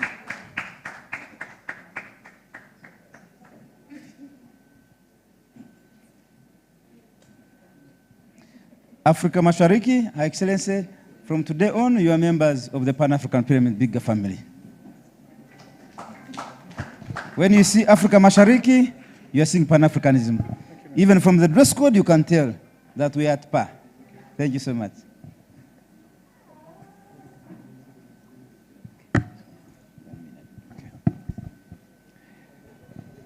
Thank you so much, my brother Andrew Irumba. All protocol observed. Good evening. I've requested for a minute to share with you about our upcoming event. The 28th and the 29th of September, we are having our second edition of Twende Butiama Pilgrimage Safari. Last year, we began a journey to Tanzania at Mwalimu Nyerere's ancestral home, where we agreed that we should be sitting down and take stock of the journey of the East African community integration and then the aspiration of Africa to unite as one. This is an initiative that His Excellency the President has already endorsed, and we are pushing partner states so that it doesn't appear to be Uganda's initiative only. So this time, His Excellency Ruto as Chair Summit and Mama Samia Suluhu Hassan will be addressing us in Butiama. So I invite all of you, 28th to 29th of September. Those who can fly, we charter Uganda Airlines. Those who can travel by road, we have buses from here through Busia, Kisumu to Tanzania. We sit down at Mwalimu's, reflect, take stock, and see how we can rally young people to take advantage and to champion what our forefathers did. Thank you so much. Thank you so much. Kamuntu. Comrade Dan Rugarama Karchiko, as fondly called by his peers, is widely revered as one of the continent's foremost contemporary Pan-African intellectuals and civil rights luminaries. A seasoned legal practitioner, distinguished public intellectual, and advocate for African sovereignty, Rugarama's continental and international engagements have positioned him as a pivotal figure in Africa's ideological renaissance. Currently serving as the chairman of the Pan-African Movement Uganda chapter, Rugarama has been instrumental in galvanizing intellectual consciousness and political agency across the region. His interventions, delivered with precise articulation and historical accuracy, have challenged dominant neo-colonial narratives and reignited discourse around Africa's self-determination, unity, and decolonization of the African mindset from the shackles of modern-day neo-colonialism. He's while infusing each discussion with authenticity and unmistakable Pan-African favor. His insights routinely bridge the gap between the past and the present, offering a panoramical view of Africa's struggle and aspirations. In recognition of his growing influence, Rugarama has represented the Pan-African movement on continental and intercontinental missions, including electoral observations and ideological consultations in Ghana, Morocco, Algiers, Caracas, and beyond. He has remained consistent in his mission to restore Africa's collective dignity and strategic self-reliance. In addition to his oratory and diplomatic exploits, Rugarama is a prolific scholar activist, having authored numerous high-level policy papers, including intellectual essays that explore the dynamics of Pan-Africanism, civil liberties, decolonization theory, and African-centered development. His work has become foundational material in the ongoing reconstruction of Africa's ideological architecture. As we converge to bestow this well-deserved accolade, as African Renaissance leader, civil rights lawyer, Dan Rugarama Karuchiko emerges not merely as an honoree, but as a living embodiment of the Pan-African creed, bold in rhetoric, profound in principle, and unwavering in his pursuit of an Africa that defines, governs, and narrates its own destiny on its own terms.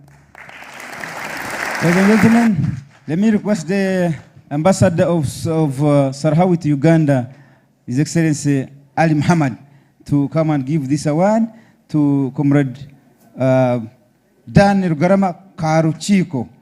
I will also request Professor Ojwang to come and give the certificate to Mr. Karuchiko.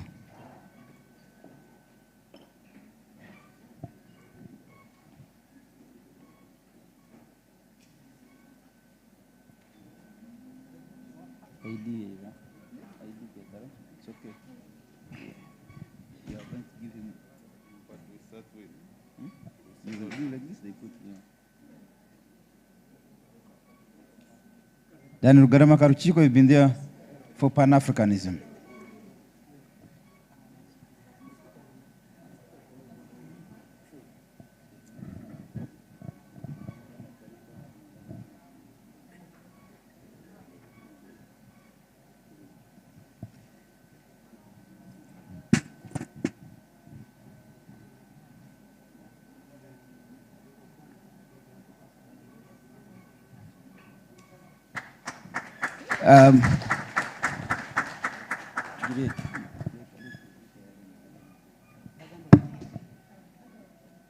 Jeremiah Ojwang is a distinguished academic, intellectual, researcher, social critique, and civil rights activist whose work embodies the spirit of Pan-Africanism. Professor Ojwang previously served as a senior research fellow and head of the thematic unit on language, culture, and society at the Institute of African Studies, University of Nairobi, Kenya. He is currently an honorary professor of anthropology, ethnobotany, and linguistics at the Institute of Traditional Medicine, Muhimbili University of Health and Allied Sciences, Dar es Salaam, Tanzania. With a career spanning for over 3 decades, Professor Ojwang has established himself as a leading voice in African studies, contributing significantly to the agenda of African unity, sovereignty, and cultural renaissance. Born in Kenya, Professor Ojwang's early life was shaped by the rich cultural heritage of the Luo people, which nurtured him into the oral traditions and histories of his community, marking the journey for his lifelong passion for African culture and history. Pursued his undergraduate studies at the University of Nairobi, where he majored in history and political science, graduating with first-class honors among other academic achievements, where he focused on intellectual history of Pan-Africanism. His research has been pivotal in challenging Eurocentric narratives and advocating for the decolonization of African knowledge systems. He has published extensively on topics such as African political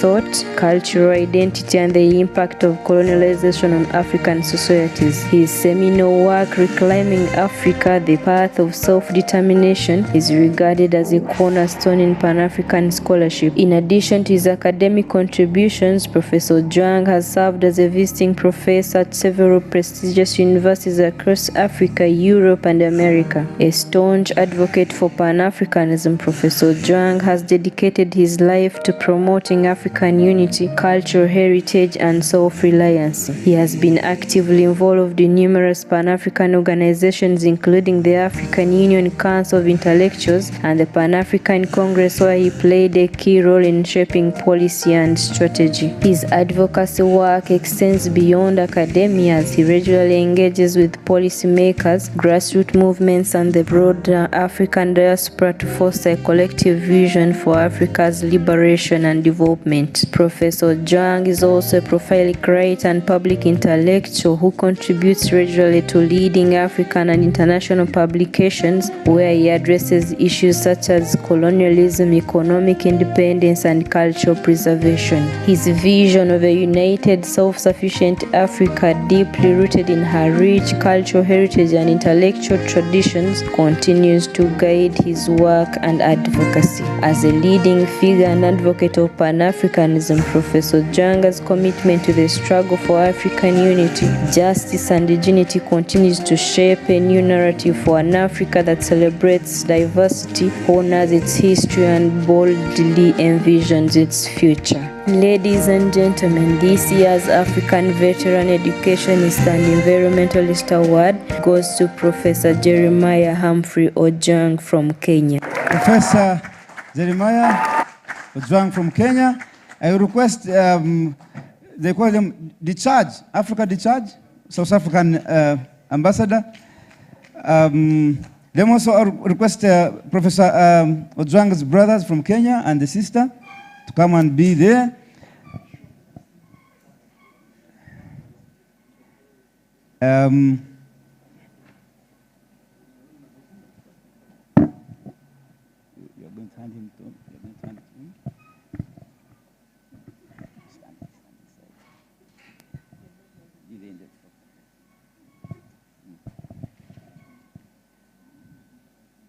Professor Ojwang, thank you so much. Thank you so much for accepting our invitation to come here. I know at your age, coming from Kenya to here and you are still here, to us it's an honor. Thank you so much. Who can, before you go, will you bend your elder? let the ambassador bend. Then for you give him the, yeah. So now, Professor Ojwang from Kenya, I have now 3 soldiers in Kenya. You are here, 3 soldiers of Pan-African Pyramid from Kenya. Thank you. Now, the last one, ladies and gentlemen, I know you are tired, but you'll forgive us. There is a job that we have to do, so we apologize. The last one, the clip has failed to play. Professor Alenya George William, the clip has failed to play, but once it is corrected, it's going to be uploaded on our YouTube channel. We have a YouTube channel, the Pan-African Pyramid. So can you actually even help us and follow us? Follow and subscribe to our YouTube channel called the Pan-African Pyramid and TheSpy Uganda. Professor Alenya George William, a little things that I can speak about him is that apart from being a civil rights lawyer, Alenya is an author, he's a writer. And one of his books he has written that have sold so much is a book titled Deal in the Desert. There's a book he wrote when Muammar Gaddafi was in meetings with the late Tony Blair. No, Tony Blair is not dead. Tony Blair is alive. But instead of calling him Tony Blair, he called him Tony Blood. And this deal was in the desert. So he was wondering what kind of discussion did these people have in the desert. So he called him Tony Blood. His profile has felt, the machines here can also sometimes be stubborn. But I will invite the ambassador of Libya, the ambassador of Libya, the ambassador of Libya, Comrade Prince also come. Prince, come with your stick. Bring all the African small goods or good big goods, bring them here. So you are going to award him? Very, very honored. Yes. You are going to award him first.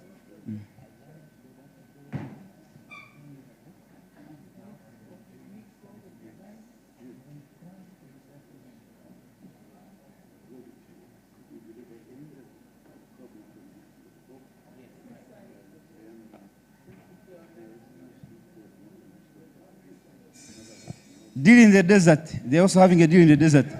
Go and have it in the valley. So I will ask. Let him give you.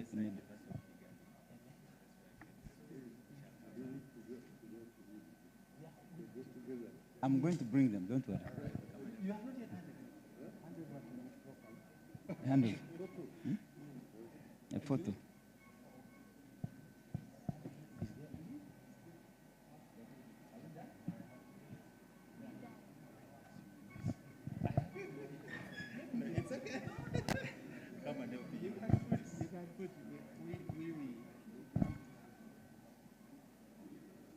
Give him a round of applause, ladies and gentlemen. Big round of applause. He's a professor.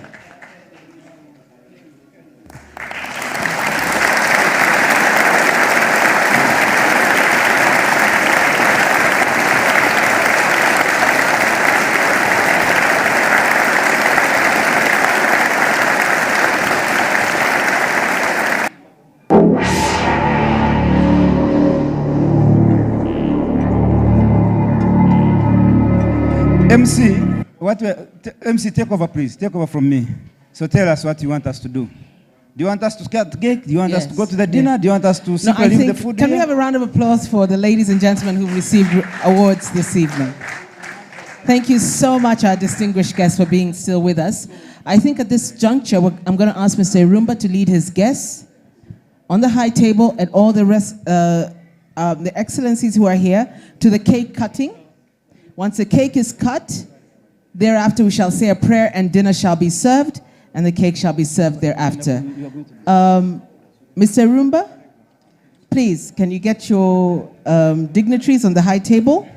I'm also going to call for His Excellencies. I'm going to ask for Ambassador from Venezuela, from Algeria, from Sahrawi.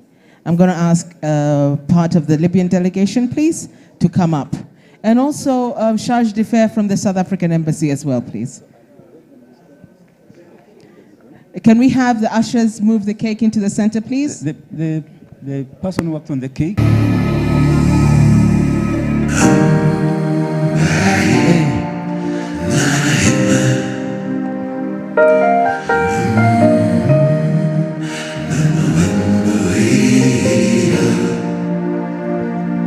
Let's fast it.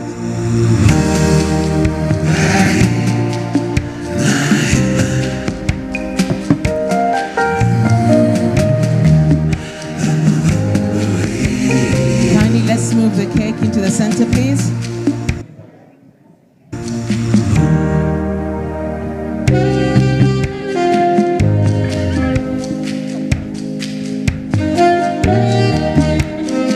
So, DJ, Jane Kasumba, help us, please. Yes. Organize So, at this juncture, let me invite our. At this juncture, can we kindly have Bishop Maponga, Mr. Kimathi, Bishop Maponga, Honorable Mbide, please. Professor, if you can come, please, around the cake, please. We're going to have 2 cake cutting opportunities. The ambassadors, His Excellencies.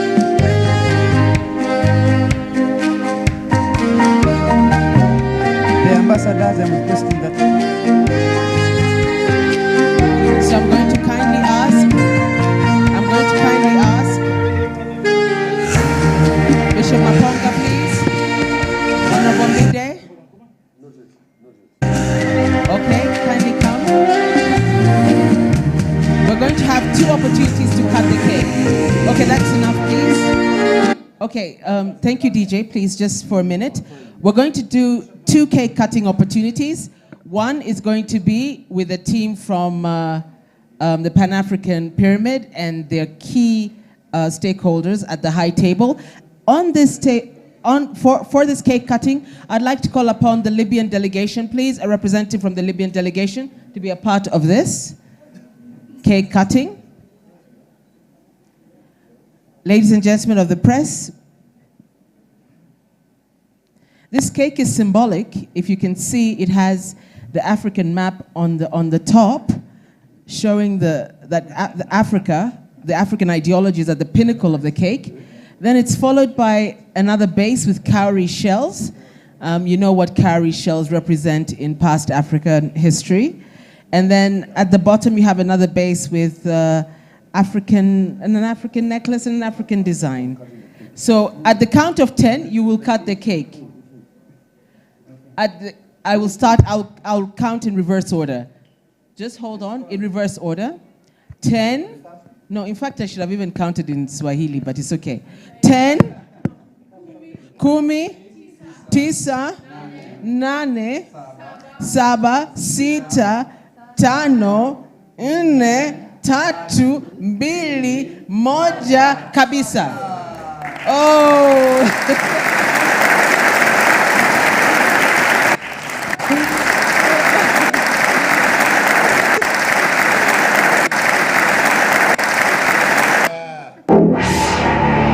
Mr. Rumba, I'm going to ask you to remain there. Bishop Maponga, I'm going to ask you to remain there. Everybody else can have a seat, please. I'm now going to call upon Their Excellencies from Venezuela, please. Ambassador from Venezuela? Oh, she stepped out? Okay. So at this juncture, no, later on we can do another cutting, just a symbolic one for everybody else in this room. We shall count. Kumi, tisa, nane, saba, sita, tano, nne, tatu, mbili, moja, kata cake.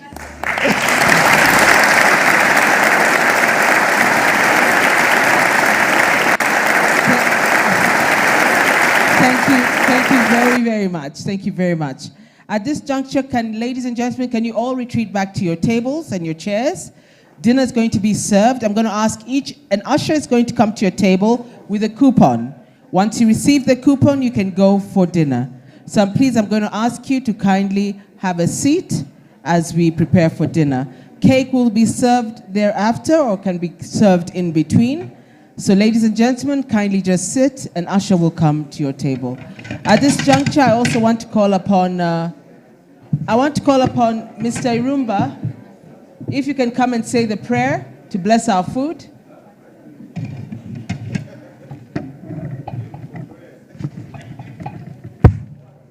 We need someone to bless our food.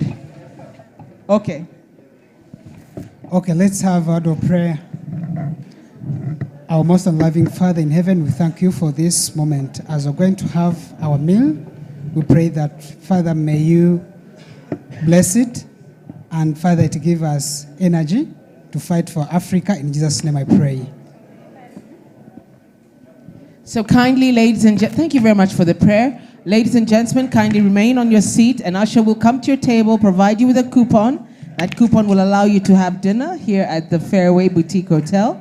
I'm going to ask the DJ and the band to kindly play as we interact, network, and have our dinner. Cake will also be served. Thank you very much.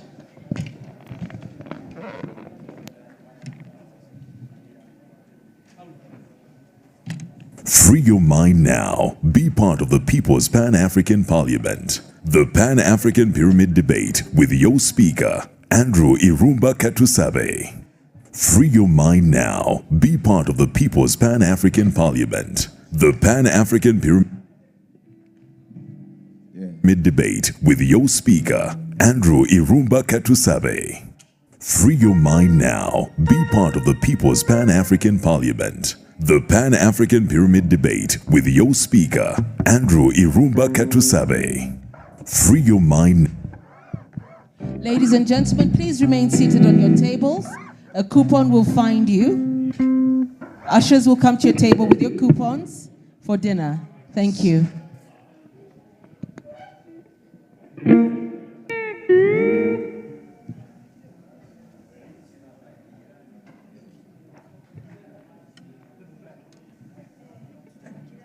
Yeah.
Let's record some great. Let's record some great. Let's record some great. Tuesday party alright. Let's record some great. Tuesday party alright. Let's record more money. Tuesday party alright. Let's record Martin Luther King. Tuesday party alright. Let's record some great men. Tuesday party alright. Let's record some great men. Tuesday party alright. Let's record Malcolm X. Let's record Gandhi. Let's record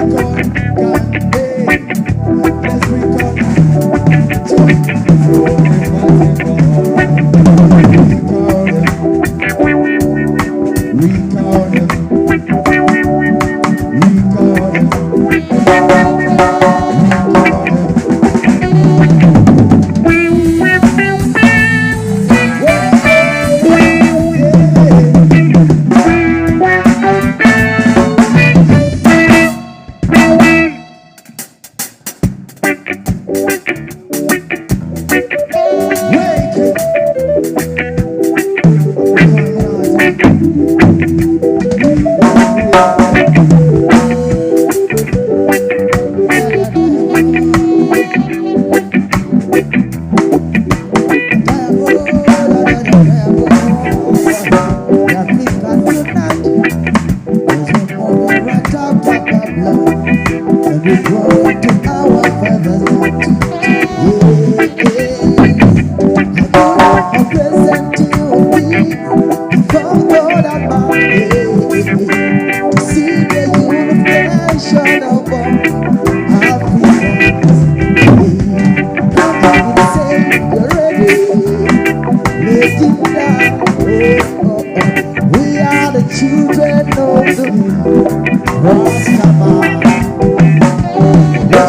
Children of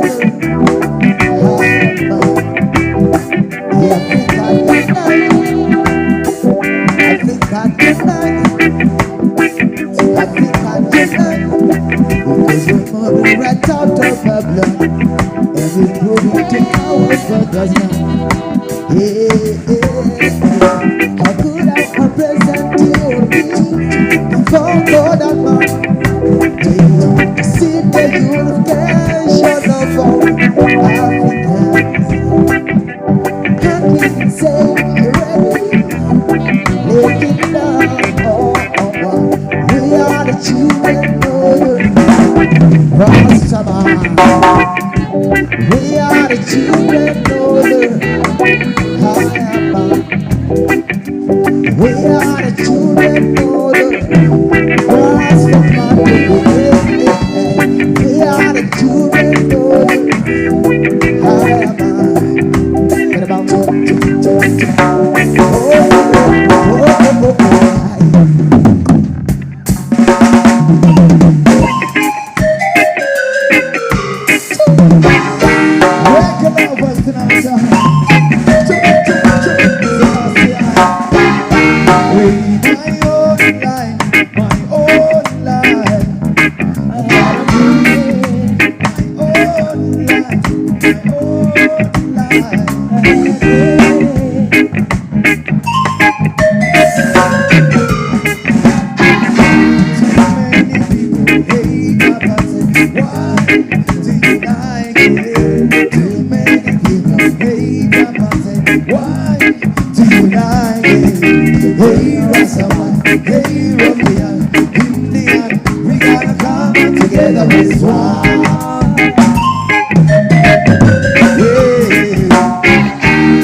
Africa, the land of the sun. The gates of the moon. I was born in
Watoto wa Afrika.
manyokie Usawe Usawana mama Labda sinawe Ukasilaka nipuse Wechiboko manyokie Usa Babati Luma Otolo tila Mafuegolera Babati Luma Lufura Otolo tila Mafuegolera Rosa Manda Mama La Dazilawe Kusilaka Nifuse Ochiboko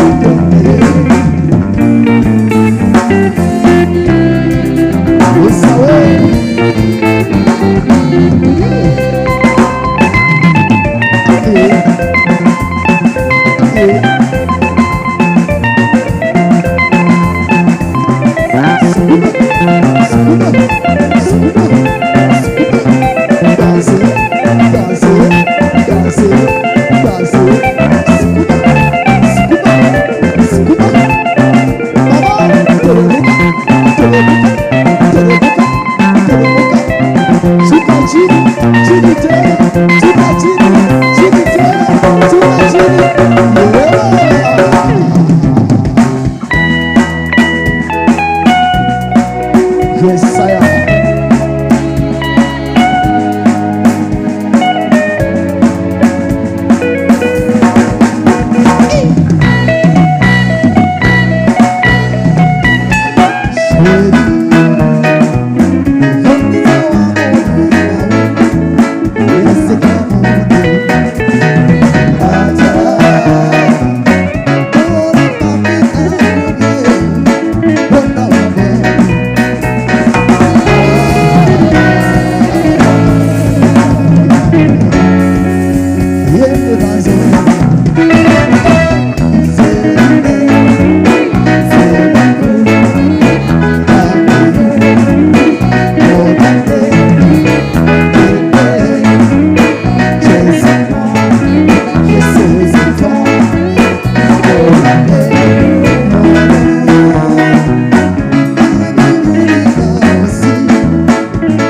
much, ladies and gentlemen. This has been the VTM Band.